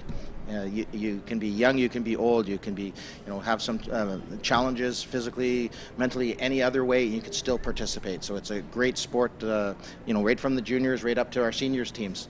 And I've actually seen some of our senior teams, if you excuse the expression, beat the pants off of some of the junior teams. So it's really interesting, the camaraderie and just the inclusivity. It's a great all-around sport. And look at this facilities. Like, yeah, you can't go wrong here. This is world class. Absolutely world class racing, world class facilities. And just on that, what you were talking about, all the different age groups. It's never too late to dip your paddle in the water. As I say, I started at 50. We have paddlers in their 70s and 80s. We have paddlers who are youth paddlers in high schools. All ages, all abilities. It's a wonderful place. Okay, here we go. Here are the race results of race 64, the AM 1320 Premier Open B final. Gwen, do you want to read those? Who came first? So in first place, we have in lane number 4, Dragon Max, with a time of 2.12.8, so pretty fast time. And in second place, we have Nothing Dragon Masters Black, and their time coming in at second place was 2.20. And in third place, we have the Raging Rebels with a finishing time of 2.21. So congratulations to all 3 teams. Very strong performance and really exciting to watch. So we're going to get you out in the boat soon then? You don't have to commit. I don't do well with my hips in that position, I'm sorry to say. But we're so pleased that you come down to watch today. Even if you don't go out in the water, it's an excellent sport to watch, excellent sport to cheer on, and we're so pleased that, Gwen, you're here today, and all the folks who are watching. That's amazing. So we're getting ready for race 65, the Global BC Premier Open Grand Final. And in this race, in lane 2, we've got the WAM Open, the UCLA Dragon Boat in lane 3. In lane 4, it's Juice. In lane 5 from Edmonton, the EDBRC Premier. In lane 6, the VIP GD Senior Open. And in lane 8, the San Diego Dragon Boat Team. Right, and the San Diego Dragon Boat team is participating in this race as an exhibition team, so they're not technically eligible for the medals. It's a special favor situation here because of probably what happened in the previous race where they were knocked out because of additional time. So, okay, and so that again shows the incredible graciousness that goes on within dragon boat racing. We know that things happen out in the water, and nothing is done intentionally that can go awry, but anything can happen out there. Absolutely. And, I just love this sport. Exactly. So they gave him some separation, as you can see. So again, this is going to be a very exciting race. You just look at the teams that are here, and you might recognize some of these names earlier. We have our friends from UCLA, of course, south of the border, from Edmonton, the Edmonton Dragon Boat Racing Club Premier, the VIP Gorging Dragon Senior Open. They're actually from Victoria. So we have a big cross, and of course San Diego now in it. So this is going to be a very interesting race, regardless if they're racing for medals or not. I guarantee you San Diego is going to give it everything they've got. Absolutely. And one of the nice things is if you are a person who likes to travel and you're a dragon boater, if you go to a place where they have dragon boating, you are welcomed. You are welcomed like family. It's just such an amazing sport that way. Absolutely. It's and that camaraderie is not just local, it's international, it's cross-border, it's inter-province. It's quite amazing when you do visit other dragon boat race events. Nothing quite like our Concord, that's for sure, but they still are very, very, the camaraderie is very high. Speaking of dragons, I see a golden dragon making its way across in front of Science World. I imagine it's being accompanied by drums and cymbals. It's a beautiful sight out there. It's good to see them back, of course, with changes over the past couple of years and haven't been able to necessarily get a lion dance or something similar to what you're seeing out there. Can't see it, it's a little too far for me, but yeah, that's great to see again. There's so much going on every day here at the festival, right? Not just on the water, as you mentioned. There's displays, there's sponsors tents. So I saw the BC Lions tent. There's so much to see and do. The cultural pavilions are really great too. So there's everything happening out here. You grab a bite, grab a favorite beverage, stay out of the sun as best you can, and check out the sights, the sounds, and then cheer on your favorite team. It's an all-around great day. It certainly is, and as you mentioned, there's so much going on, and just watching the sun glinting off the gold of the dragons that makes its way through the concourse there. It really stands out, and it really stands out that we're so fortunate that summer has arrived in time for the dragon boat races this season. I know that other years maybe it hasn't been quite as perfect, but you really can't say anything more about the day today. It's a beautiful sight looking out on the waters of False Creek and across the way to the greenery and the green roofs, and just reminded of what a remarkable city we do live in and how fortunate we are to be able to welcome visitors from all over the place to come and participate in this international racing, dragon boat racing festival. I had a question, a dragon boat racing question, if there's time. The waters of False Creek are pretty calm, not always, but mostly. I'm wondering, are there some places in the world where people train on more active water? Yeah, exactly. Actually, it's interesting you asked that question, because we were commenting a little earlier that there actually, even locally, there are teams, for example, from Fort Langley, they're paddling on the Fraser River. But unlike the teams from Richmond that are paddling on the Fraser River, of course, at the mouth, it's a combination of the fresh water and the salt water. So the waters, of course, are tidally affected, similar to False Creek, but because they don't have the full buoyancy as we do here in False Creek with the pure salt water. And then again, if you go, I'm thinking Vernon would probably be a good example, where you're paddling on fresh water, and that's a total different game. It's like paddling on heavier water. You really have to bury the paddles, and you have to pull much harder. I've also been to races. I'm thinking of Long Beach in California, for example.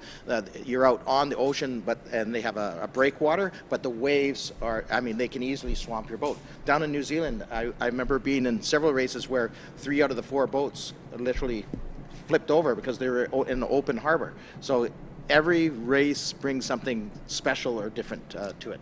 And here we are, race 65 is underway. This is the Global BC Premier Open Grand Final.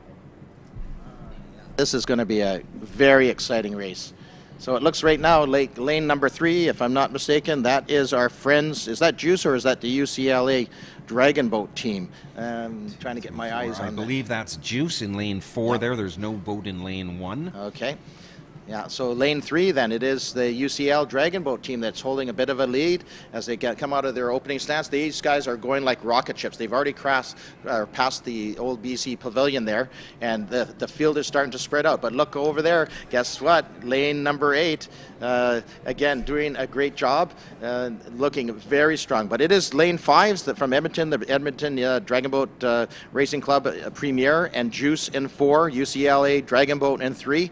It's San Diego over there in 8 that's giving them a run for their money. I told you, no one's going to let up, regardless medals or not. It's here about you're giving 100% to the best competition you can give to your fellow teammates or team members or your competition. So this is awesome racing here. Lane number 3, UCL Dragon Boat team. It's going to be really close. They're coming up to the last 100 meters. They're both calling their finishes right away, and we are having a heck of a race here from Edmonton, and Juice in 4, UCLA in 3. This is super tight.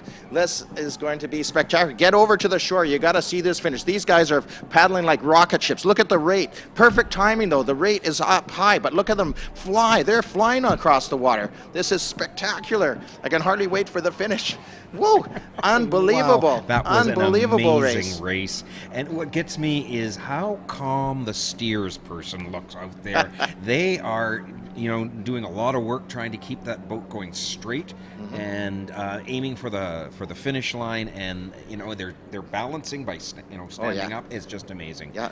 These look like happy paddlers. They're patting each other's shoulders, congratulating each other. Well done. Yeah, there is hardware on the line, and again, people are coming with their best, and we've seeded to this point for this final right in the Global BC Premier Open Grand Final, so it's really exciting.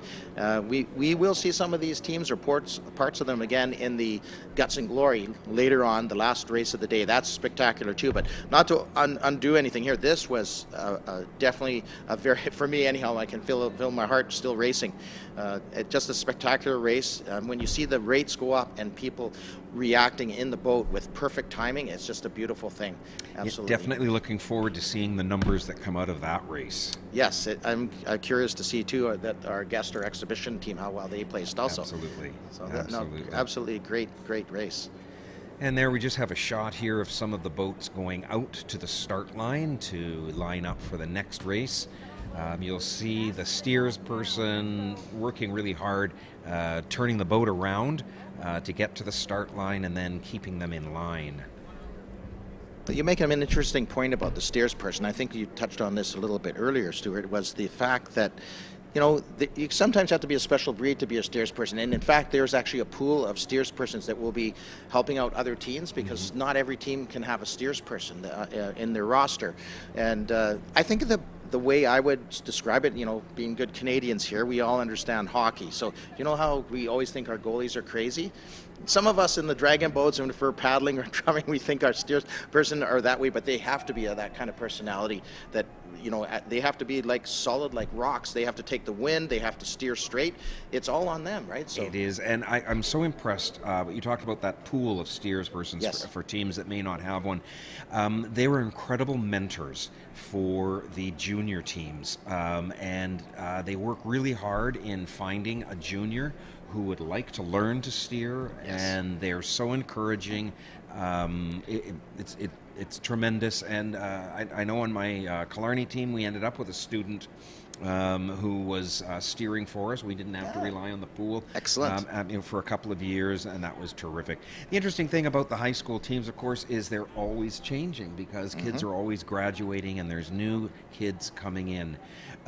They can be highly competitive teams, but they all can be very welcoming. I remember for the Killarney Cougar Dragons, it didn't matter whether you were in grade 8 or grade 12, That's a whether good thing. you had never paddled before, everyone was welcome, and we all paddled our hearts out. Absolutely. Yeah, that's what it's all about. Well, here's the results. Here we have race 65, the Global BC Premier Open Grand Final. In first place, it was Juice at 152.657. In second place, the Edmonton EDBRC Premier at 153.274. In third place, VIP GD Senior Open 158.363.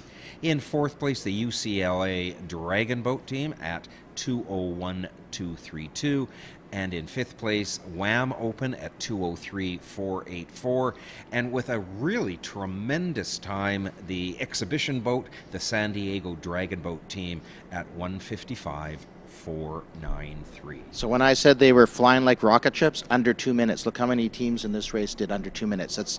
That is awesome. I mean, a few years ago, many years ago, it almost thought impossible to break the 2 minute, and it's happening regularly now. Just with the development of the teams, conditions, everything factored in. So looking forward to seeing some more great finals and racing this afternoon. That's what it's all about.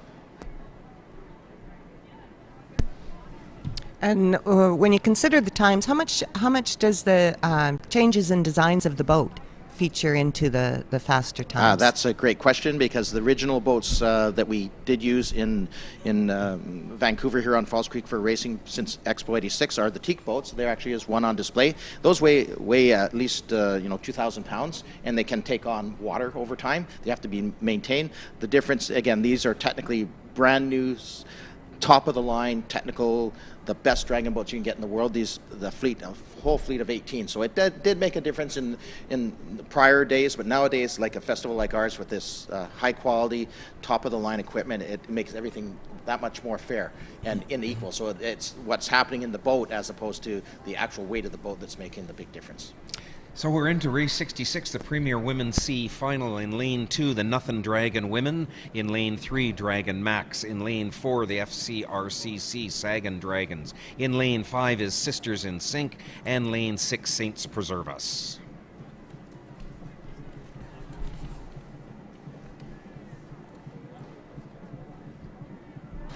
Right, yes, indeed. The Premier Women's Sea Final. So these women, again, they're paddling for medals here.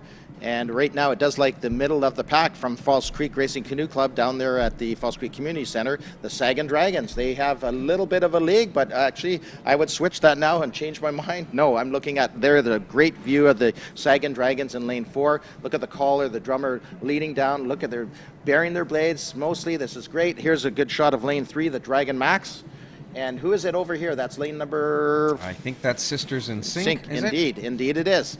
And they are looking very strong. We are going to have some sort of battle royale here. Let's call it that. It's, again, going to be at the halfway mark, and they're coming up really rapidly towards our 350, 400-meter mark. So just look at these guys go. Yeah, there's a little bit of timing issue over there, but they're hanging in there. Sometimes one might not make a huge difference, but we shall see. They're all giving it their all in this division, and wow, we're starting to get a little separation here, but it is definitely lanes number 3, the Dragon Max and the Falls Creek Sagan Dragons. And right now I'm giving the edge.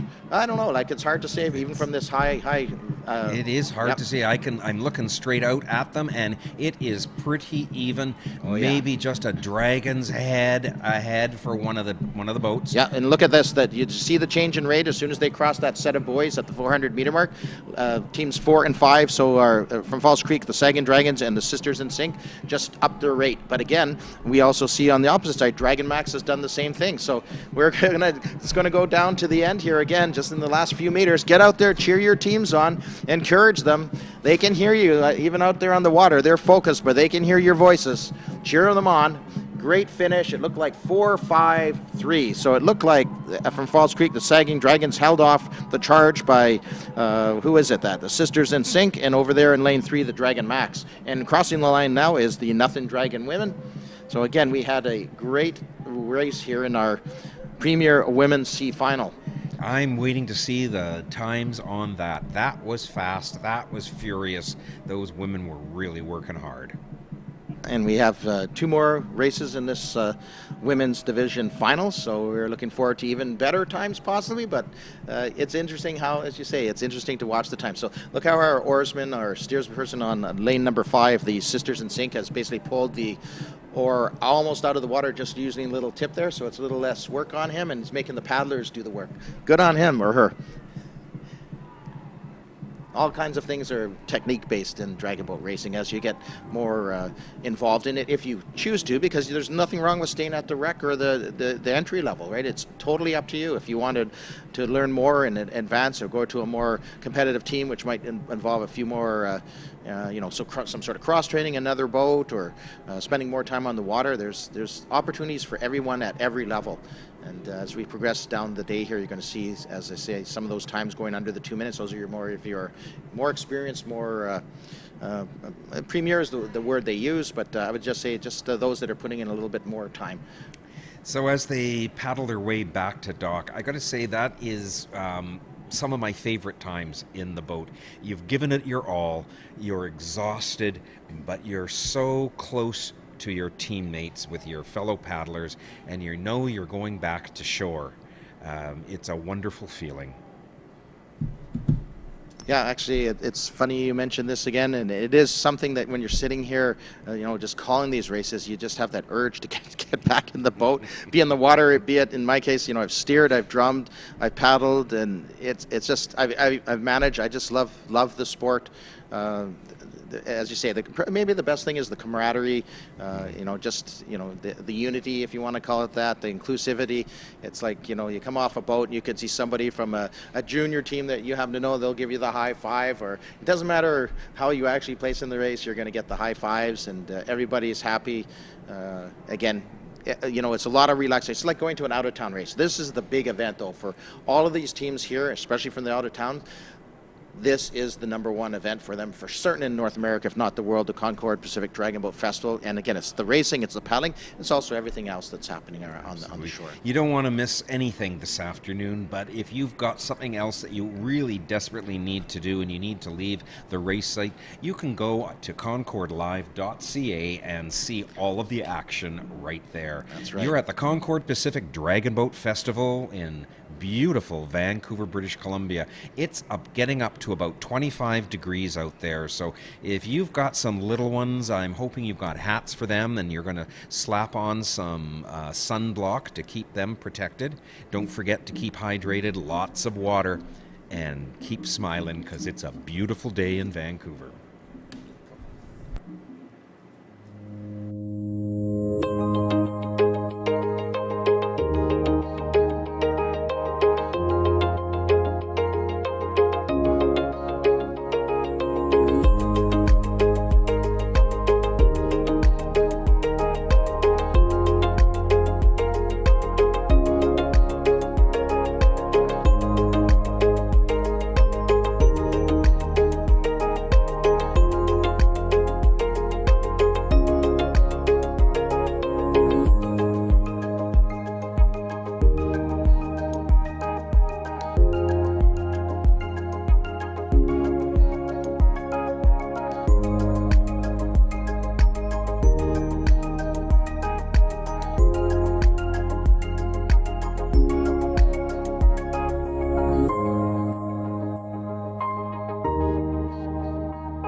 All right, we're getting ready for race 67. This is the Tsingtao Premier B final. In lane 1, Club Sake Women. In lane 2, Wasabi Force. In lane 3, Wasabi Impact. In lane 4, VIP Gorging Dragons White. In lane 5, our friends from California, UC Irvine Elements. Lane 6, Orca Women. And lane 7, Concord Pacific Flying Dragons. all right, going to be another great race. This is the Tsingtao Premier Women B final coming up. Sorry about that. That's just one of the things I love.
All right, this is the Sing Tao Premier Women B final. They are at the starting line.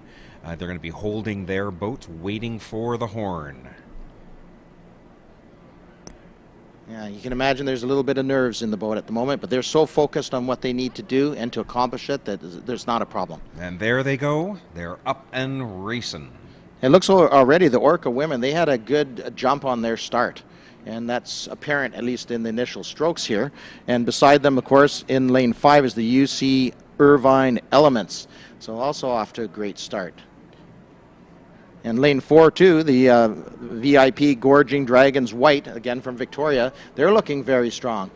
So it's interesting, again, as we've come down to these finals, it doesn't necessarily matter which lane you're in because there's, depending on the seating, it's going to be how well you execute. And by this time we're into the finals, and so we've got really evenly matched boats here. Absolutely. They're just paddling their hearts out. Beautiful paddling, I can see. Very, very much in sync as they do. The synchronicity is the key here. As I said earlier, a team in sync can often beat a stronger team who's not in sync. Yep, timing will beat power 9 times out of 10. Absolutely, there's no doubt about that. Not that I know about it, but I'm just sharing my opinion. But no, you're absolutely right. Very well said. So again, there's the Orca women over there in lane number 6. They're still in the thick of this. The battle right now appears to be lanes 1 and 2 as they've crossed the halfway point in this, and they're rapidly moving up towards the 350 meter mark, almost 400. Once they hit that second set of buoys, they're at roughly the 400. But it is lane number 4 for certain. The VIP Gorging Dragons White from Victoria looking very strong. And look at the rates. Everyone's kind of picked up on the rate. A little bit smoother water, and the tides may be helping a little bit. The Orca women in 6. I do like the Wasabi Impact over there in 3 too. I wouldn't count them out. And my favorites, the Concord Pacific Flying Dragons over there in 7. Great shot. Now, how close are they? Look at the shape, the A shape. The rates are slightly different, but the movement is almost in parallel, which is interesting because you would usually see one boat jump a bench or so as they increase the rate. But again, it depends how far you're getting to drive that paddle and pull that water. And it's going to be another one of these exciting finishes for sure. Gosh, it is really close. Is it the Gorging Dragons or the Irvine Elements? We'll find out. Oh, unofficially it's lane 4, which was the Gorging Dragon followed by Irvine Elements. And there's lane number 2, the Wasabi Force. And on the outside, wow, 6, 7, and 8. So the Orca women, the Concord Pacific Flying Dragons, and Club Sake women. And we also saw Wasabi Force. There's this Wasabi Impact. I hope I didn't mix those two up. But look at this. Yes, she says. Yes, the drummer in number 4 says, yes, you guys. I love you all. And she's right. You love your teammates. Some congratulations happening there in that boat, in all the boats. Oh, of course. Yeah, look at them. They gave everything they had. And look at those beautiful boats. Yeah. They're just fabulous. Local artist renditions on some of these boats, just amazing. Yeah, absolutely. Just beautiful artwork on the boats. But on these BUKs, a lot of people call them the buck boats. I prefer the BUK, but it's whatever works for you works for me. And just beautiful. Look at the people milling around and checking around out the site. So there are lots of people out there at the various pavilions and getting to the shoreline. You can see them lined up to watch those races and cheer on their favorite team. There's nothing more exhilarating when you get to that finish line. Although you hear it along the course, at the finish line, you hear the cheers and waves, and you can't say anything because you're exhausted. But it's just invigorating to refresh you in that case. Here's some results. All right, here's some results. Race 66. Gwen, do you want to read those out for us? Right. And in first place, the FCRCC Sagan Dragons with a time of 2.30.080. And in second place, Sisters in Sync with 2.31.915 their time. In third place, the Dragon Max team with a time of 2.34.167. And in fourth place, Saints Preserve Us with a time of 2.38.738. And Nothing Dragon Women finished off the race with a time of 2.42.158. So congratulations to all those teams. That was a remarkably exciting race to watch, and everyone did very well. And we'll move on to more races coming More up. races. I'm just going to do a personal shout out to Donnie and Joanne for getting a silver medal for Sisters in Sync. Congratulations. Congratulations to all the paddlers, of course.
All right, we're getting ready for race 68. This is the Peak Technologies Premier Women's Grand Final.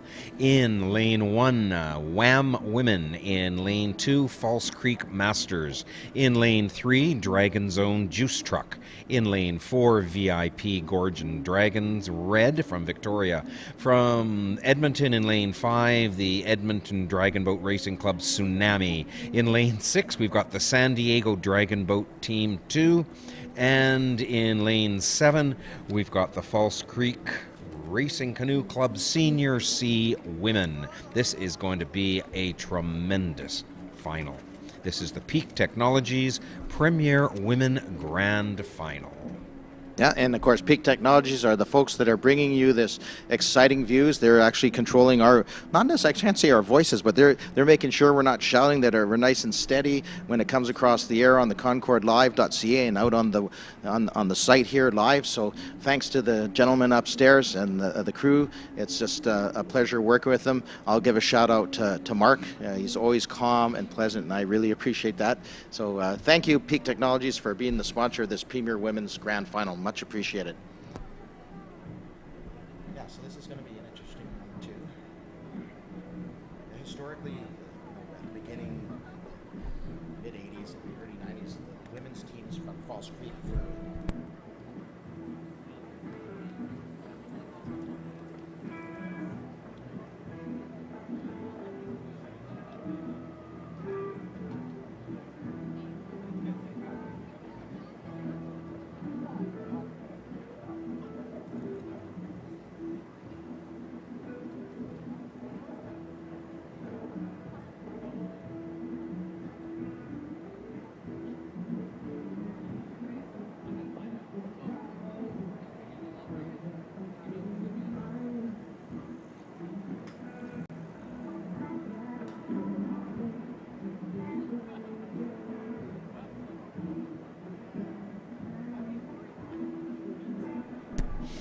So here we are this afternoon at the Concord Pacific Dragon Boat Festival. We're getting ready for race 68, the Peak Technologies Premier Women Grand Final.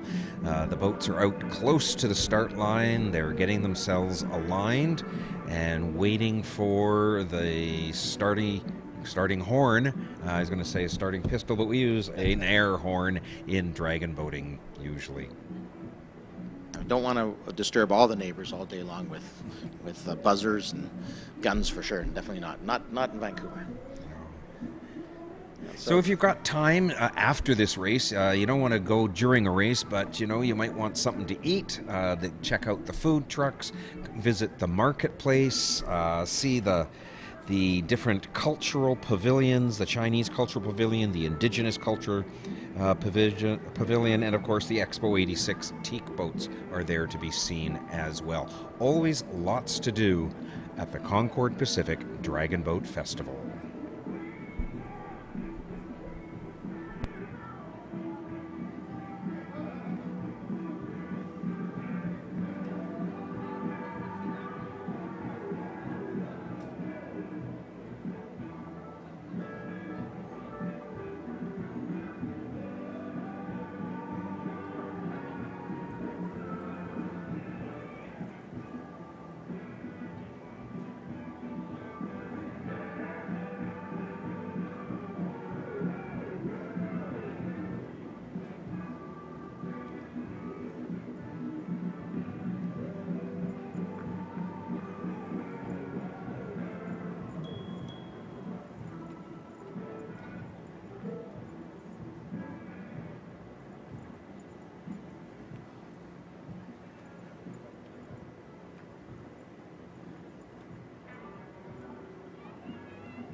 And they're off. This is race 68, Peak Technologies Premier Women Grand Final. This is going to be exciting for sure. And already ahead, looks like lane number 3, the Dragon Zone Juice Truck, who are right beside the Falls Creek Masters, and 2 had a huge jump out of the starting gate. So they're holding the very, very early but precarious lead, if we can call it that. That was one of the fastest strokes I've seen on a start. There, the Dragon Zone Juice Truck.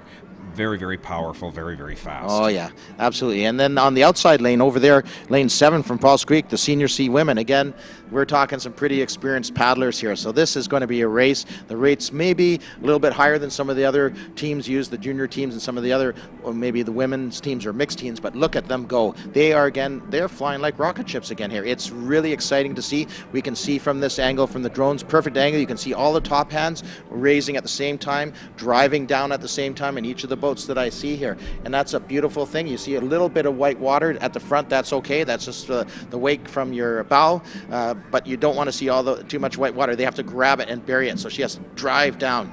Yeah, and just by osmosis, usually, you know, on the mixed teams or the women's teams, it's you know, how you fit in the boat is based on, you know, your size basically, and it's really exciting to see. But look at them fly. But they are now being challenged by lane number 4, the VIP Gorging Dragons Red, also from Victoria. They are challenging very strongly the Dragon Zone Juice Truck. So, they are digging hard. Oh, they yeah. are paddling deep and quick. They are just amazing what's happening with these paddlers. Wow, and we are at the last 100 meters, so now everyone's going to go into their finishing stroke, so the rate is going to increase. I think I just saw 3 and 4. See how they're neck and neck? The Dragon Boat is just one bench at a time. As they pull water, they're gaining, and then the other team does it. So it's the cat and mouse, I think, is the old expression. But again, if they can pick it up a little more, Gorging Dragon might actually catch Dragon Zone Juice Truck, but I'm kind of doubting it at this point, and unofficially it does look like lane 3, the Juice Truck, and lane 4, Gorging Dragon. Followed, it is lane number 7, looks like unofficially, Falls Creek's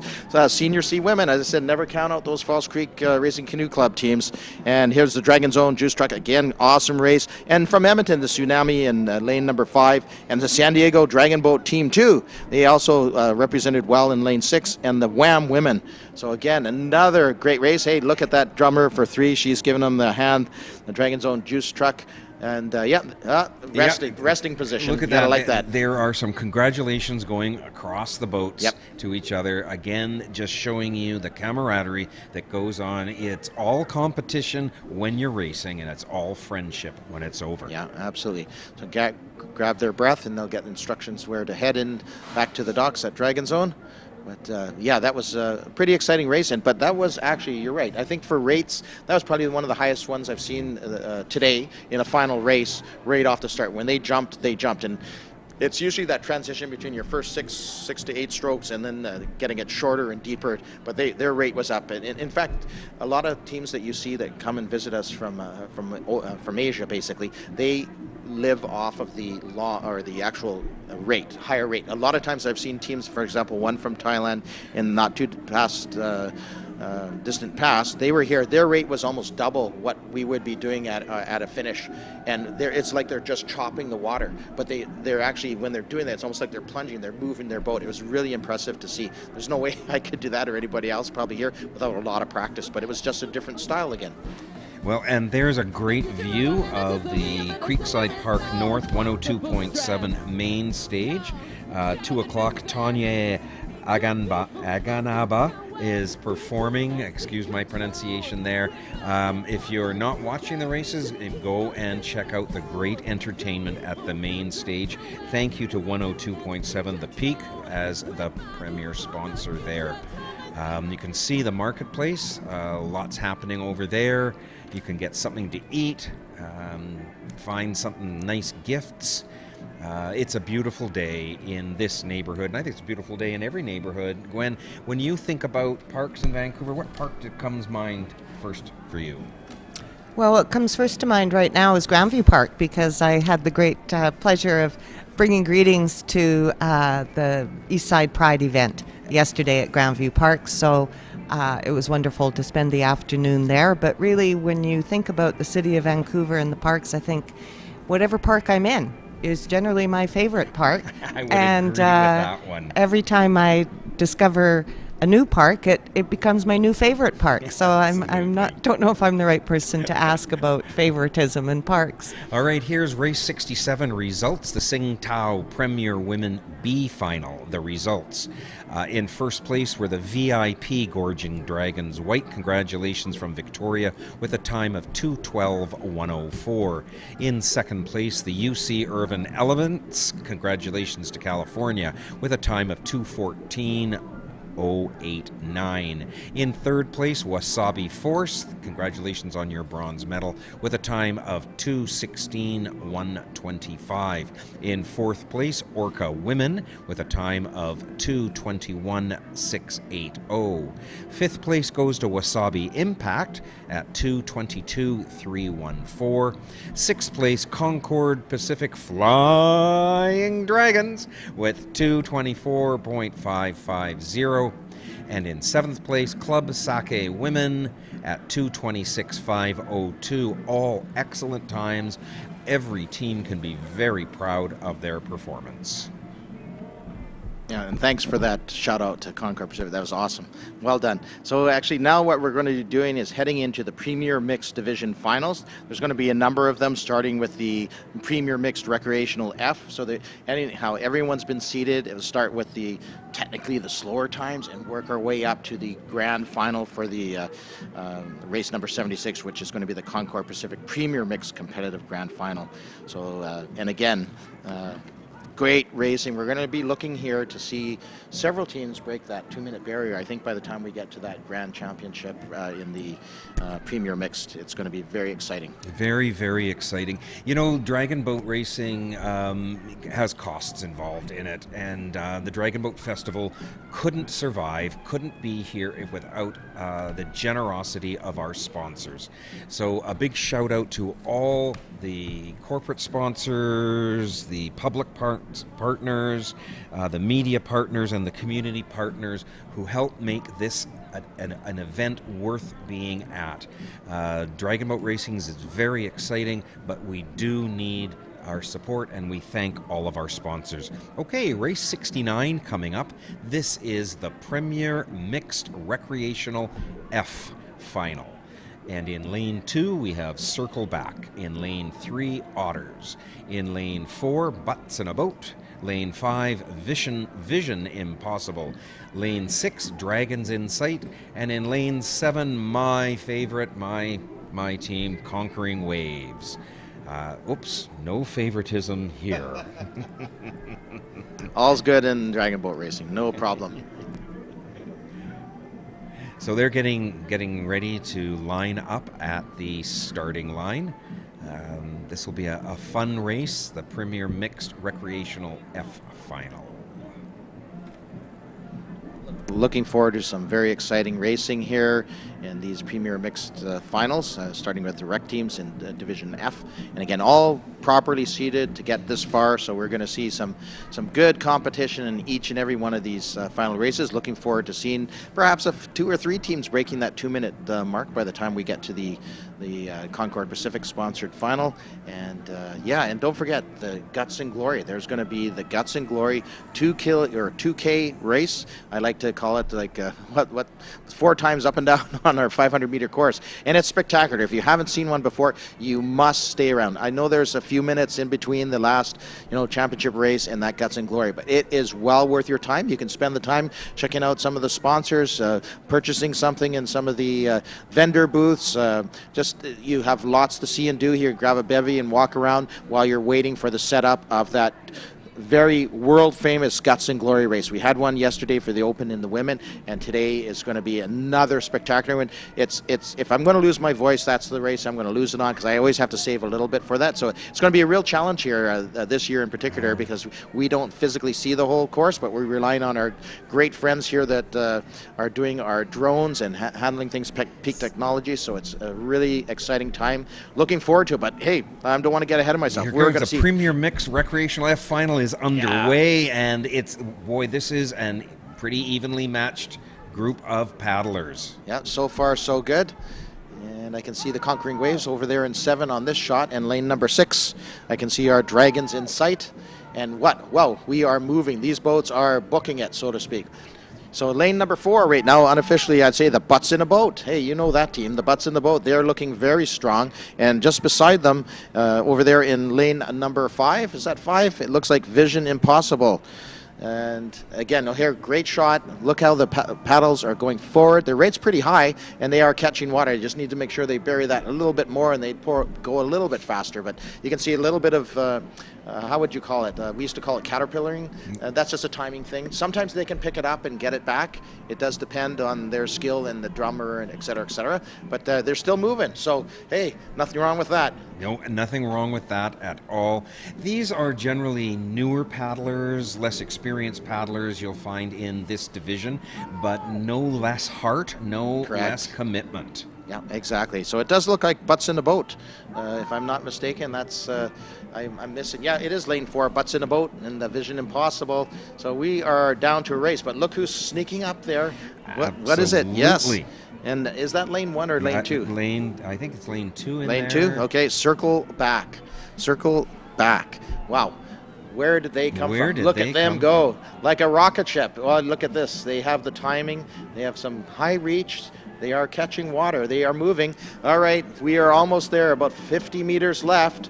Let's see who is it going to be. Of course, it looks like us. It is close. It's going to be close. Indeed, it will be. Cheer them on. If you're out there at the shore, start shouting for your favorite team. Encourage them. It does unofficially look like lane number 2. and then 5, 2 and 5. So it was the circle back and lane 5, the Vision Impossible. And 2, 5, 6, it looks like. And then 6, in lane 6, we had the Dragons in sight.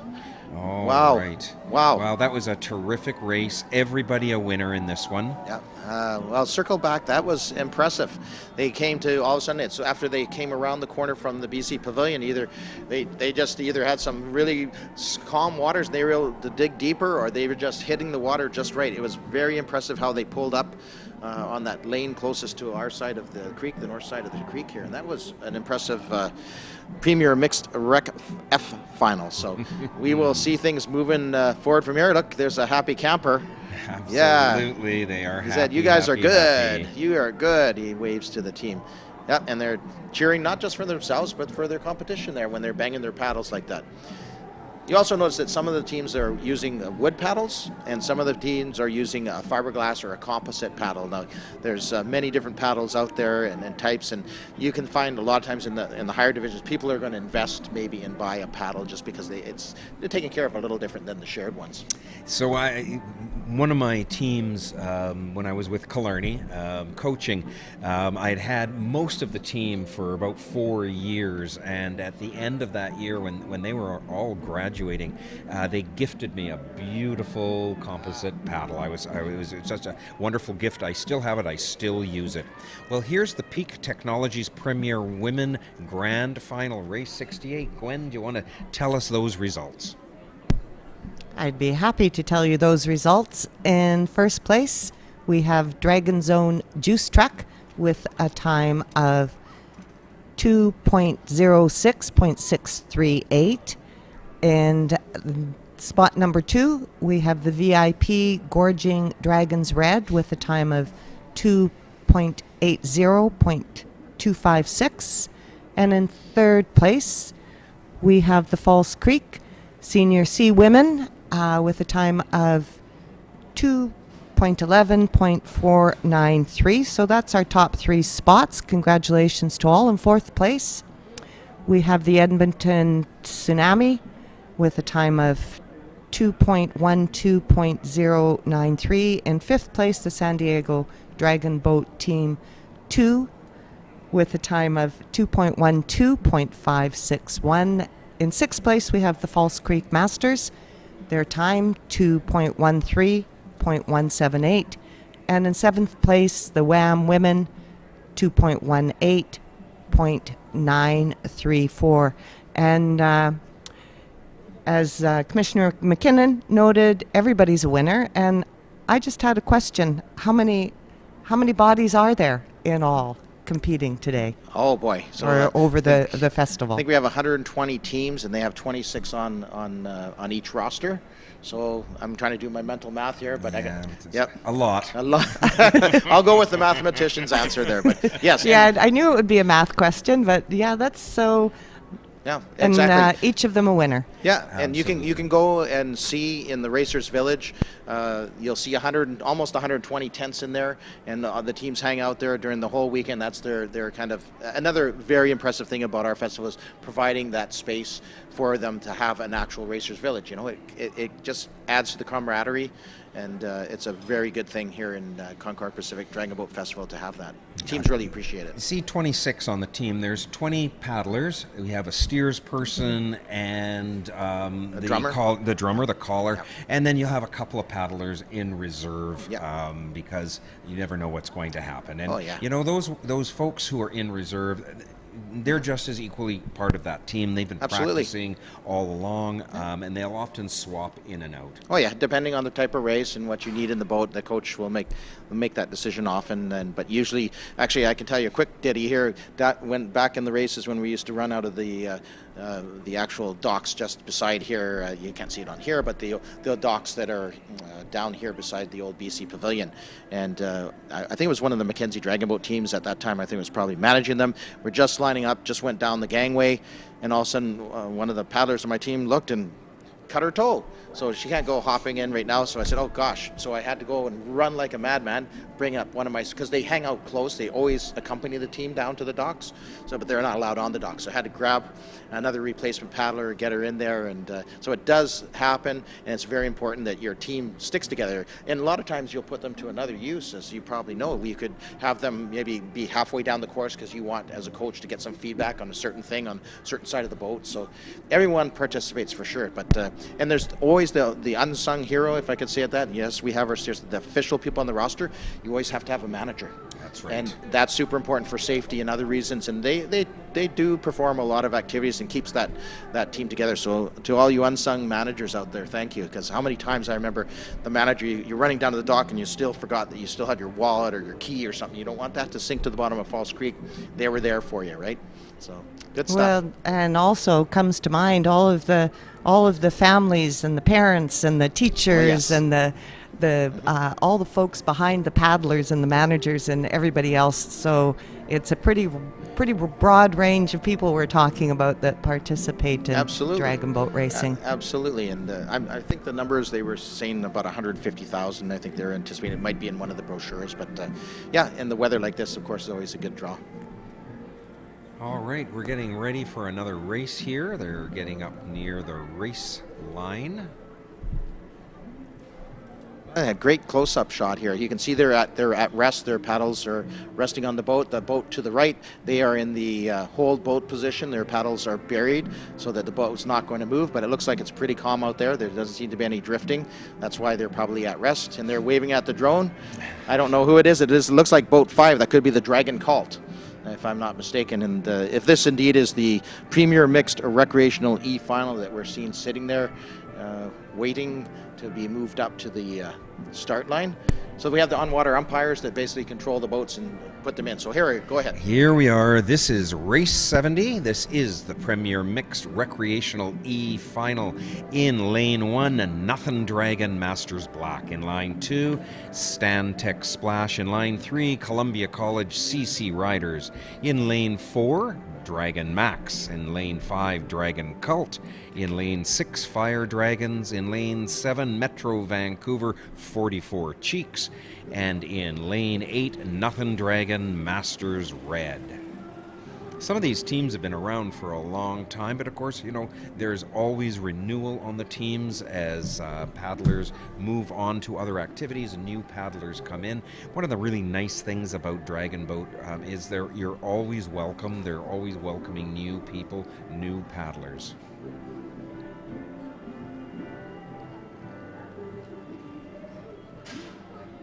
A lot of people actually start off in the Dragon Boat with that camaraderie in the group, and then they'll maybe move on to something else, perhaps to an OC outrigger canoe, which are also available here at Dragon Zone. Kayaks is quite common, but again, all different stroke styles. If you take a team that's paddling OCs and put them in the Dragon Boat, at first they might not do so well. As soon as they get the technique down, they're certainly going to be able to move those boats.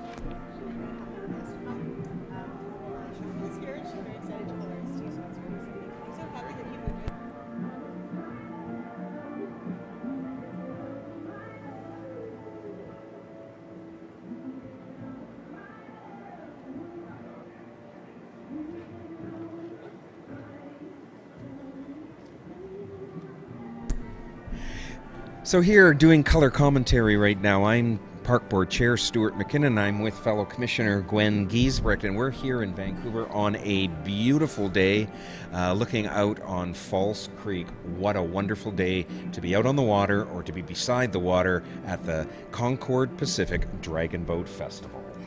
We really couldn't ask for better conditions today, and I'm sure everybody out there is having a wonderful time.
And race 70, the Premier Mixed Recreational E Final, is underway. It was a really great start. These people are putting all their heart and soul into their racing now. This is the final race of the day for these folks, unless they're in the guts and glory. So they want to put on their best performance. This is it, the final for Division E. Oh boy, it's going to be a fun one here. You can see these guys are not going to leave anything in the boat. They're putting it all out. They are going to paddle as hard as they can, listening in their minds to everything they've been taught. They are here now to execute. And we do have a full sledge of 8 lanes, so very impressive already off the boat. As we started off here, we're looking at lane number 5 and 6. Looks like number 5. It is the Dragon Cult. We saw them a little earlier, and they were looking good, and they are looking really good right now. They're steering a little bit. I can't tell if they're going to the outside of the lane or not from my angle. There's a good close-up of the Dragon Cult. She's leaning in, giving the call. She's getting some sort of command. Probably she's looking up. She must be hearing something from the umpire boats. That's why they're close by there. And they are going straight as an arrow, and that's very key right now too. So lane number 5 and lane number 7. Lane number 7, the Metro Vancouver, 44 Cheeks. How the heck did they get to that number? You'll have to figure that one out for yourselves. But here we go. We are looking at some exciting paddling. Look at lane number 5 again. Our friends at Dragon Call just grabbing water, pulling water, very little white water. They're holding their own. I think the challenge will still come from those Metro Vancouver 44 Cheeks over there in lane 7. Let's not count out 6. She's given some good timing to her team. That's the Fire Dragons. And over there is the Stantec Splash in lane 2. And Nothing Dragon Masters Red over there in lane number 8. But it is still, at this point in the race, looks like lane, is that lane 5 or 6? The Fire Dragons Look or Dragon at 5 Cult? and 7. Yes. Boy, Oh, this boy. is neck and neck. This is the finish. They have to give it everything they have and keep it together.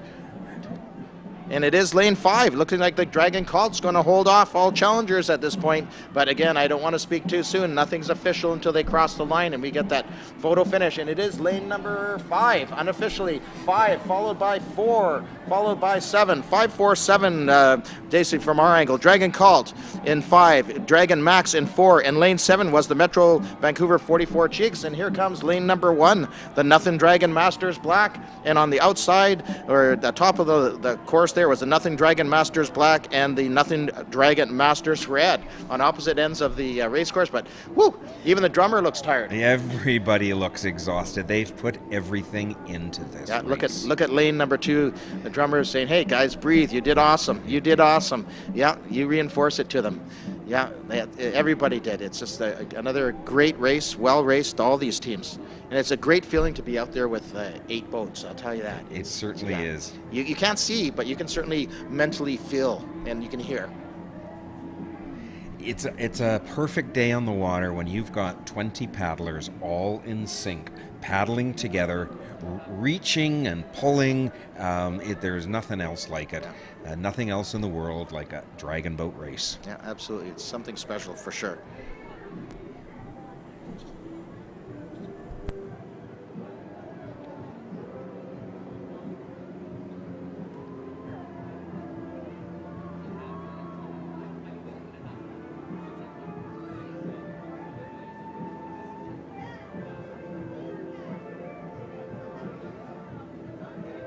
And here are the results from race 69, the Premier Mixed Recreational F Final.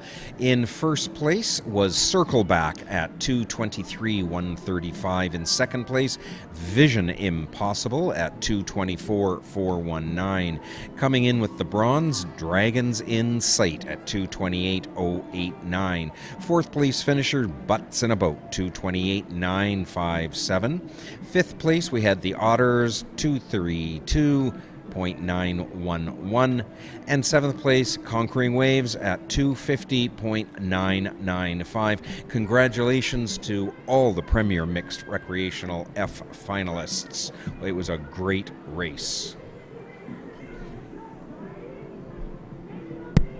That was a great race, and it's been great being here this afternoon. I'm sorry to say I cannot spend the rest of my day here, but thanks so much for inviting me to be along for as much as I have and Everyone, have a great afternoon. Thank you very much, Park Commissioner Gwen Giesbrecht. Thank you for joining us. I'm Stuart McKinnon, Chair of the Vancouver Board of Parks and Recreation, doing a little bit of color commentary this afternoon at the Concord Pacific Dragon Boat Festival. Here we see the boats coming back into the dock area of the Creekside Community Centre, a wonderful facility from the Vancouver Board of Parks and Recreation. Again, we cannot survive in this milieu without our wonderful sponsors. Our title and festival founding partner, Concord Pacific. We wouldn't be here without them. Major public partners, the Government of Canada, Government of British Columbia. Our major partners, Peak Technology, 102.7 FM and Global BC. Our supporting partners, Big Steel Box, DeLowry Automotive Group, Mark Antony Wines and Spirits, Legacy Liquor Store, Oddball, the Park Vancouver Red Truck Beer. Our public partners are the City of Vancouver, the Vancouver Board of Parks and Recreation, the British Columbia Arts Council, Factor, Hong Kong Economic and Trade Office. We work together. Our media partners, 93.7 JR Country, 980 CKNW, AM 1320 CHMB, The Daily Hive, The Georgia Strait, and Tsingtao Daily. And there's a beautiful view of False Creek, Science World there, and the Olympic Village in the background. What a gorgeous day. We're up around 25, 26 degrees out here. Those of you who have hats, you prepared for this day. I sure hope you've got some sunscreen to slap on, especially the young ones. You don't want to damage that young, tender skin. Also have lots of water, stay hydrated, and slap on a smile. It's a beautiful day in Vancouver, here at the Concord Pacific Dragon Boat Festival.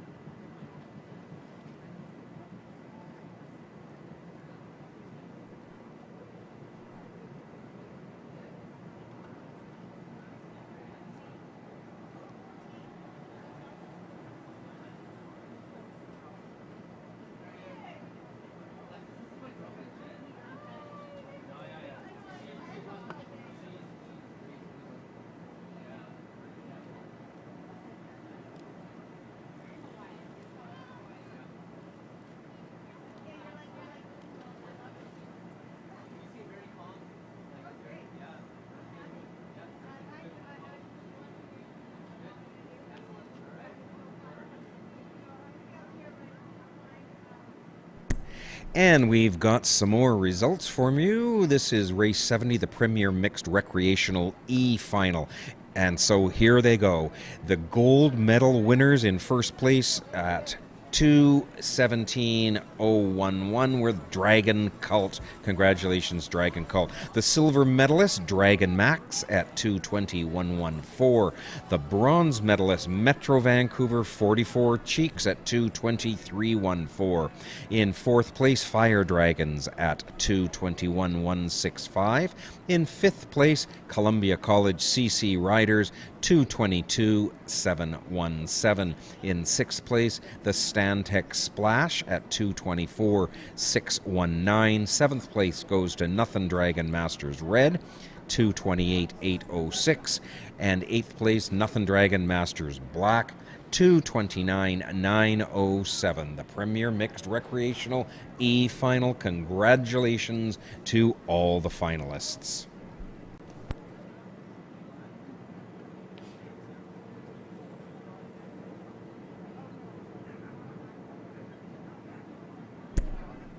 Coming up next, we have Race 71. This is the Premier Mixed Recreational D Final. In Lane 1, the Briar Fire. In Lane 2, Dragon Hybrids. In Lane 3, Thunder Strokers. Lane 4 has Club Sake Mixed. In Lane 5, Bad Hearts. Lane 6, Orca. Lane 7, Krosna. Lane 8, the Britannia Community Center. Have a nice day.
Welcome everyone back here, ready for race 71. Just joining us is an amazing human being, one of my favorite people here.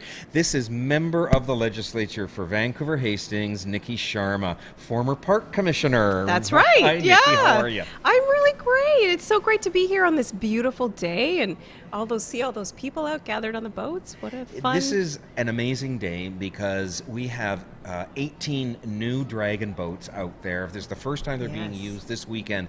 And if it wasn't for the sponsorship of the government of British Columbia, we wouldn't have had these 18 new boats. So thank you so very, very much. Oh, it was such a joy and a privilege to see those boats being unveiled and all the artists and that they're being used now. That's wonderful. But we're really glad to have contributed to such a pivotal festival for And I think Vancouver. those boats are underway Oh, right yeah, now. they are underway. We're almost halfway through this race. We're at about the 250-meter mark, and it is looking like lane number 6, Orca. They had a really strong start, and they're holding their own. Look at them burying those blades. So here, 1, 2, 3, 4, 5. That is the Orca in lane number 6. Lane 7, the Krosna, are giving them a challenge, though, as is lane number 8, Britannia CC. Have a nice day.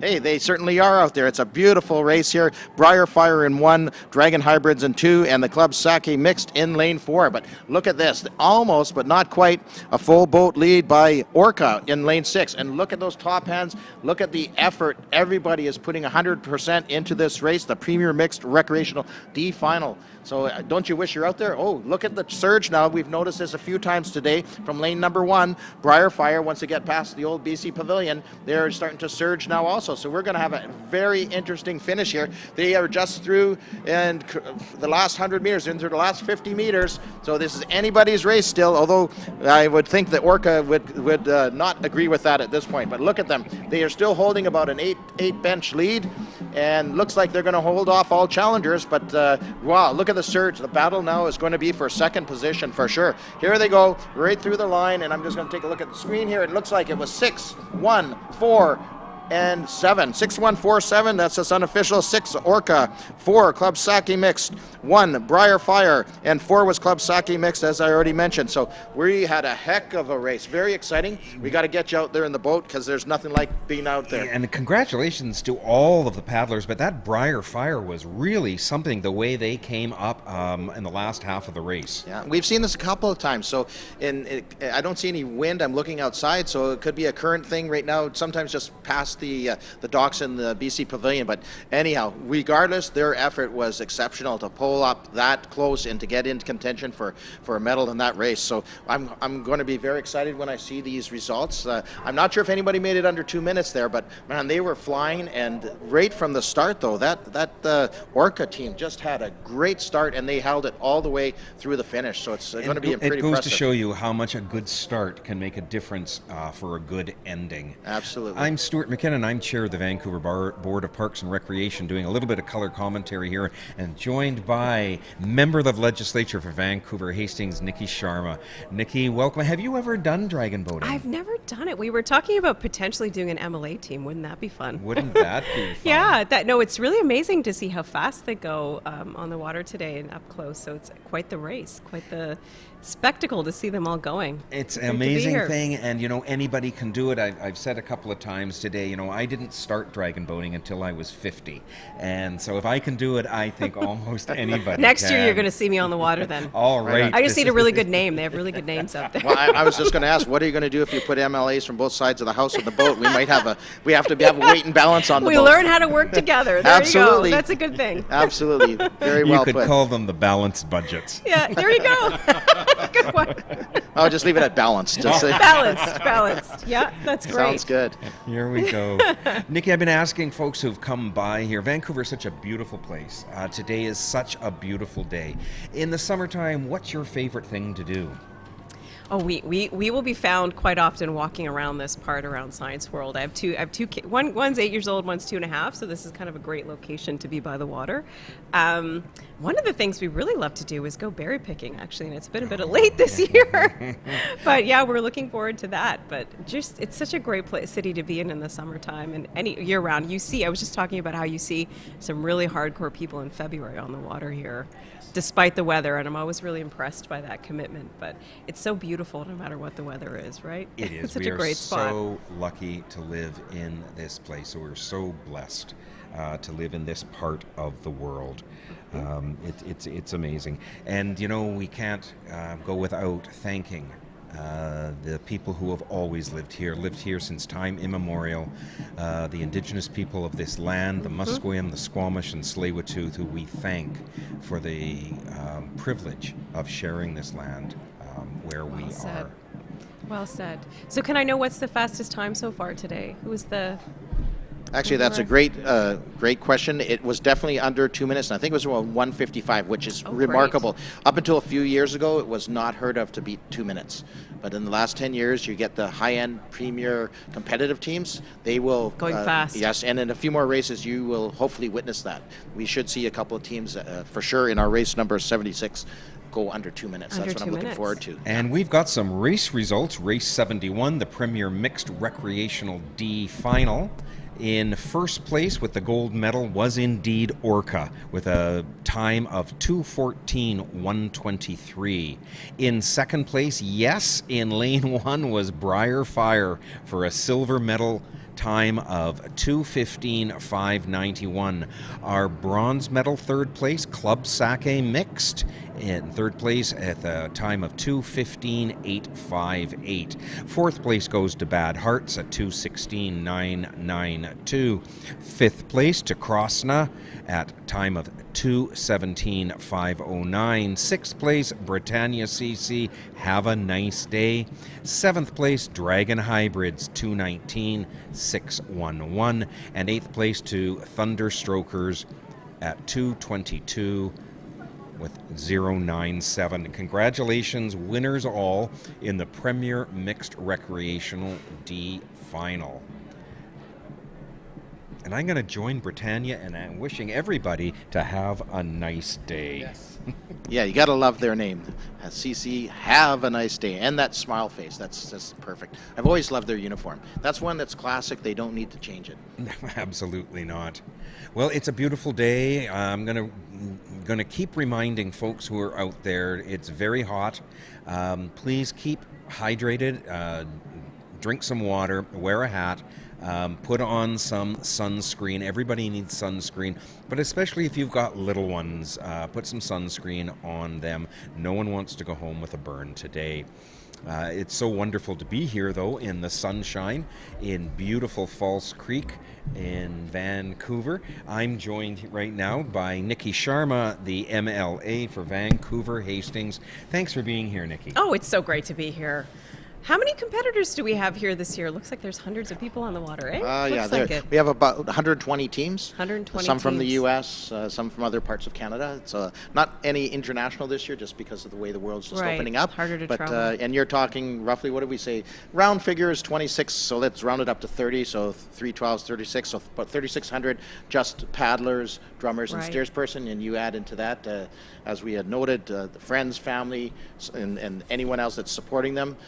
It's big numbers for sure. I see now so many people gathered around the tents here. It's quite nice to see everybody out in the sunshine. It is, absolutely. Yeah, it's a Definitely. beautiful day, no doubt about that. And there's always lots to do at the Concord Pacific Dragon Festival. If you're not on the water and you're not looking around, you can go over to the main stage at 3 o'clock. It's Best Night Ever will be performing. We're going to get ready for race 72, the Premier Mixed Recreational C final. In lane 1 will be Simon Fraser University Shockwave. In lane 2, TCC Dragoneers. In lane 3, the University of British Columbia Current Aurum. In lane 4, Paddle Rangers. In lane 5, Super Fun Dragons. In lane 6, Max Storm. Lane 7, DH Velocity, and in lane 8, the Eternal Dinosaur. I'm wondering, we have the Eternal Dragons from Eric Hamber. I'm right? wondering if the Eternal Dinosaurs might be alumni? Alumni, or maybe the Maybe, parents. maybe I that's don't want it. to say anything. Maybe Dragons they're- and dinosaurs, Yeah, great yeah, names. that's I like the Paddle Rangers. I think that's pretty good. There are some really creative names always when we're doing dragon boating. What was your name, Stuart? What was your team name? So we had the Killarney Cougar Dragons was my high school. Cougar Dragons. Yeah, well, we're the Killarney Cougars is our regular team, so we just added that, and then of course I paddled. My first team was Gung Haggis Fat Choi, the Gung Haggis, gotcha. Yes, the infamous Todd Wong's team, and then my current team. I'm not paddling this year, but my current team. Conquering Waves. Ooh. Very powerful name. Very powerful name. That's great. It's a beautiful day in Vancouver. Nikki, after this, are you going to walk home, do you think? Or You know what? I have to do just those boring things like grocery shopping. I got nothing fun and exciting lined up. Just start of the next week. But that's why this is such a highlight of my day to be here. Excellent. Excellent. Always great. great to see you. Really good things happening in British Columbia. Anything you want to highlight right now for us? Well, you know, I really feel like one of the amazing things that I'm seeing as an MLA that started during the pandemic is a lot of more gatherings. The last 2 weeks have been really about celebrating the grads, which is great. Yeah. So going out to the graduation ceremony, seeing the proud parents' faces and just being able to meet people, which has been really actually heartwarming and makes me happy to get to have that interaction with all the lovely people that we represent in this great city. It's really great to see people coming out and doing Yeah. things. All right, we're getting ready for race 72, the Premier Mixed Recreational C Final. Let's see. Do you think we're going to expect something out of lane 1 like we have in the last couple of Yeah, races? well, they're off and racing now, so Yes, maybe. we shall see. Well, already DH Velocity, they jumped out again. That lane number 7 seems to be particularly good right now to get a bit of a jump start in the start. So you can see the difference already by maybe 4 or 5 benches in the boat over the other teams out there. But let's not go and forget all the other teams, because you can see already in lane number 5 or 6 here, lane number 5, it looks like the Super Fun Dragons are also starting to move on their competition. It's looking really good, though. You can't quite see them outside our window view, but great shots here from the drone. And we just had a little flick there, but that's all right. You can see the boat following, of course, is the umpire, making sure everybody's staying straight and narrow in their lanes. They're absolutely crucial here for a fair race. And it is still lane number 7, the DH Velocity, but I'm looking over here in lane number 5. Again, it is that Super Fun Dragons. I don't know. This is going to be quite the finish. They are moving fast. They are at about the halfway point in the race. Here's a great shot of the drummer and steersperson of our friends over there at the Super Fun Dragons. But look at this. We are having a change now. It is lane number 5, Super Fun, but there is that lane 7. there is moving up really well now on them. A couple, every time they pull water, they're moving up and just switching positions just by the one bench. And that looks like lane 4, the Paddle Rangers. There you go, the Paddle Rangers. Paddle Rangers. Shout out to Go, the go, Paddle Paddle Rangers. Rangers. Yeah, and the Go, UBC Current Orem over there in 3. So this is going to go down to the wire. We are at almost the 400-meter mark. Some of these rates are going up a little bit. Everybody is racing. They are giving 110%. Oh, wow. This is going to be a fantastic final. If these teams can maintain these rates, we are going to have a Look at packed that. finish across the line. Get to the shore. Cheer these teams on. This is spectacular racing. They're so tight, so close. Look at DH Velocity and Velocity in lane 7. The angle is deceptive. Wait until they come across that finish line. Here they come. Here they come. Cheer them on. Get your favorite team and give them some encouragement. This is going to be a spectacular finish. Right now, I'm thinking that DH Velocity might have pulled ahead of the pack just enough to hold them. And is it? No, it's lane 5. Look at that. It looks like 5, 7, 6, 4. So 5 was Super Fun Dragons. They held off the charge. 6 was the Max Storm. 4 was the Paddle Rangers. The UBC Corn Orem in 3. There's the TCC Dragoneers in 2. SFU Shockwave in 1. And as I mentioned earlier, in lane 7, DH Velocity and Eternal Dinosaur in 8. Look, they have no energy left. That's a good sign. That means they gave it They all. left it all on They the didn't water. leave anything in the boat. They gave it all. So that's a beautiful thing to see. Oh, someone's waving up at the drone or cheering for his own team. Lane 5, that's great. He's congratulating his own team there. The paddlers giving it all. You can see, look at lane 1, SFU Shockwave. They've given it their all. You got to lean yourself up. You got to force up. Even the tendency is to lean down. You want to force up, get that air back into your lungs. It's harder. It's easier amazing. said than You done. get to that You can really 400-meter see it. mark, Wow. and it's at that point when, at least when I'm paddling, I think I have nothing left. I can't give it. And then you get that surge. Yes. The drummer pulls you on, and from I don't know where you find that extra bit of oomph to get you across the line. Absolutely. And you see this. People, yeah, absolutely. are even coming up to that Chalking. 400-meter mark, and then suddenly Boom. one team goes Surges. It must be that team spirit you feel in the boat, eh? Yeah, there you go. It's like you're all in it together, right? Yep. Absolutely. Yeah, that's beautiful. You could really see how fast they were. That was quite the Oh yeah, race. that was a very interesting, especially as it started to close when they got to Yeah. that 400-meter mark. At that point, it's basically anybody's race. Whoever can call a finish and maintain the rate, because as your rate goes up, your strokes are shorter. So it's so crucial that you push down on the blade to make sure you bury right at the start of the stroke, and that's what gives you pulling more water. That's what you have to do. You got to pull the water constantly, no matter what your rate is. Easier said than done. It does take a little bit of practice. It's but probably harder when you get tired too. Eh? Oh, yeah. To keep your form. Yeah. Well, and don't forget, it's not your arms. You're actually not paddling with your arms. If you see the A shape, and I can't dance so no one can see me, but literally you're outside of the gun on the side of the boat, you're locked in, and you're actually chopping, and you're actually pushing with your leg, your knees, and I your see. rotation. It's a whole body thing. Yeah, It is. That's what exactly. you were doing on the water. You know how to do this, Stuart. You got it. Absolutely. It's pretty So cool. yeah, it's Been all doing about it for technique. a while. Yeah. All about technique. Yeah, it's a lot. It can be a lot of fun, but So do you train? Is there training that they do on land too to get themselves into? Absolutely. Like what kind We of have things would some you do? Land training. We have some of the gyms in town will have paddles attached to The rowing weights, machines. Yeah, and the rowing machines. machine, which is terrific. We always do warm-ups on land, of course. So we gotta Stretching's get, super important. Yeah, got to stretch. Got to get your heart rate at the right place. It's a wonderful cardio workout. Oh, yeah. bet. Yeah, exactly. And some of the best paddlers that I know are actually extremely good at yoga.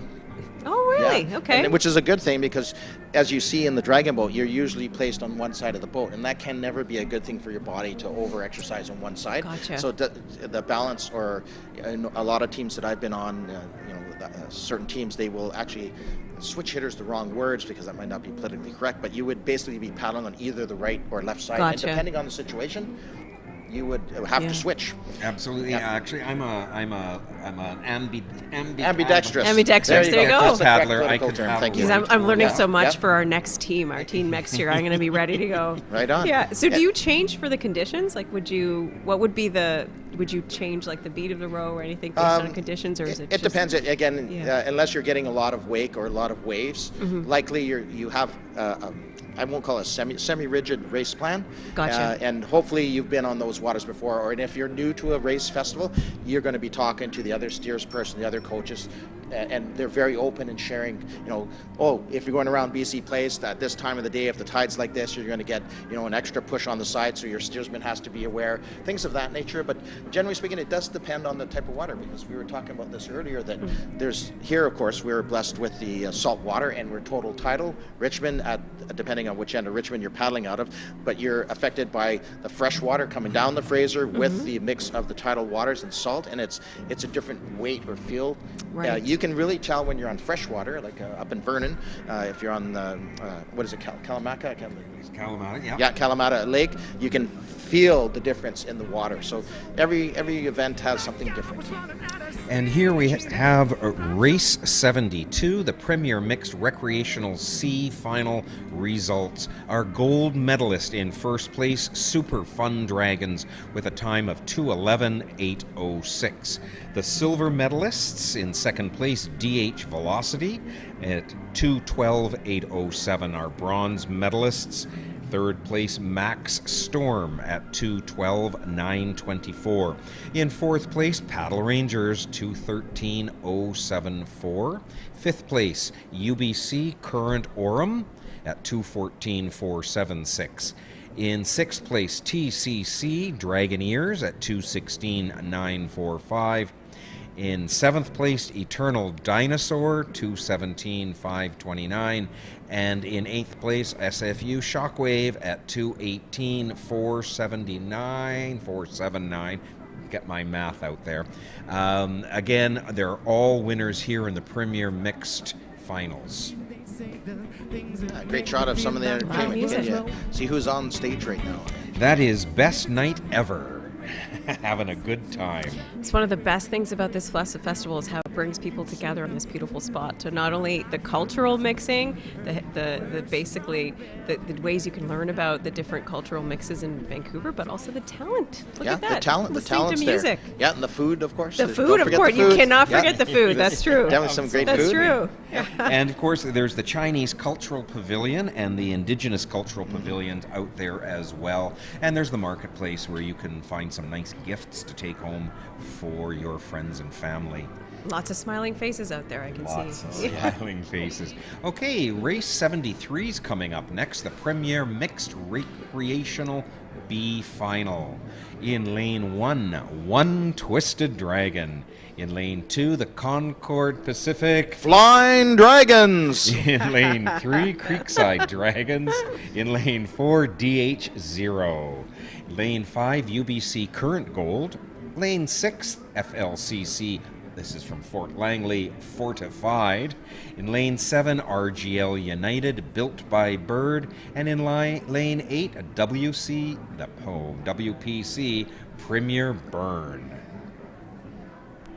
Yeah, and this is where when you're sitting out there right now, this is a medal race. You've got to be focused, but you're still excited at the same time. Excited and probably nervous. Yeah, a little bit of Yeah. everything. All kinds of emotions are happening there. But again, you're there. You're one of a team member. You do what you do. It's for your team at this point. So there's no looking around.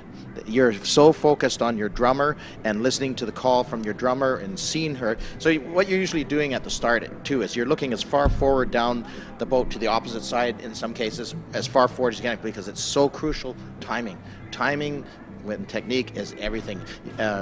You might not have been here a little bit earlier, but we talked about this, and what happens is 9 times out of 10 timing will beat power. You could have big strong people in the boat, Interesting. but if they don't have timing, just Timing meaning like working together as well timing as of executing? the time that timing the when you actual hit the paddles water. actually hit the water. So you And see that they're often. off. Great This race is the here again. Premier Mixed Recreational B Final. A great start. Yeah. Oh, wow.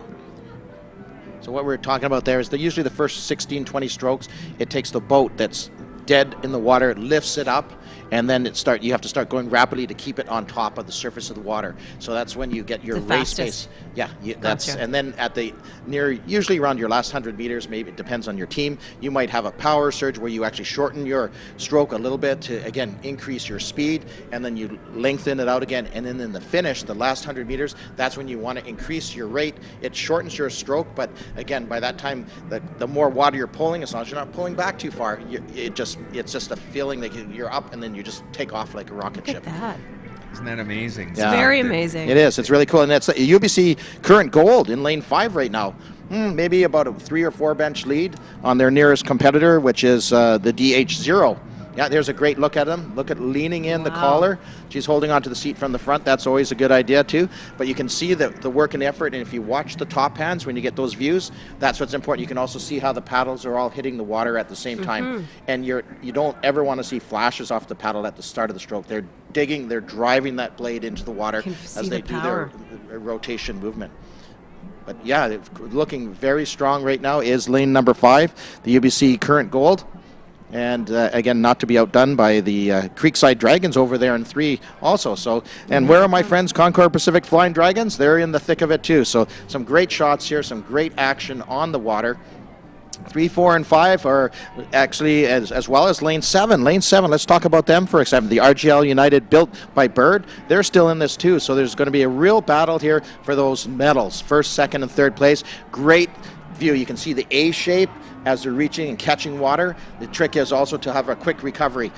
Usually you try to keep your heads up. It does help you breathe better, like at this level. Yeah, that's part of what you're going to try to do. But again, look at this. Oh, wow. Wow. Unbelievable. Wow. Unbelievable race. Again, this is like a It's photo like finish. It's a photo there. finish, Yep. totally. Absolutely. And again, one of those beautiful things about our festival here, right above us, the finish line are not the buoys because they are anchored and they do move with the tides. We actually have laser.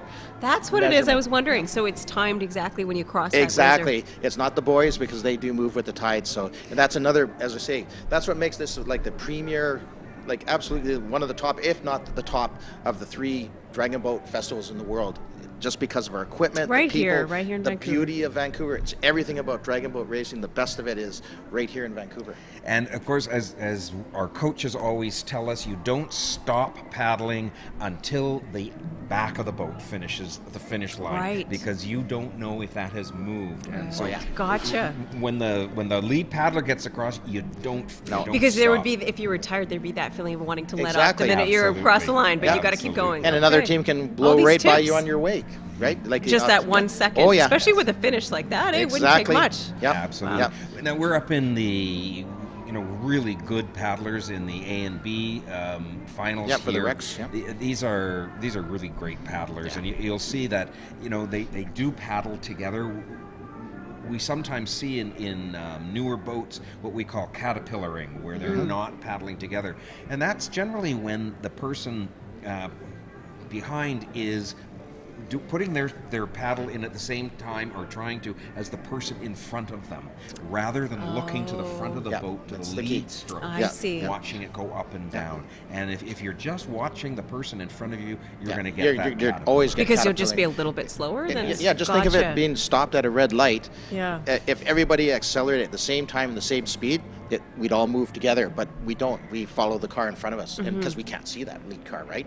And of course it causes an accident. But same thing in paddling, like in the dragon boat, it's a tendency just to follow the person in front. If your head's down, you're just going to follow the stroke of the guy in front of you. You've got to keep that head up, even though I'm doing the left-hand thing here. You are looking as far forward, and most of the competitive teams I've been on, it's looking as far forward as possible on the opposite side, because you can always see the top hand of the person furthest forward, Gotcha. as opposed to necessary, because and with my luck, I usually get bigger or taller people in front of me. I couldn't see the top hand up forward even if I'm totally leaning out. And my chin's on the gunnel, my hand's out, not my whole body. It's just my arm, upper and lower arm. So it's really interesting. There's a lot of technical Very things in it, and you learn all this, through the. I feel like through I'm the ready to years. hit the water now next Yes, year. you are. I know exactly what to do, except for actually try. I have to try. As long as you have no fear of the getting wet. Sometimes you can get a little Yeah, wet, it's right? The splash must be pretty well, but today like today, it's probably a good thing. Yeah. Yeah. It's always good fun. Oh, yeah. Always, Yeah, always exactly. good fun. And even in like we're going to go now into the Premier Mixed Competitive. Those are the even more serious. But as mentioned already, these last couple of races we've seen, some of these teams will some years make it into the competitive as opposed to the recreation. These top end rec teams, they I can see. move back and forth depending on how many paddlers and their condition of their paddlers, their coaching, etc. So it's what's really cool though. These guys are super focused when they're on the water, but after they get off and maybe they have a debrief, it's like high fives to the I bet, competitors. It's good to have good It's- competition, right? it It is. raises everybody. Yep. And here are the results of the Premier Mixed Recreational B Final. Do you want to read those, Nikki, for us? Okay. So we have in first place UBC Current Gold at 2 minutes, 8 seconds, and 0.535. I guess that's important too. We have in silver DH0 with 2 minutes and 8 seconds, 0.752. And third place Creekside Dragons with 2 minutes, 9 seconds, 0.820. And then where's fourth here? There we go. Thanks, Stuart. RGL United Built by Bird, fourth place, 2 minutes, 13 seconds, 0.724. And then we have fifth is FLCC Fortified with 2 minutes, 15 seconds, 0.626. And then we have sixth WPC Premium Burn, 2 minutes, 17 seconds, 0.411. And then we seventh place, One Twisted Dragon, 2 minutes, 17 seconds, 0.561. And then we have in eighth place, Concord Pacific, should I be Flying Dragons. There you go. All three of us did it there. 2 minutes, 18 seconds, 0.512. Congratulations to all the competitors. Fantastic. Wonderful. So UBC gold gets gold. Yeah. There we go. Yeah. So there's a nice shot of one It's of the a Dragon beautiful Boat shot. teams going out to the start line for the next race. Beautiful. That's when you are focusing, you're trying to get all the yayas out, as I used to call them. Do you get a pep talk while you're sitting in there too? Like in the Sometimes plane? you do, but Yeah. sometimes it's just focus. All the talk has happened. The coach has given the best advice.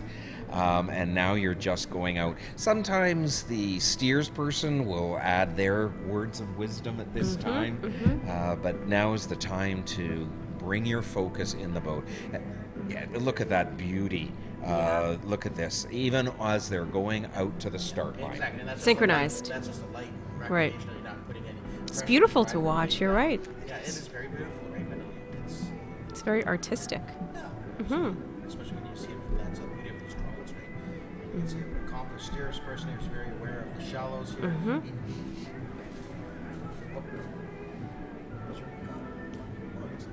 Yeah, I think it's a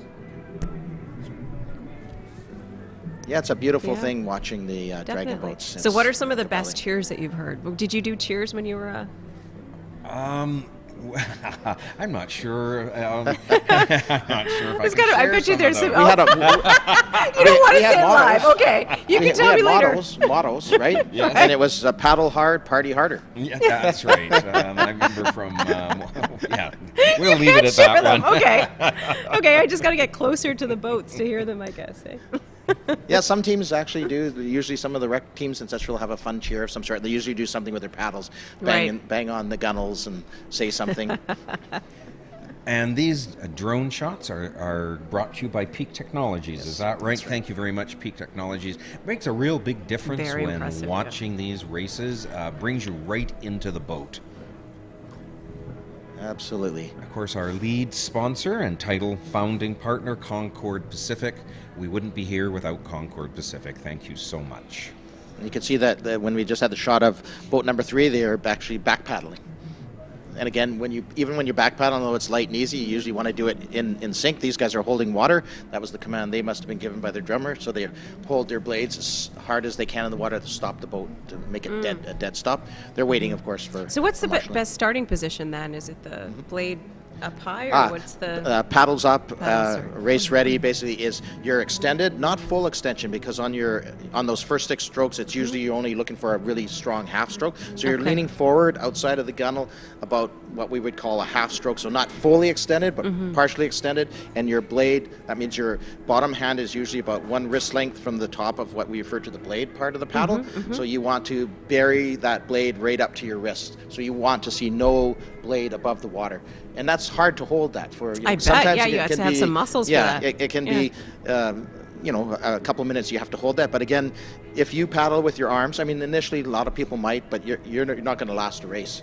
You'll develop, your whole body. your lats and use your back. As I said, there's.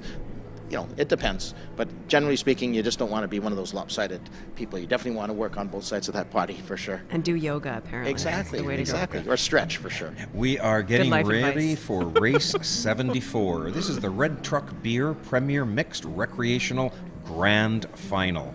In lane 1, we have Dragon Heartsbreaker. In lane 2, Wham Fire.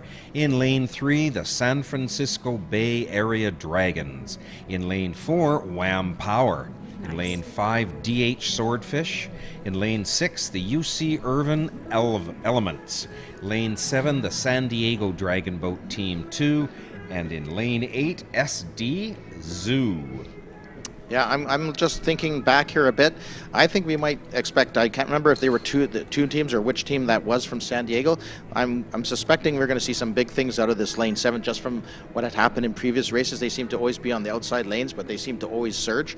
But again, technically speaking, the fastest teams are seated in lanes 4, 5, and 6, but you never know. We've been seeing it all day today that teams in the outside lanes are doing just as well. So that's the beauty here too. Everything is fair. The seating brings all these teams together, and they're basically finishing the races as close as possible. So is it together. that if you have a better qualifying time, you get different lanes? Is that the... Yeah, exactly. Gotcha. Fastest will go to the inner lanes. So again, in from initial seating, because you could be a competitive team and you could be paddling against a junior team type of thing. So it is seated at that time of the race just by what's known by the festival and the paddling committees. They know that there's a junior team will give them the outside lanes, but it all comes down to your final for your groups. You're all going to get your lanes based on your time. So that equates things for the tides, because we have the bathtub effect here in Falls Creek. So that's how we keep the races fair, just by moving forward on times.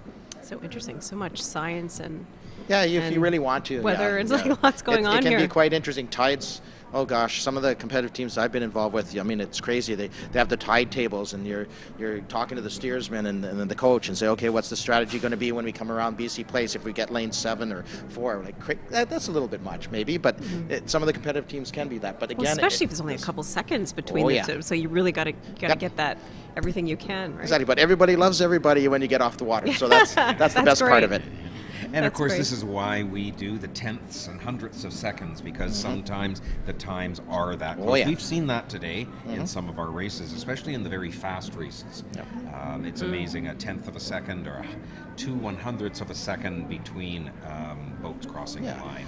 It's quite amazing. And again, in these finals, they award 3 medals, a first, second, and third. So you could be in this case, let's say you're in the grand final. That's the top of the mixed recreational teams in this final. So only 3 medals are going to be given out. So like teams, the 4th through the 8th, they don't get a medal, but yet the people that are in the next division down, which is the B final, this is like the A final, there's 3 people who are going to get medals, but everybody knows and understands that. So if you see someone that has the B final medal, you're still going to congratulate them. That's absolutely spectacular. But everybody in each of these races kind of knows, okay, well, technically, I was in a different division. So again, it's not all about the hardware all the time. It's again, to get to this division is awesome as a rec team, right? You're at the top of your game, your division. It takes a lot of work, I'm sure. Absolutely. I a lot of remember one practice. year with my Killarney team, we were perennially in the C final every year, and one year we got into the B final.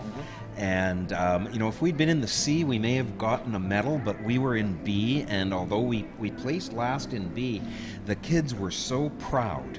They didn't take home a medal, but they made it to B final. Exactly. That year, they and know that they've advanced, right? Yeah. And that's a very good feeling. Yeah. It's a wonderful feeling.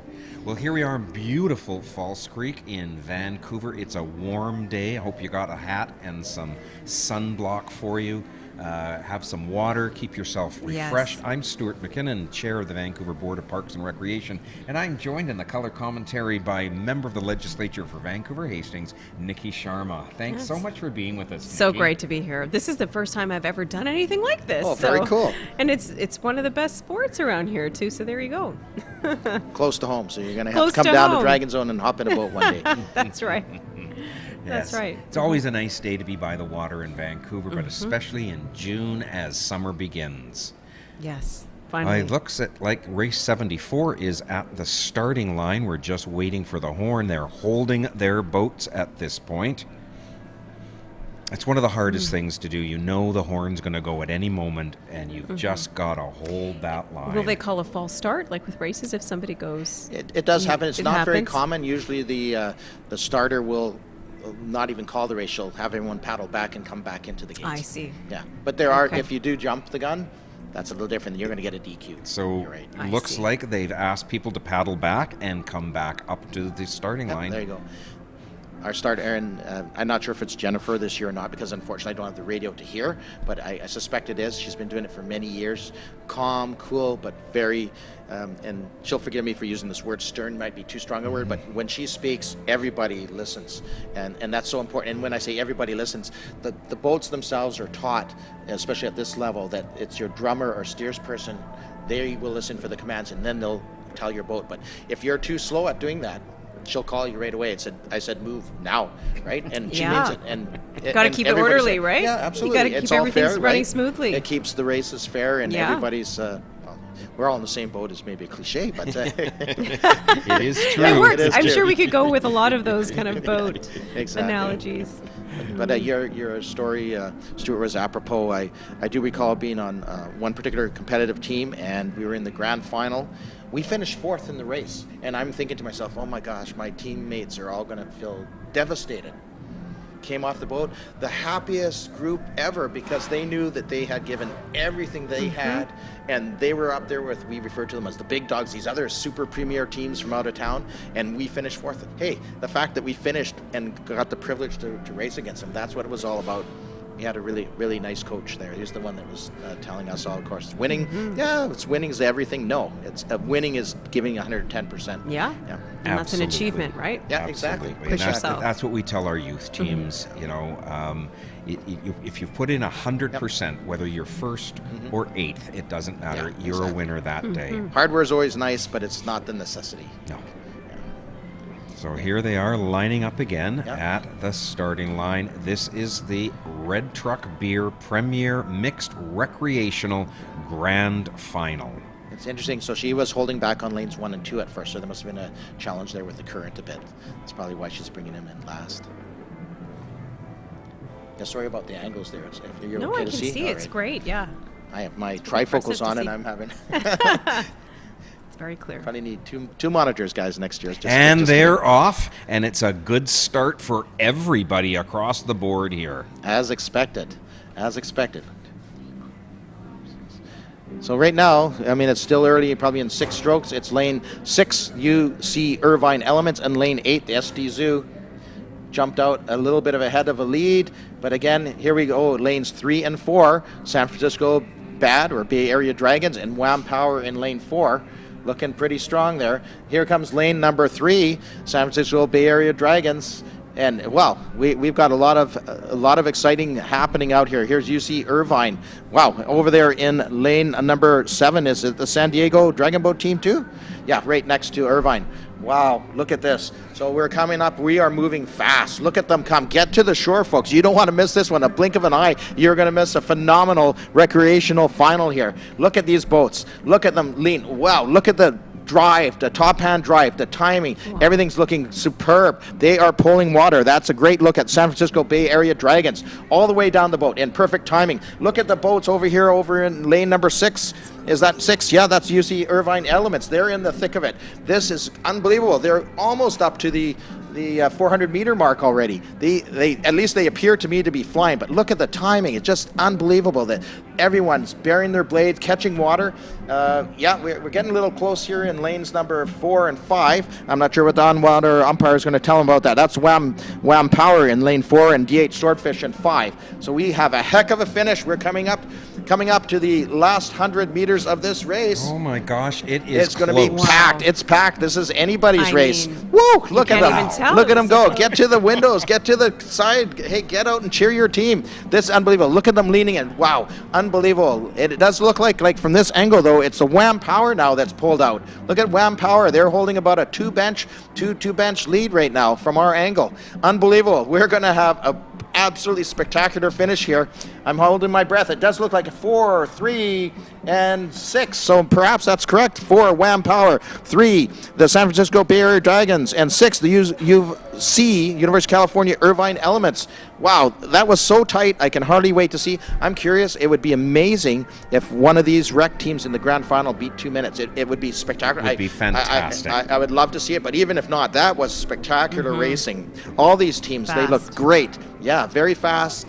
The timing was good on all the boats from what we could see from our vantage point. So congratulations. That was a great grand final. The Red Truck Beer Premier Mixed Just Rec grand final. look at the exhaustion on those paddlers. They gave absolutely everything. Every single meter of that race. And they're just waiting for that Red Truck Beer when they get off the boat. Yeah. Well deserved. They deserve it. Well deserved. They deserve. But look at the exhaustion, and that's what that means you've given a good race. If you come to the end and you basically you have to take a few minutes to get your breath. It's okay. If you want more information on dragon boating, you can always go to dragonboatbc.ca. Community, culture, and competition. dragonboatbc.ca. So this is a view of one of the boats that has not been painted. Only 9 of the 18 were painted by the local artist. A beautiful painting. Yeah, and each of those is different. I've seen them, and They were great. They're lovely. I wasn't sure what to think, because I did miss the unveiling, and now that I've seen them on the water, great. it's They're just gorgeous. beautiful. Yeah, we were there at the unveiling. We were getting rained upon it, but it was still amazing. It was fantastic. It was wonderful. We had sheets. some of the artists there Yeah. to talk about their art and why they had chosen those their motifs. inspiration and such. It It's was really fantastic. cool. I agree. Look at that beautiful shot of Falls Creek in Vancouver. It's a beautiful summer day. You talked a little earlier, Stuart, about getting gifted a paddle. So you're still using it, though, right? Absolutely, There I you go. am. That's awesome. That's awesome. Just it was a terrific gift from the kids. Yep. The kids worked so hard, and yet they're the ones who gave me a gift. No, exactly. No, it's I'm sure humbling. they really It's appreciate your humbling. leadership. Yeah, And they do. Yeah. They do. Right. It was tremendous. That's beautiful. It is. I didn't have the great. heart to use one. I was given one, and everybody signed it. So I don't know if they used, waterproof ink. You don't or want not, it. You don't so want it to it's fade. Still, yeah, exactly. Well, My wife wants me to say, well, you shouldn't leave it in the closet. And I said, I was really Gotta put very, it up very somewhere. proud that one of the Killarney Cougar Dragons went on to the national team. well, there you go. Oh, that's great. Yes, you can take full credit for that. Absolutely. It was tremendous. And is it fully back now, international competition, or is it And the not Dragon yet? Boats, well, technically yes, because we have We US have some. participants now. Yeah. So we didn't get any overseas. Right. But, So we're probably getting soon. there. We're getting there. We're getting back there because again, it's always super cool to add in that non-North American element. We've had teams from Germany. I said New Zealand had several teams from New Zealand, Taiwan.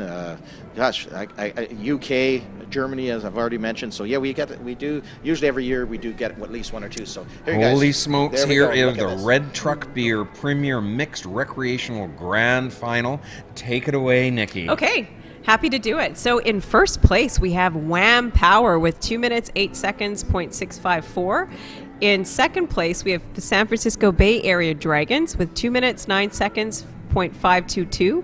In third place, we have UC Urban Elements with 2 minutes, 10 seconds, .523.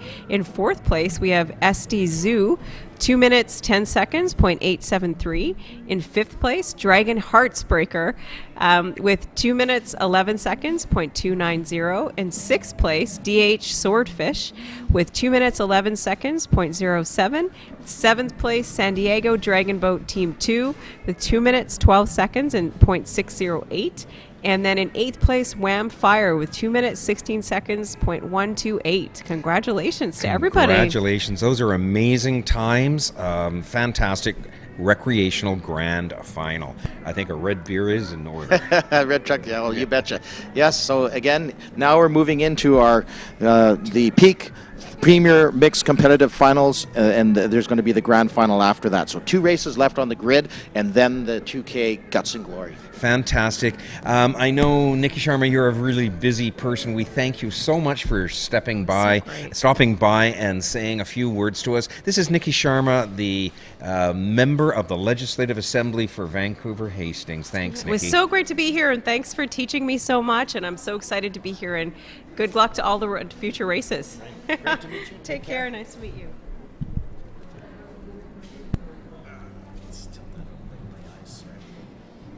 All right. All right, so now we're getting down to the top competitive teams here. There's going to be two finals, the minor final and the grand final. And here we go. This is the 102.7 The Peak Premier Mixed Competitive Minor Final. In Lane 1, Peaked in High School. In Lane 2, the UCLA Dragon Boat. In Lane 3, UBC Current Blue. In Lane 4, VIP Gorging Dragons Black.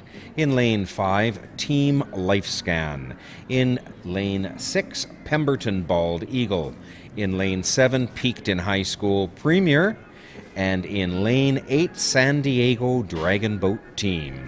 Yeah, looking for a big, exciting race here. Again, if you're out there on the shore, maybe get your place in the shade or get out there because this should be spectacular. Yes, it might even top our last race in the top rec race. But hey, tell you what, coming up after this Peak Premier Mixed Competitive Minor Final is going to be our grand final, of course, with Concord Pacific as the sponsor of that race. So get out there and check it out. It's going to be awesome.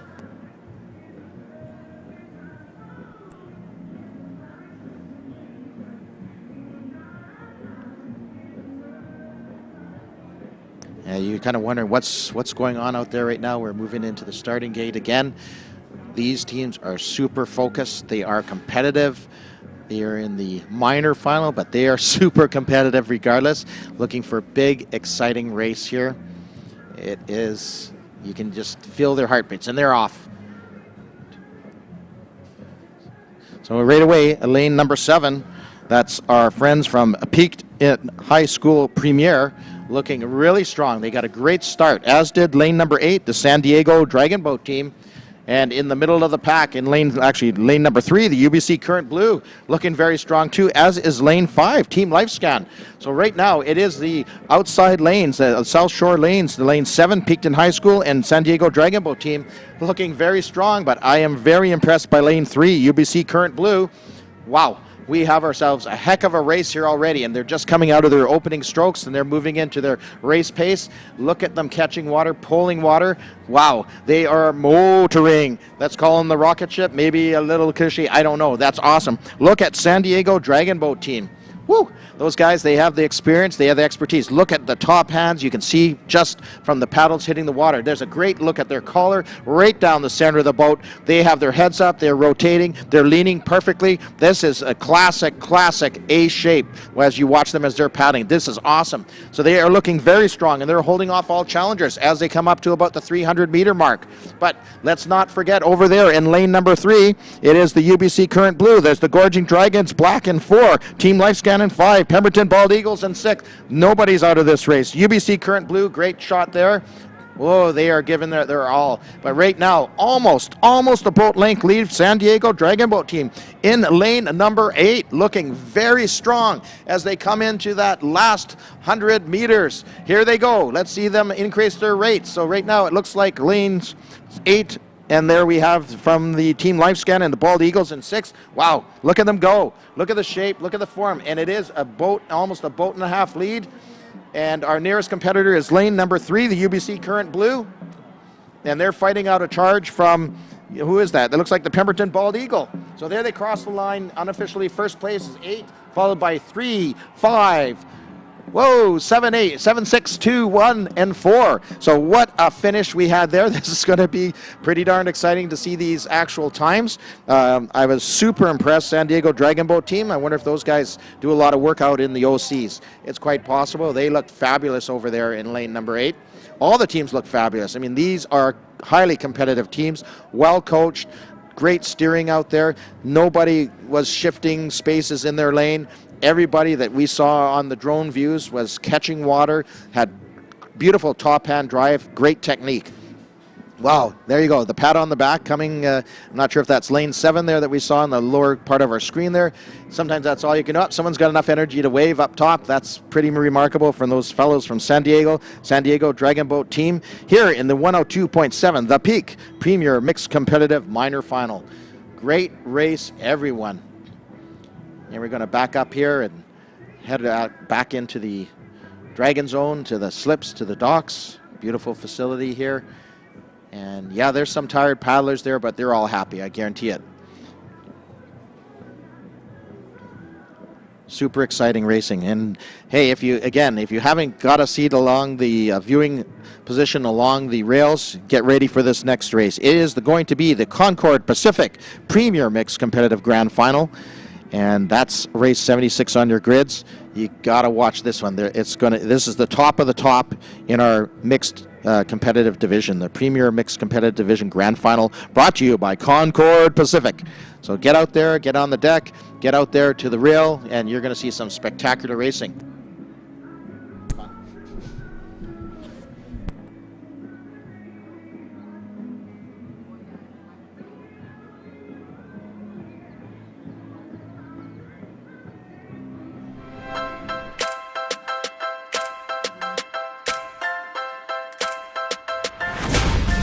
So I think what makes Criterium Racing really special is that there's always a fun family festival attached to it. So there's going to be food trucks, and you get to really see some of the best racers in North America light up. And I'm super excited to race in front of a home crowd.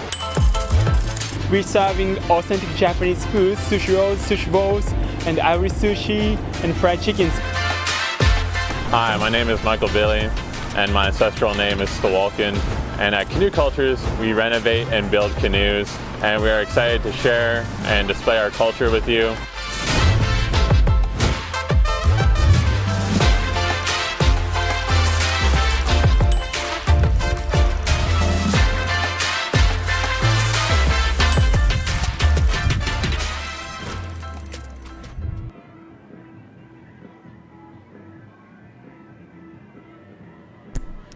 We are now live again from Concord Pacific Place.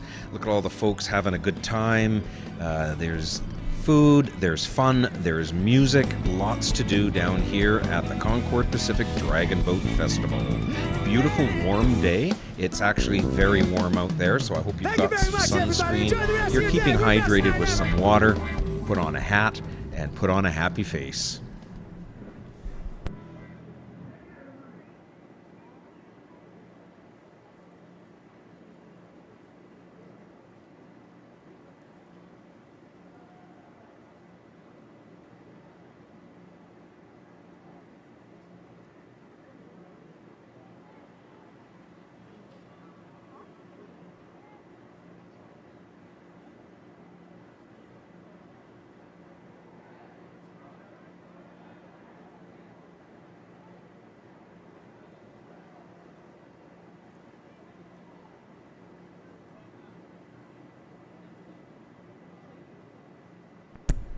And we've got some results for you. This is race 75, the 102.7 The Peak Premier Mixed Competitive Minor Final coming up.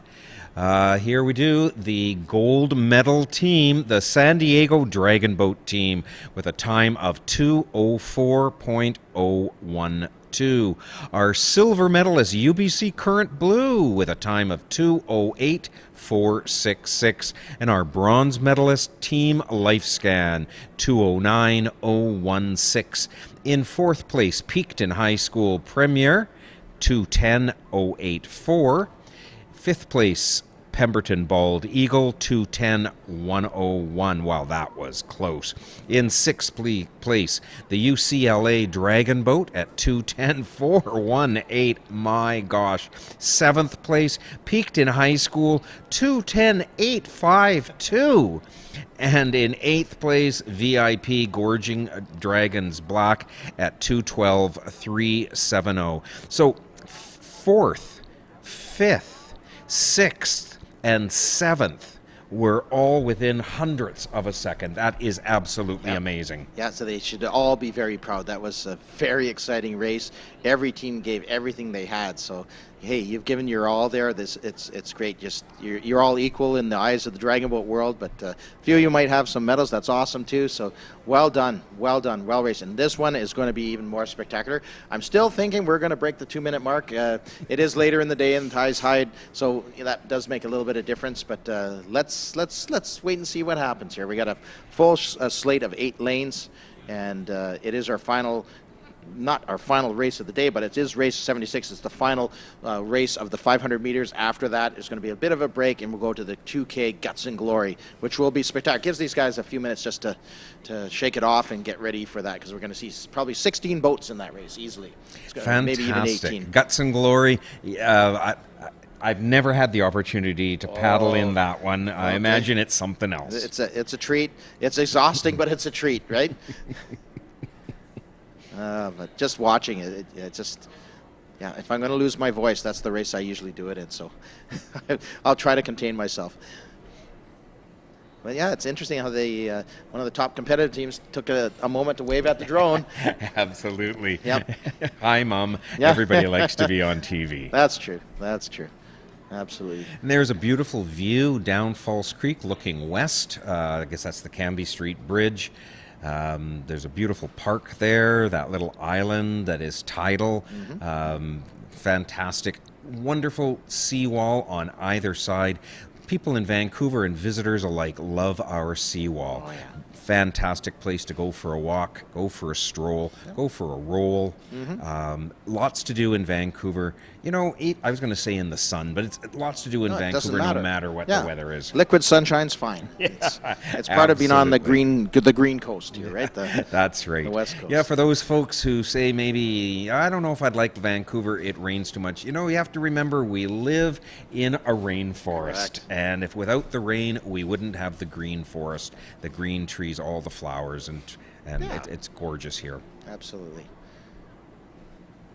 Yeah, just letting a few water taxis come in as those competitive teams. A few of them out there already, 3 of them already out, and they'll take advantage of this time, either let it run, have a quick chat perhaps.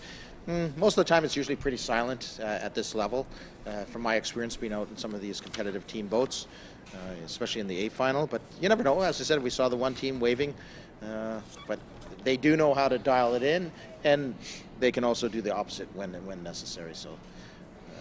If you like music, on the 102.7 The Peak main stage at Creekside Park North, just finishing up his best night ever, and at 4 o'clock, Coco Jaffro will be on the stage performing for your pleasure. Hey, these guys really like the camera. The Water Vipers, lane 1, they're going to be lane 1 of the finals, and they were waving there. And I wonder if the drummer instigated that or just one of the team members. But they're big smiling there. Yeah, they're happy campers. Yeah. And now they're posing. Yeah, exactly. It's amazing. Yeah. Do a little bit of stretching there. Yeah, I'm sure they have a ritual that they go through. And again, look at that steers person there. He's just kind of hanging out, right? Just hanging out. Yep. I was mentioning this morning the difference between practice and racing here is the head and tail of the boat being put on. And, you know, I can remember the first time that I raced in the Concord Pacific, or the Dragon Boat Festival, and the first time I got in a boat that had the head and the tail, and I was never so proud. Yeah, you should be, right? It is really cool. It is really cool, and you can understand why we only use them for the competition. I mean, it's showy in a nice way, and you know, it's part of the culture. I mean, there's a lot of history with dragon boat racing for sure. You know, ancient history really. So it's a really cool way. And again, you know, like I think we talked about this earlier. It's a mix, you know, all colors, races, creeds, everybody of any ability. It's just a super sport. And it's really a pleasure to see not just juniors, but here to see these competitive, high-end competitive teams. So it's a lot of fun in many ways. And speaking of culture, in the market area, you can see some Chinese culture in the cultural pavilion there. Visit the booths from Dr. Sun Yat-sen, Classical Chinese Garden, Chinatown Storytelling Center, the Chinese Canadian Museum, and Han Sing Athletic Club. Plus see calligraphers, tea ceremonies, seal carving, gong bee, and youth arts and crafts. And you had mentioned a little earlier, we saw it twice actually. We saw the lion dance. That's right, coming through. Yeah, fantastic. That's a first appearance for them for a couple of years for obvious reasons. So it's great and exciting to see them back. Also over in the cultural displays areas, the Indigenous Cultural Pavilion. You can visit the pavilion to learn about the stories and cultures behind the lands and waters that the festival is now held on. The festival is hosted on traditional, ancestral, and unceded Musqueam, Squamish, and Tsleil-Waututh territories. While you're over there, why not check out the Expo 86 teak boat, the original teak boat brought to Vancouver at Expo 86, along with displays of extracts from our archives, courtesy of the Hong Kong Economic and Trade Office. My fear when I go over there is there might be something that has a picture of somebody I might know, like myself. So I'm staying away, but I am going to check it out for sure after the Guts and Glory. Coming up is Race 76, the Concord Pacific Premier Mixed Competitive Grand Final. In Lane 1 will be the Water Vipers. In Lane 2, from Edmonton, Tsunami. In Lane 3, Limit Breaker. In Lane 4, the Dragon Zone Fire Truck. In Lane 5, Juice. In Lane 6, from Edmonton, the EDBRC Premier. Lane 7, the VIP Gorging Dragons Gold.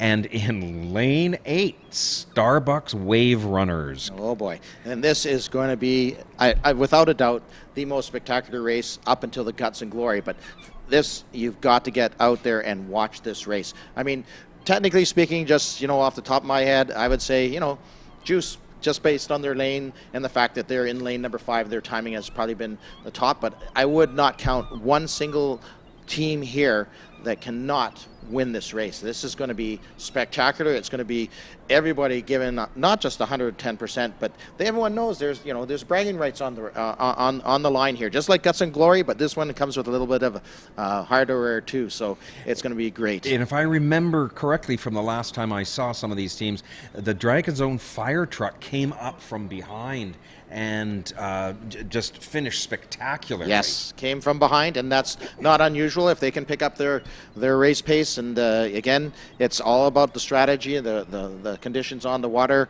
These teams are very aware of what they're about to attempt to accomplish, and any of them is very able to come across the finish line first. So it's going to be spectacular. And they are off. Wow.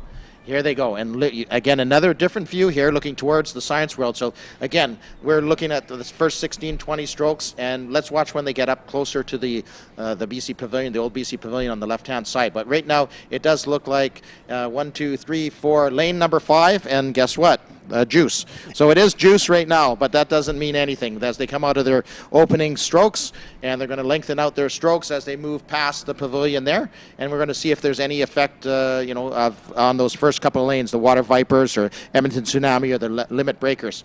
So I just got to make sure we're looking at it. And yeah, it is still lane 5 Juice. In lane 4, the Dragon Zone fire truck. Again, hey, they can run like a fire truck. They put on the sirens, they can go. So let's see what happens there. And right beside them too, the Limit Breaker. Not surprising at all. We are basically dragon boat to dragon boat, dragon nose for all the other positions right now. So it's anybody's race.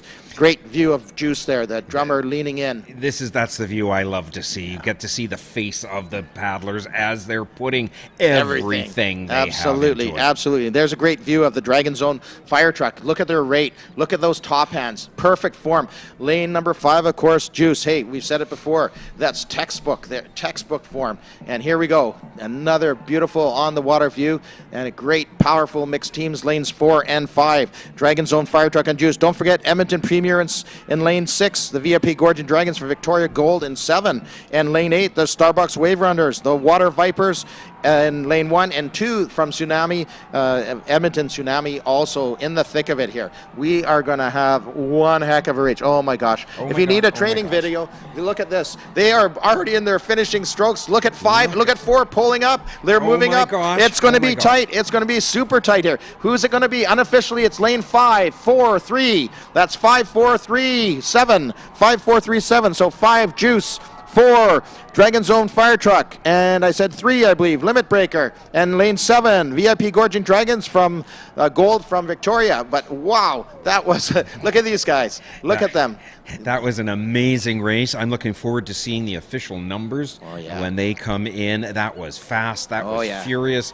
And you know what? That was fun. Oh, yeah, absolutely fun. And you can see the Water Vipers there. You saw them in the bottom part of your screen there. When they cross that finish line, they're not worried where they finish that race. They are just patting their partners on the back, giving them a smack, right? You gave it your all just like I did. Yes, that's what it's all about. And, wow. Yeah, I'm really going to be interested in the time. As I said, the tide's, up a bit. And just to see just to see what's going on there. It's going to be very interesting. And then, of course, we will have a bit of a pause. So let's wait for those results, and then we'll see what we move forward from there. What a great afternoon I've had. I want to thank you so much for letting me help out today. You're most welcome, and I really enjoy your voice, and your commentary is awesome. So thank you for being here. Thank you very much. My name is Stuart McKinnon. I'm the chair of the Vancouver Board of Park and Recreation, one of the public partners, along with the City of Vancouver, British Columbia Arts Council, Factor, and the Hong Kong Economic Development. Here we go. Look at these paddlers. They have given everything. They are exhausted, but they're so happy. Absolutely happy, and you're not going to find likely a composite paddle in these teams. They're probably all using, a burn water or something, a Hornet paddle, something that's fiberglass and lightweight and cut exactly to their arm length. And that's just the way it goes. Sometimes, it's still looking good though. They're trying to look good. Everyone looks good when you're going by your friends. Look at the spectators up there cheering them on. Absolutely. They saw a fantastic race. And again, don't go away. There's going to be a bit of a pause on the water, but we're talking about something very spectacular, the 2K Guts and Glory race. And many of these teams will be back for that. And it's going to take them a few minutes to get set up. So get out there, enjoy some of the entertainment, grab a red truck ale or a glass of wine. I think right now would be a good time to thank our sponsors once again. First of all and foremost, I want to say thank you to our title and festival founding partner, Concord Pacific. Without Concord Pacific, there wouldn't be a Dragon Festival here. Thank you so much to Concord. We're waiting for the results of that last race. Also want to thank our major public partners, the Government of Canada and the Government of British Columbia. Peak Technologies, 102.7 FM The Peak, and Global BC. Yeah, and as they're showing those sponsors on the board, I also shout out to all those volunteers, because some of the jobs they're doing, keeping the park clean and the site clean, those aren't exactly the most glamorous jobs, but their volunteers are doing it with smiles on their face. So thanks, volunteers, also. Our supporting partners, Big Box Steel, Mark Anthony Wine and Spirits, DeLowry, Canada's largest automotive group, Legacy Liquor Stores, Oddball, The Park Vancouver, Red Truck Beer, Sun Given Foods. Our public partners, City of Vancouver, Vancouver Board of Parks and Recreation, British Columbia Arts Council, Factor, the Hong Kong Economic and Trades Office, Toronto. We work across Canada. Our media partners, 93.7 JR Country, 980 CKNW, AM 1320 CHMB, The Daily Hive, The Georgia Strait, and Sing Tao Daily. And here we go. Race 76, the Concord Pacific Premier Mixed Competitive Grand Final.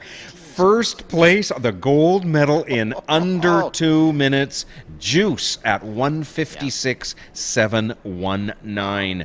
Right behind in second place, the silver medalist Dragon Zone Fire Truck, 157.687. Our bronze medalist Limit Breaker in third place at 159.055. In fourth place, VIP Gorging Dragon Gold at 201.757. Fifth place go to the Water Vipers at 203.109. Sixth place, the Edmonton Dragon Boat Racing Club Premier at 203.209. In seventh place, Starbucks Wave Runners, and in eighth, the Edmonton Dragon Boat Racing Club Tsunami at 204.806. Those are phenomenal times. The top three teams below 2 minutes. So I knew we were going to see that today. I was expecting that out of this race. I thought maybe one or two. I'm super impressed with all these times. Just great race, great event. And most of these teams will be back momentarily. Don't worry, they're coming back. They're going to be in the Guts and Glory. So a little bit of a break, but between unbelievable. First and eighth place, 7 seconds. Yeah, exactly. Every that? team can be so proud. Yes. So proud of what they've accomplished. Absolutely. My goodness. And every team that has participated today can be proud. Absolutely, rightly so. Yeah, it's been a spectacular festival. I can hardly wait for the Guts and Glory. As I said, don't go away.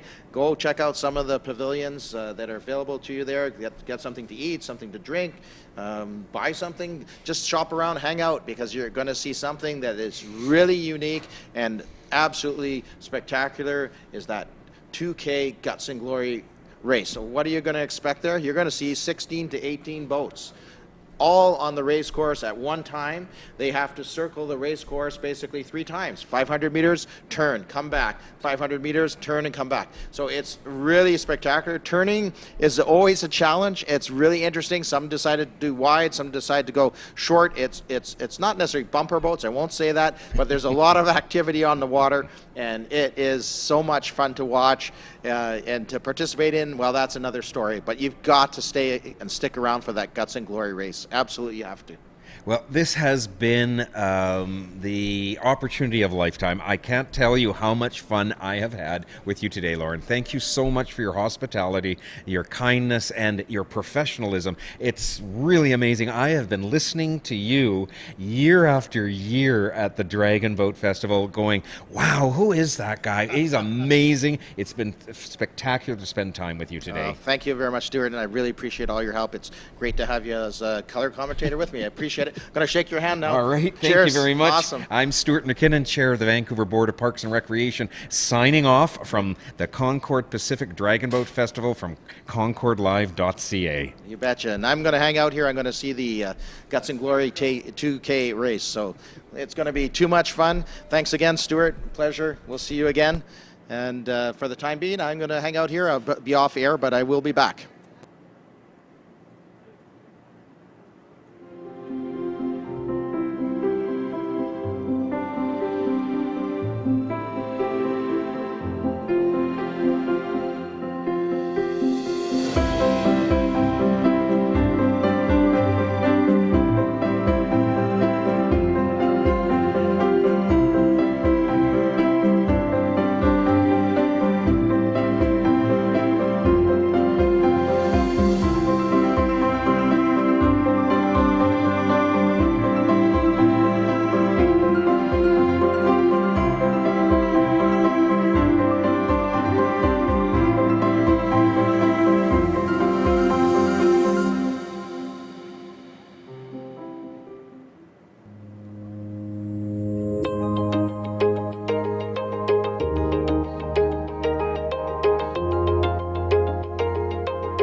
So I think what makes Criterium Racing really special is that there's always a fun family festival attached to it. So there's going to be food trucks, and you get to really see some of the best racers in North America light up. And I'm super excited to race in front of a home crowd. We're serving authentic Japanese food, sushi rolls, sushi bowls, and Irish sushi, and fried chickens. Hi, my name is Michael Billy, and my ancestral name is Stawalkin. And at Canoe Cultures, we renovate and build canoes, and we are excited to share and display our culture with you.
good like I knew you would. I don't candle every night. Hoping you come home and make things right. Over you, not sacrifice.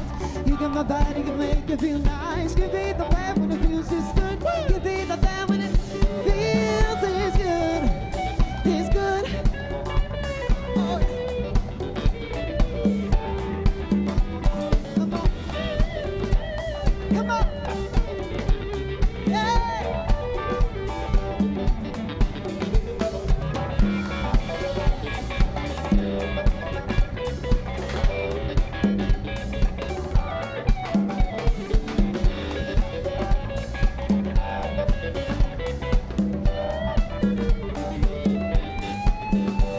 This good, good.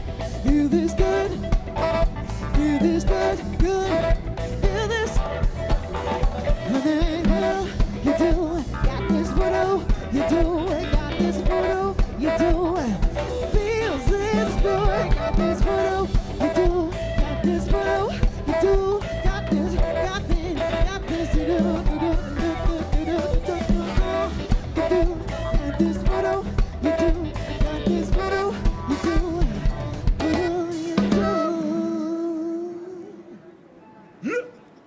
Yeah. You know, we like to play some sleazy funk beats, so I hope you're into that today. Because if not, you're at the wrong party. Now we want to welcome everybody to our party. Everybody's welcome. This song is called Marhaba. It means welcome. Come into our party in peace, in love.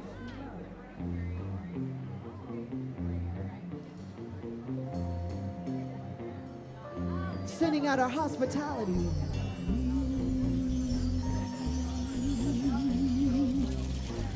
Be who you want to be at our party.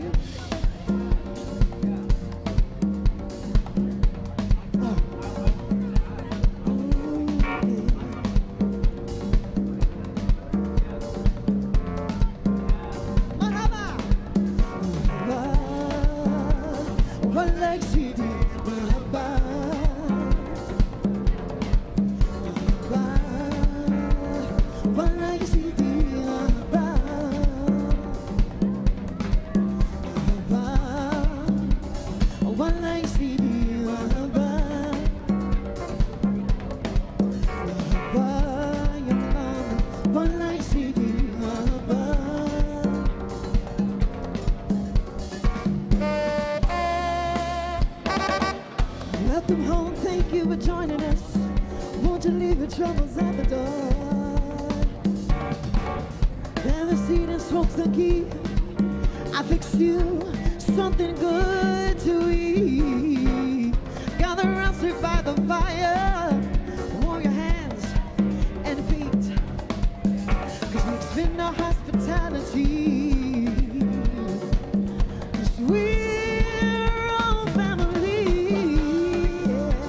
What like you see,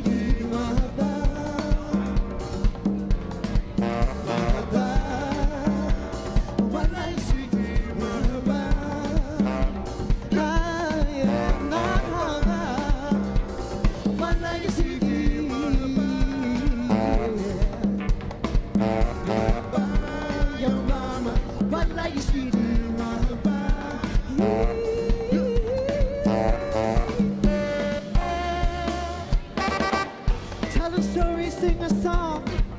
Won't you beat your hand on the drum? Kiddo, Miles, come as you are. Our walks of life, from near, from far. You're always welcome here. Oh, no need to fear. Oh, no, no, we spend our hospitality. So we're all family. Oh, Mahaba. One like city, Mahaba. One big family. One like city, Mahaba. You're always welcome here. One like city, Mahaba.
One like CD, mahaba.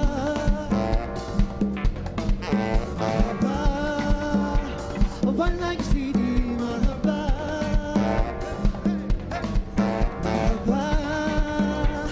One like CD, mahaba.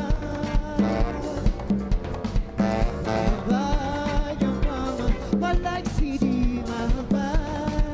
Come on.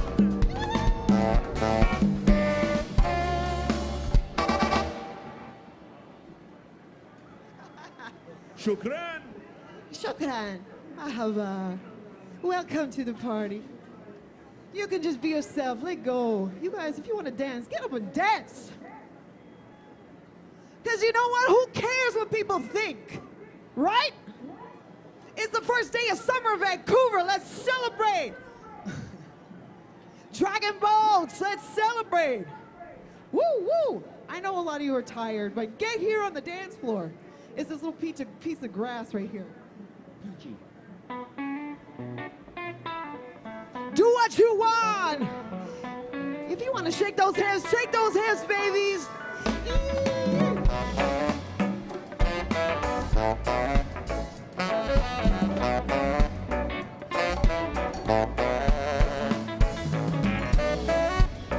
Do, do, do, do. Do, do, do, do, do, do, do. Do, do, do, do. You're gonna do what you want, yeah. We're gonna do what you want, yeah. Yeah, yeah.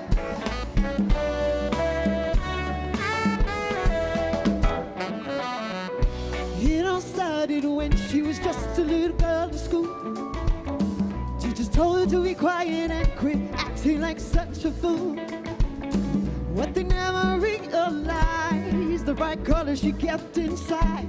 She used to run and hide herself and cry.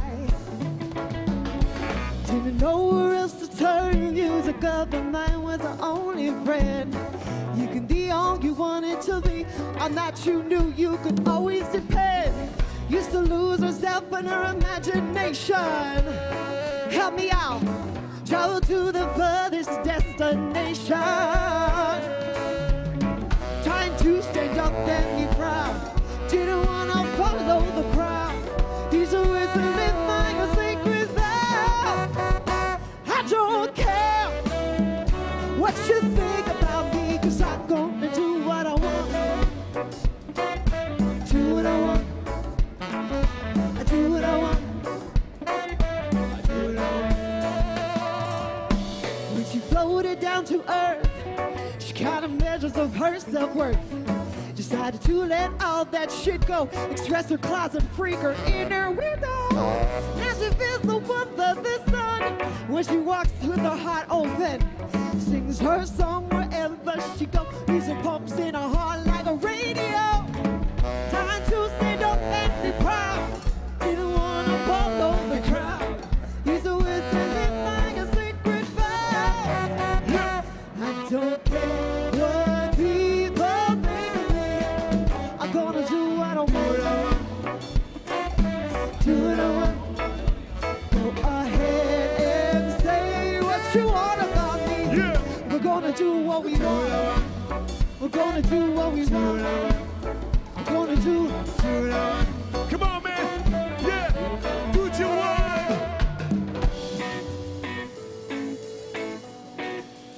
We always do what we want. You're gonna do what you want, yeah. All these fallacies that we've been told, we were created in a cookie cutter mold. Turn off the noise, the TV commercial. They treat us like commodities, bought and sold. Hollywood movies or distorted reality. Make a dream of our own possibility. Creating my own pictures inside my own head. 'Cause I no longer want to be spoon-fed. Say goodbye to all the plastic people. Save them, take it real. We only got one life to live. He's the only one that's keeping us score. She's the only one. He's the only one keeping score. She's the only one. He's the only one. I don't care what you think about me. Gonna do what we do. Do what I want. Do what I want.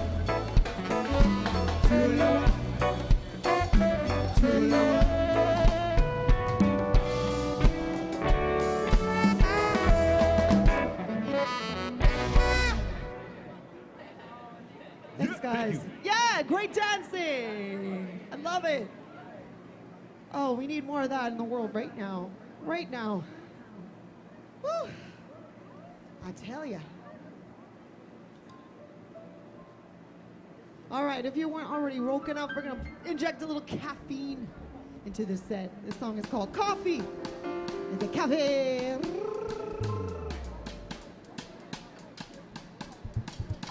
Samba.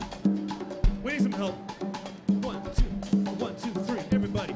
Carl, you count it Daniel, off. Yeah. he's gonna teach you right there. 1, 2, 1, 2, 3, come on. 1, 2, 3, 1, 2, 1, 2, 3. You got it. Keep it though.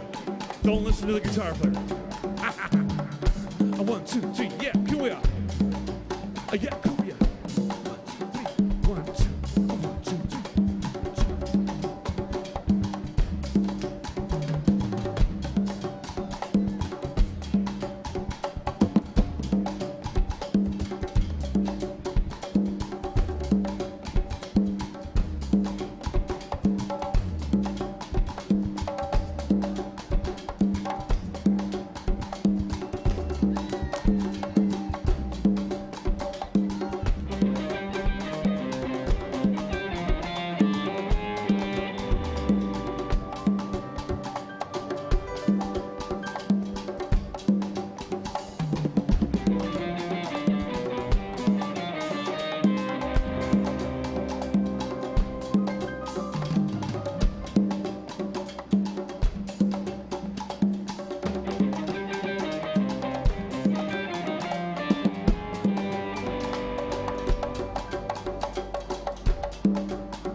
Grows like the woods, all beneath the trees. Raindrops on a run, like waves to the sea. Your love is a falling clover, mist in a blink of an eye. It's the setting of the sun in an orange colored sky. Here's what I take with me: my sunshine, my springtime, my morning coffee. And every day you can never go my own way. Strong with every step I take, and my heart to stay. Moonbeams in my dreams, like the stairway to your heart. Gold and silver stardust would never set you apart. Your smile shines like a pearl over the sand. Nothing compares to how it feels, how it feels, how it feels when I'm holding your hand. When I wake, here's what I take with me: my sunshine, my springtime, my morning coffee. Every day, we never go our own way. Smile with every step I take, and my heart should stay. When I wake, here's what I take with me: my sunshine. Every day, we never go our own way. I smile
Thank you so much. You're too kind. We love you guys.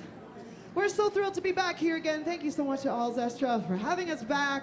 This wonderful festival celebrating athleticism and music and food and culture and love and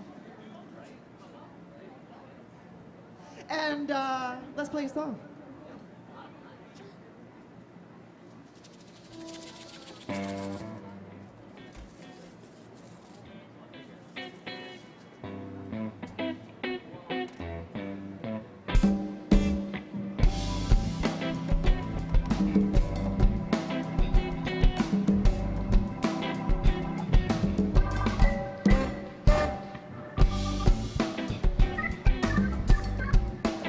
But I'm celebrating my female rights and freedoms in Canada today. Thank you. This song is called Song for Freedom. We have autonomy over this body.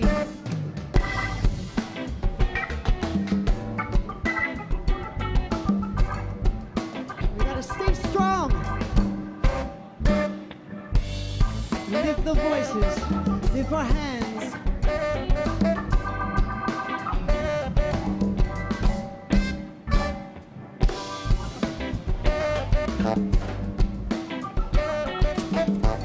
This song is called Song for Freedom.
Everyone who's been repressed, everyone who's been suppressed, let us sing.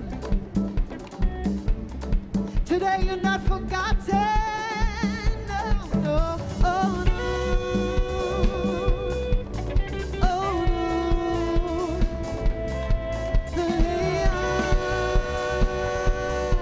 Kalea.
Give it up for the percussion!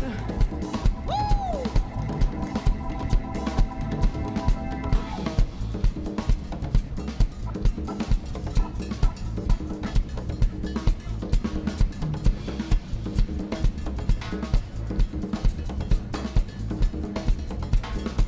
How's everyone doing out there?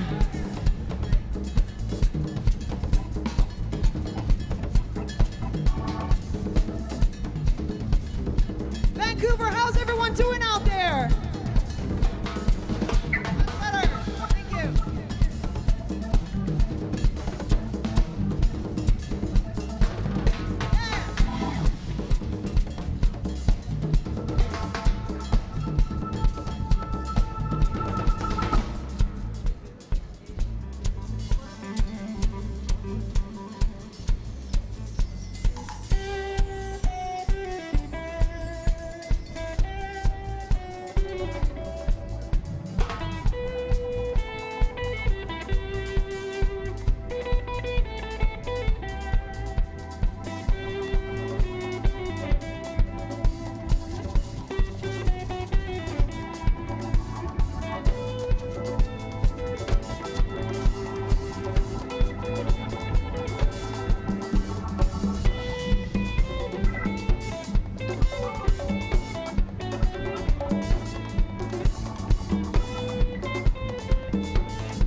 Put your hands together like that. Come on.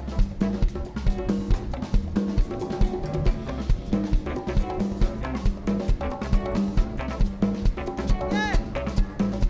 Come on.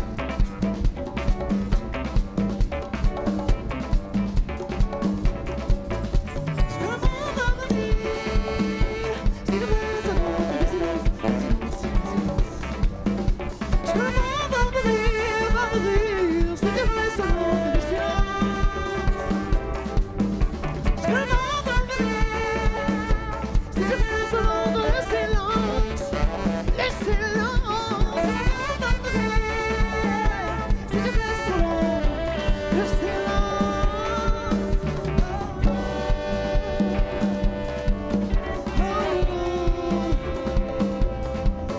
Freedom. What do we want? Freedom.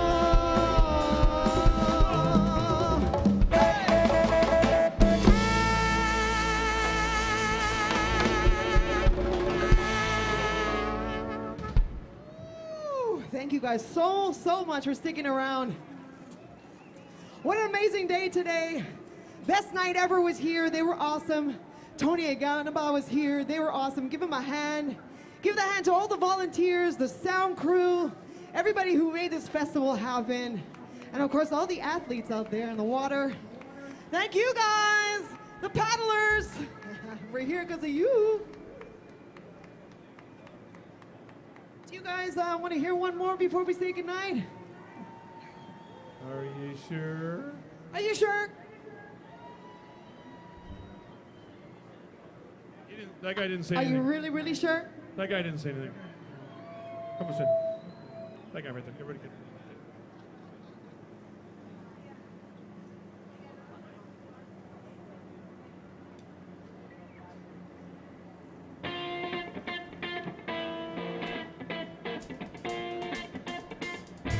Yeah, yeah, yeah.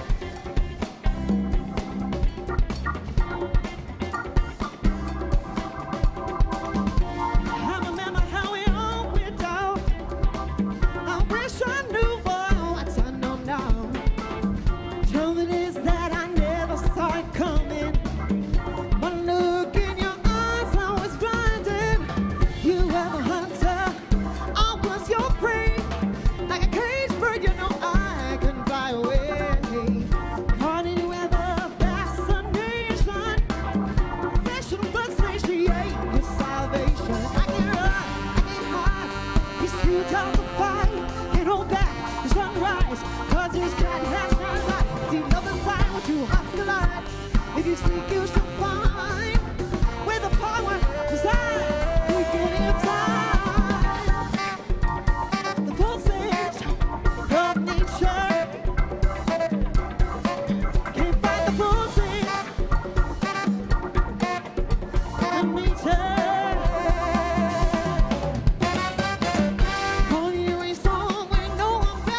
It's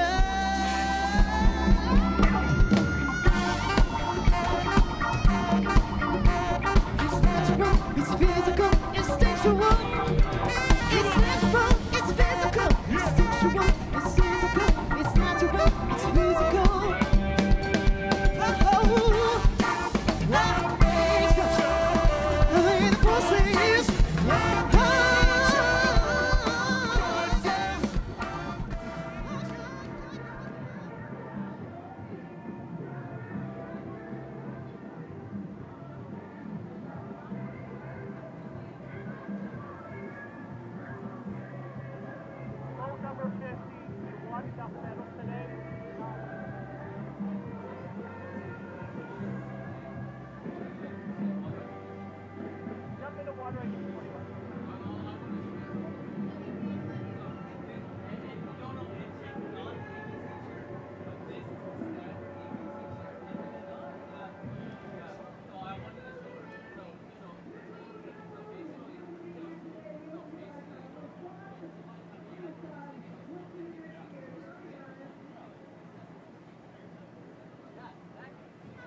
that makes the process.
All right, welcome back, everybody. We are set up and setting up for race 77, the final race of the 2022 Concord Pacific Dragon Boat Festival. It is the Concord Pacific Premier Mixed Guts and Glory Grand Final. So what we're going to see here is at least 16 boats, starting with number 1, which is called Wham Power. Lane 2 is going to be the VIP Gorging Dragons, black. Peakton High School is going to be in lane 3. Lane 4, Pemberton Bald Eagle.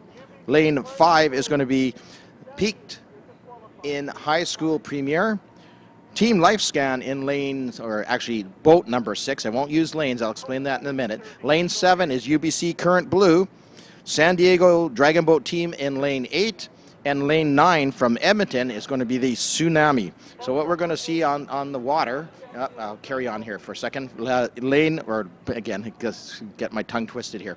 In boat number 10 is the Starbucks Wave Runners, followed by boat 11, the Water Vipers. So let me just change that one. Boat 11 is Water Vipers. And then we have the VIP Gorging Dragons in 12. And we have in 13 the Limit Breaker. In boat 14, we're going to have the D-Zone Fire Truck and Juice in 15. So we had one boat drop out. That's okay. We can make our adjustment accordingly. So what you're going to see is each boat will have a number, and I believe it's a blue number. It's going to be numbered lanes 1 through 15. And the important thing to remember is this is going to be a staggered start. So if you know your team number, you just keep watching for that boat number. It's really simple, but it's going to be super exciting. Again, we have to race 500 meters, not times 1, not times 2, not times 3, but 4 times. And guess what? Our course is 500 meters long. That means they have to race to the finish, turn, come back, turn, go back, turn, and come back to the start line. So it's a super cool race. This is all about the bragging rights. That's why we call it the guts and glory. It takes a lot of guts here to go out and race 2 kilometers at the end of the day after 2 days of racing and paddling in this beautiful False Creek. So keep your eye. It's going to take a few minutes to get everything set up.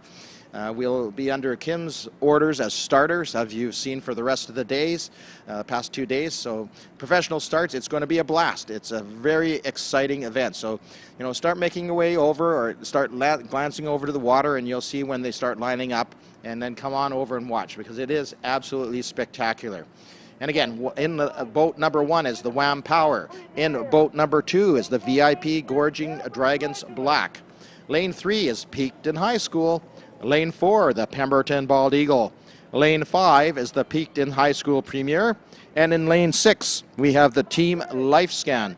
Lane 7 is UBC Current Blue.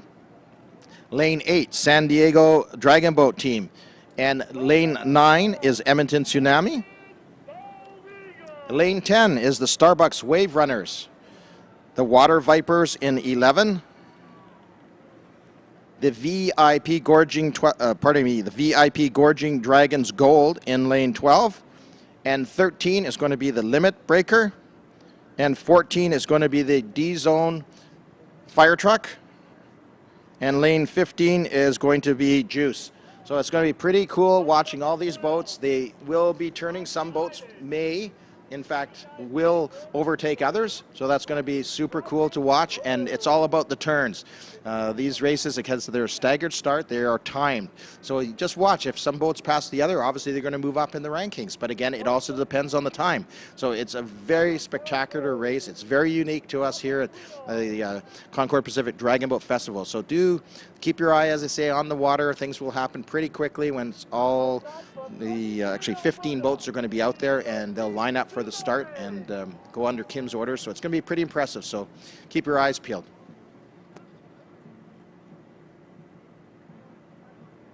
Boat number 7 from the University of British Columbia, Team Blue. Boat number 1 from Washington, Seattle.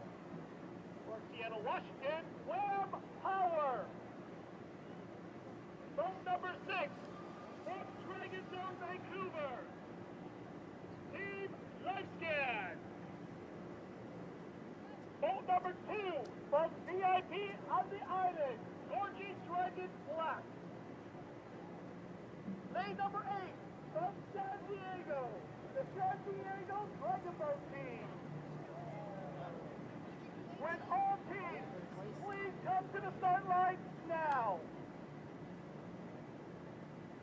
I would like boats 1 through 6 first. 6 close to me, 1 on the far side. Followed by 7 through 12. and then 3 kids in the back, 13, 14, 15. With both 1 and 6 come up now.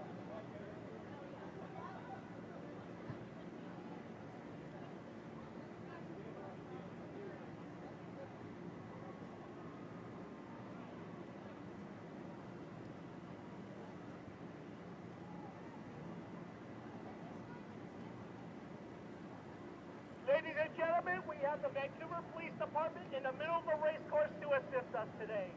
Please do not hit them. We thank you very much in advance.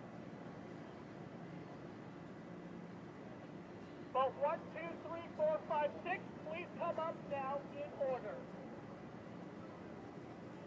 1, 2, 3, 4, 5, 6, please come up now.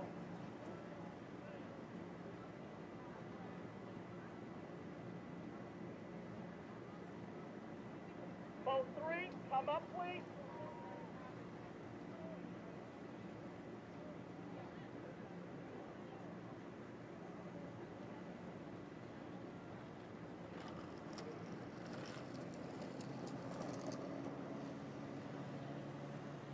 Boat 2, come up. Boat 3, come up. Boat 4, please come up now. Boat 5, please come up now. Boat 6, when 4 cuts across, come on up.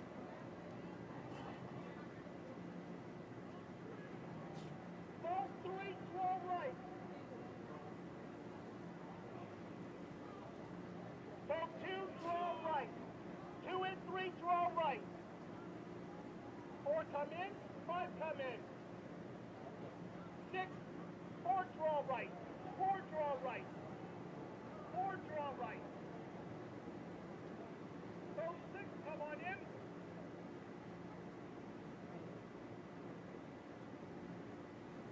Boat 7, 8, 9, 10, 11, and 12. Please come up now.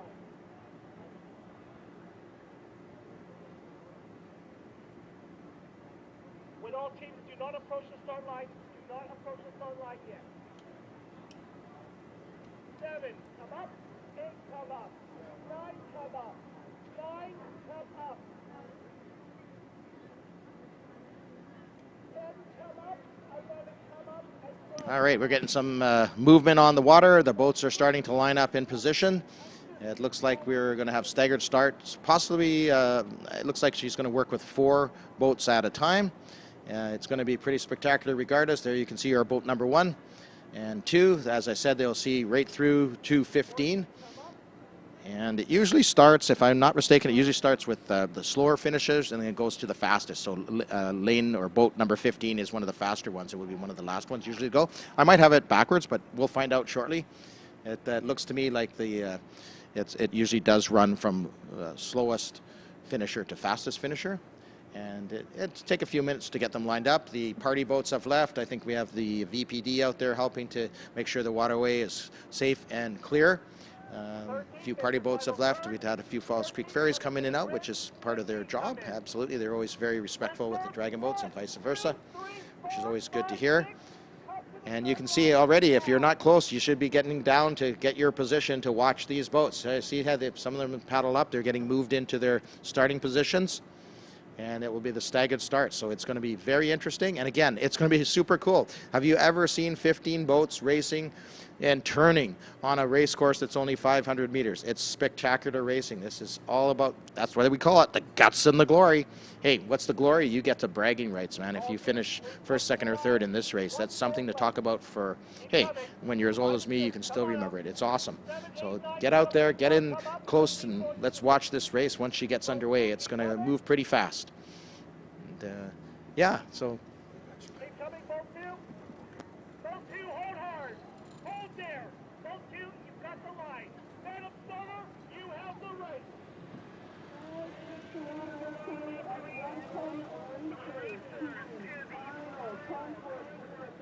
You can see them lining up, again being brought into their positions. And technically, let's see what we're going to see. I suspect we're going to see lane number 1 go first. And again, it's all timed. Just waiting. There they go. Boat number 1, again, that is the Wham Power, our first boat out of the gate here at the Concord Pacific 2-kilometer Guts and Glory. It's going to be exciting. Look at them go, building up their speed just with the start like they normally do. There comes boat number 2, VIP Gorging Dragons Black. Cheer them on. Right behind them is going to be Peakton High School, lane or boat number 3. There is no lane. Hey, it is boat number 3. Look at them go, great start. Pemberton Bald Eagles are going to be in boat number 4. We're going to see them take off now. There they go. Look at that rate. Getting that boat up and moving.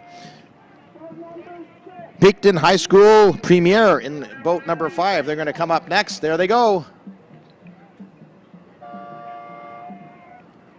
You can hear the buzzer, the horns going each time they're letting the boat go. So here you go. This is going to be hard for us. We have to see the numbers. But there's boat number 6, and that is Team Lifescan.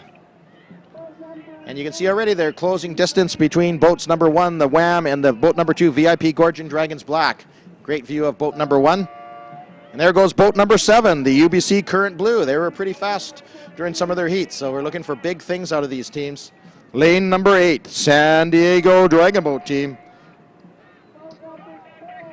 And look, you can see already the distance is being closed by some of the boats. Number 9, the Edmonton Tsunami.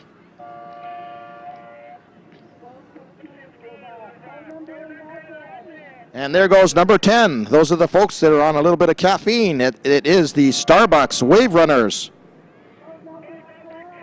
There's boat number 11, the Water Vipers. And I just heard the horn for boat number 12, and that is the VIP Gorging Dragons Gold.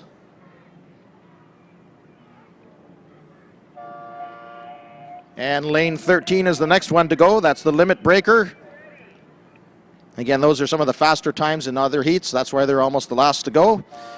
And the D-Zone Fire Truck, lane 14 is next up. You're right, and they've made it already to the first turnaround point. I can't see from my venue, but it's quite possible. There's boat number 14. Again, a great shot of them. That's the D-Zone Fire Truck. And here comes the first turn. Look how close to the buoy they're making their turn. Watch the technique, how they're doing the front and half and back half, and the steersman is cranking that oar to make as tight a turn as possible. You can lose or win the Guts and Glory in the turns. Here comes our second boat, the VIP Gorging Dragons Black, making their turn. And again, there's 2 buoys there. You can see them. You have to turn on the outside there. So far, so good. Nothing exciting or scary happening out there. They're just paddling their hearts out. And Juice, look at Juice. They did win that actually the competitive division, so we're expecting big things out of them too. Boat number 15, Juice. So all 15 boats are out there. We did have one team drop out. No worries about them. We're focused on these 15 boats that are out here right now. Super exciting. And here again is this boat number 3. It looks like boat number 3, Peakton High School, making the turn. But guess who's right hot on their side is the Pemberton Bald Eagle. They're making an opportunity to pass. Holy smokes. And here lane 5, the Peakton High School and the Team Lifescan, another passing. See the opportunity to pass. Oh, are they going to make it? Yes, they did make it on the outside of the boys. Hey, this is cool stuff. Don't worry. These guys are professionals. They know what they're doing. Look at those turns. You got to turn on a dime. They got to turn on the inside. They don't want to cut off their competition. And there's a great view of the Wham Power. Past their first turn, almost halfway down the course already. So they've done 500, 600, 700, maybe 750 meters already. Looking good. Keep it up. Get out there, cheer these teams on. They can hear you. They want to hear you. And again, it's all about timing in this race too, and that's how they're going to finish. There's a great view of boats 5 and 6. That's the Peak High School Premier and the Team Lifescan. Very close, very tight. And here we are, we're taking a look here again, and of course we did have some passing, so it's going to be hard for us to keep track of those, but it's absolutely spectacular. Here on the outside, that would be boats 5 and 6 again. That would be the Peak and the Team Lifescan you're seeing in the bottom of our screen. And wow, look at that. It's almost like they're going to duke it out side by each. So whoever gets to the turn, hey, somebody who's going to get that inside turn on them, that's what's going to happen. Again, great shot of Wham Power here as they're coming up to the second turn. And you can see right now, is it about endurance? It's about, hey, we've done this before. We practice this. We can do this. So very exciting here is a great shot of our boat number 10. That's the Starbucks Wave Runners. A little bit of splash in there. It looks like they've been through their turn. You can see the steersman turning on the oar, leaning on there. So we've already had 2 passes, so that's pretty exciting. We're very near passes, and we're coming up to the second turn. Wham Power has some distance. Let's see how they're going to get a close-up. Maybe we'll be able to see them do their turn. The drummer's thinking about it. She's making the call here. What's going to happen? Let's see if we can see that steers person, see how she's cranking. She's just going to give them enough, and they're going to paddle right through the turn. So that was all done by the steers person. It can lose a little bit of power in some cases, but they're doing fine. They've obviously been practicing. Again, they're turning as tight as they can between those 2 boys. And there's the VIP Gorging Dragons Black right behind them. Hot on their tail, dragon tail, so to speak. Awesome. And again, we have all these boats at once. You got to keep your eye on your favorite boat number and cheer them on. Now, okay, here we got some activity. Boat 13 and 14. Who's passing whom? The Limit Breaker and the D-Zone Fire Truck. Right now, it looks like the 14 D-Zone Fire Truck ahead by maybe, 1 bench, if that? Oh, that's awesome racing. Awesome racing. All right, which boat does that? Boat number 4, the Pemberton Bald Eagle, making their second turn. Great view here. She's telling them paddle hard. Left side draw. There she goes. Awesome turn. Awesome turn by Pemberton Bald Eagle. And again, here we have a bit of a mashup here. It looks like the lane 3, 4, and 5. They're going to content right now to follow each other. But look at the turn here. Look at that. Right on the dime. Is that 5? It looked like 5. That looked like, again, the peaked high school premiere. Here's a great view of them. They did a great job on that turn. They're much younger. They can do those kind of sharp turns, right? And here they go. So that drummer's got to encourage them. They got to really think hard. Oh, again, 11 and 12. Look at 11 and 12. We got a great view of 11, which is the Water Vipers, and the Gorging Dragons Gold from Victoria. Now 3 boats making the turn. Yeah, here we go. 11 and 12. Look at them go. Look at them tight turns. So he's giving them a little bit of berth. That's okay. Safety first, right? And we're all respectful of each other out there on the water. But who's going to blast out of there first? Sometimes going wide. In this case, they might be able to ride that wake. So there is a lot of skill and a lot of technicality involved here. 14s might have a little bit of a bumper issue coming up there. We just lost them temporarily. That was a D-Zone Fire Truck. They're trying to be as quick and as safe as they can. It was lane 7 we saw a second ago. UBC Current Blue and San Diego Dragon Boat team also in the turn. This is exciting stuff. Look, again, they all started equal, and already you can see them bunching up and passing each other. So it's looking really good. Very fine paddling, very fine form. 11 and 14. So 11, again, is the Water Vipers. 14 is the Limit Breaker. So Limit Breaker appears to be moving up several positions on their fellow boaters here in this exciting Guts and Glory race. Hey, great view of lane 15 again, the D-Zone Fire Truck, and Juice in 15.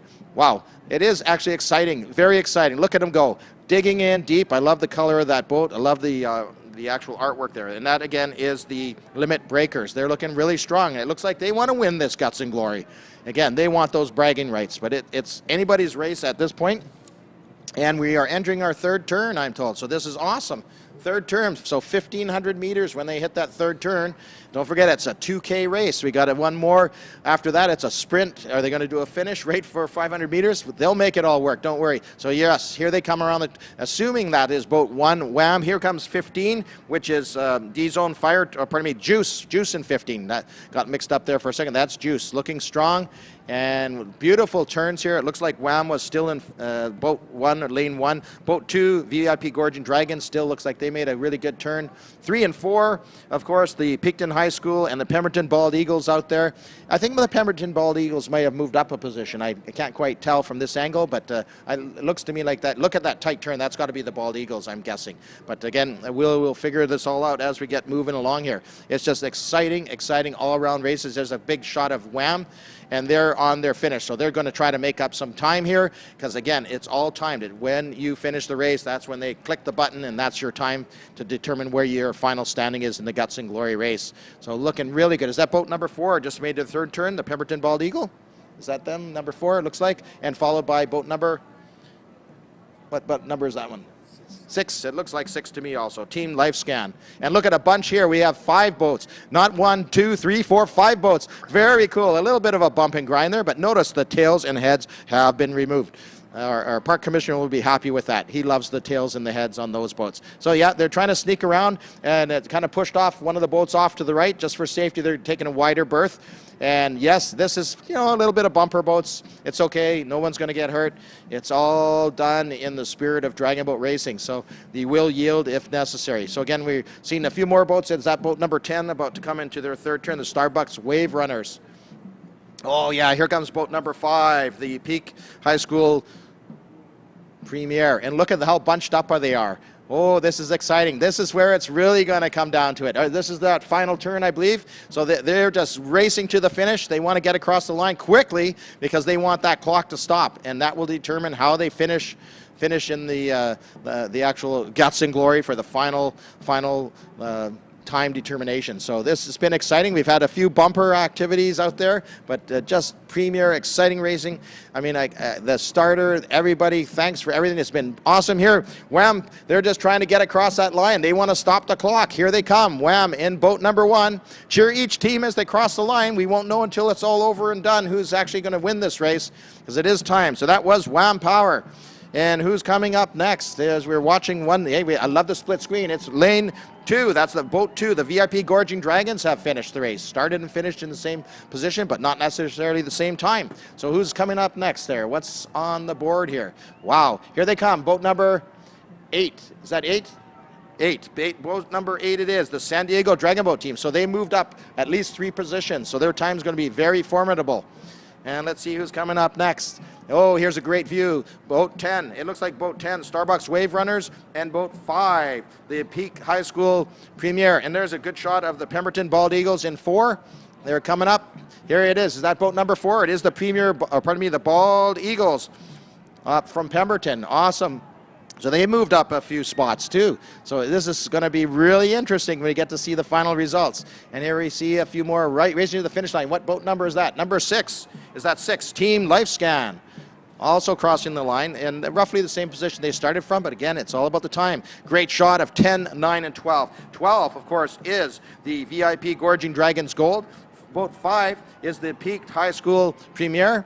And look at these guys. The old guys got it in still, right? Boat number 7, the UBC Current Blue. And who is it? 10, 12, 14, 9, 5. Wow, they're all together. Here comes boat number 7, UBC Current Blue. Boat number 15. Wow. And that was, of course, our friends from Juice. So, whoa, we still have a few more boats to go here. But that was spectacular. All together like that, absolutely spectacular. And here we come with our last few boats. And it looks like lane number 3, the Peakton High School. And who's next? There we go. Great view. What number are we looking at there? Oh, yeah. There's 11 and 13 again. So 11 is the Water Vipers. 13 is the Gorging Dragons Gold, who've crossed the line now. Look at no energy left. Come on. We're talking about racing 4 500-meter races at the same time. That's guts and that's glory. So congratulations to all of these teams for getting out there, showing us this premier race, the guts and glory, the 2K race. You guys should be so proud of yourselves. 2K in one race, awesome paddling. There's a little bit of bump and grinding. Yes, absolutely spectacular. Congratulations to all the teams out there. Very, very spectacular racing. Some are ready to head home, get out there to the Red Truck Ale and have a beer and enjoy the sights and sounds off the water. And of course, they will post the results once they're available. So congratulations, everybody. Well raced. My name is Lauren Schmidt. I've been your host, kind of, and color commentator for most of the races the past 2 days. Very happy to be there. Thank you, Concord Pacific, for the spectacular 2022 Dragon Boat Festival. You looking for me? I'll be over at the stage. Take care, everybody. Congratulations. Happy trails. See you next year. Paddles up.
I think what makes Criterium Racing really special is that there's always a fun family festival attached to it. So there's going to be food trucks, and you get to really see some of the best racers in North America light up. And I'm super excited to race in front of a home crowd.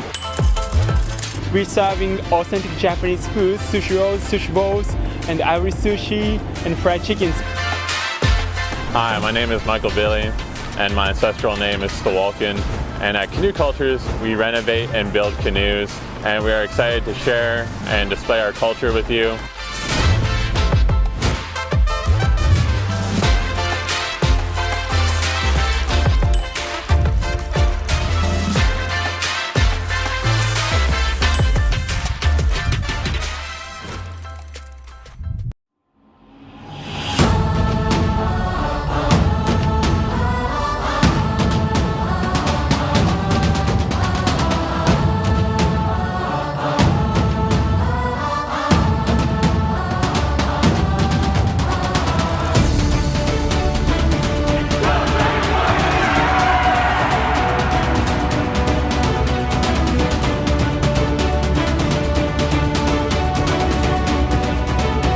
All right, let's start the race, guys. When I'm starter, you have the race.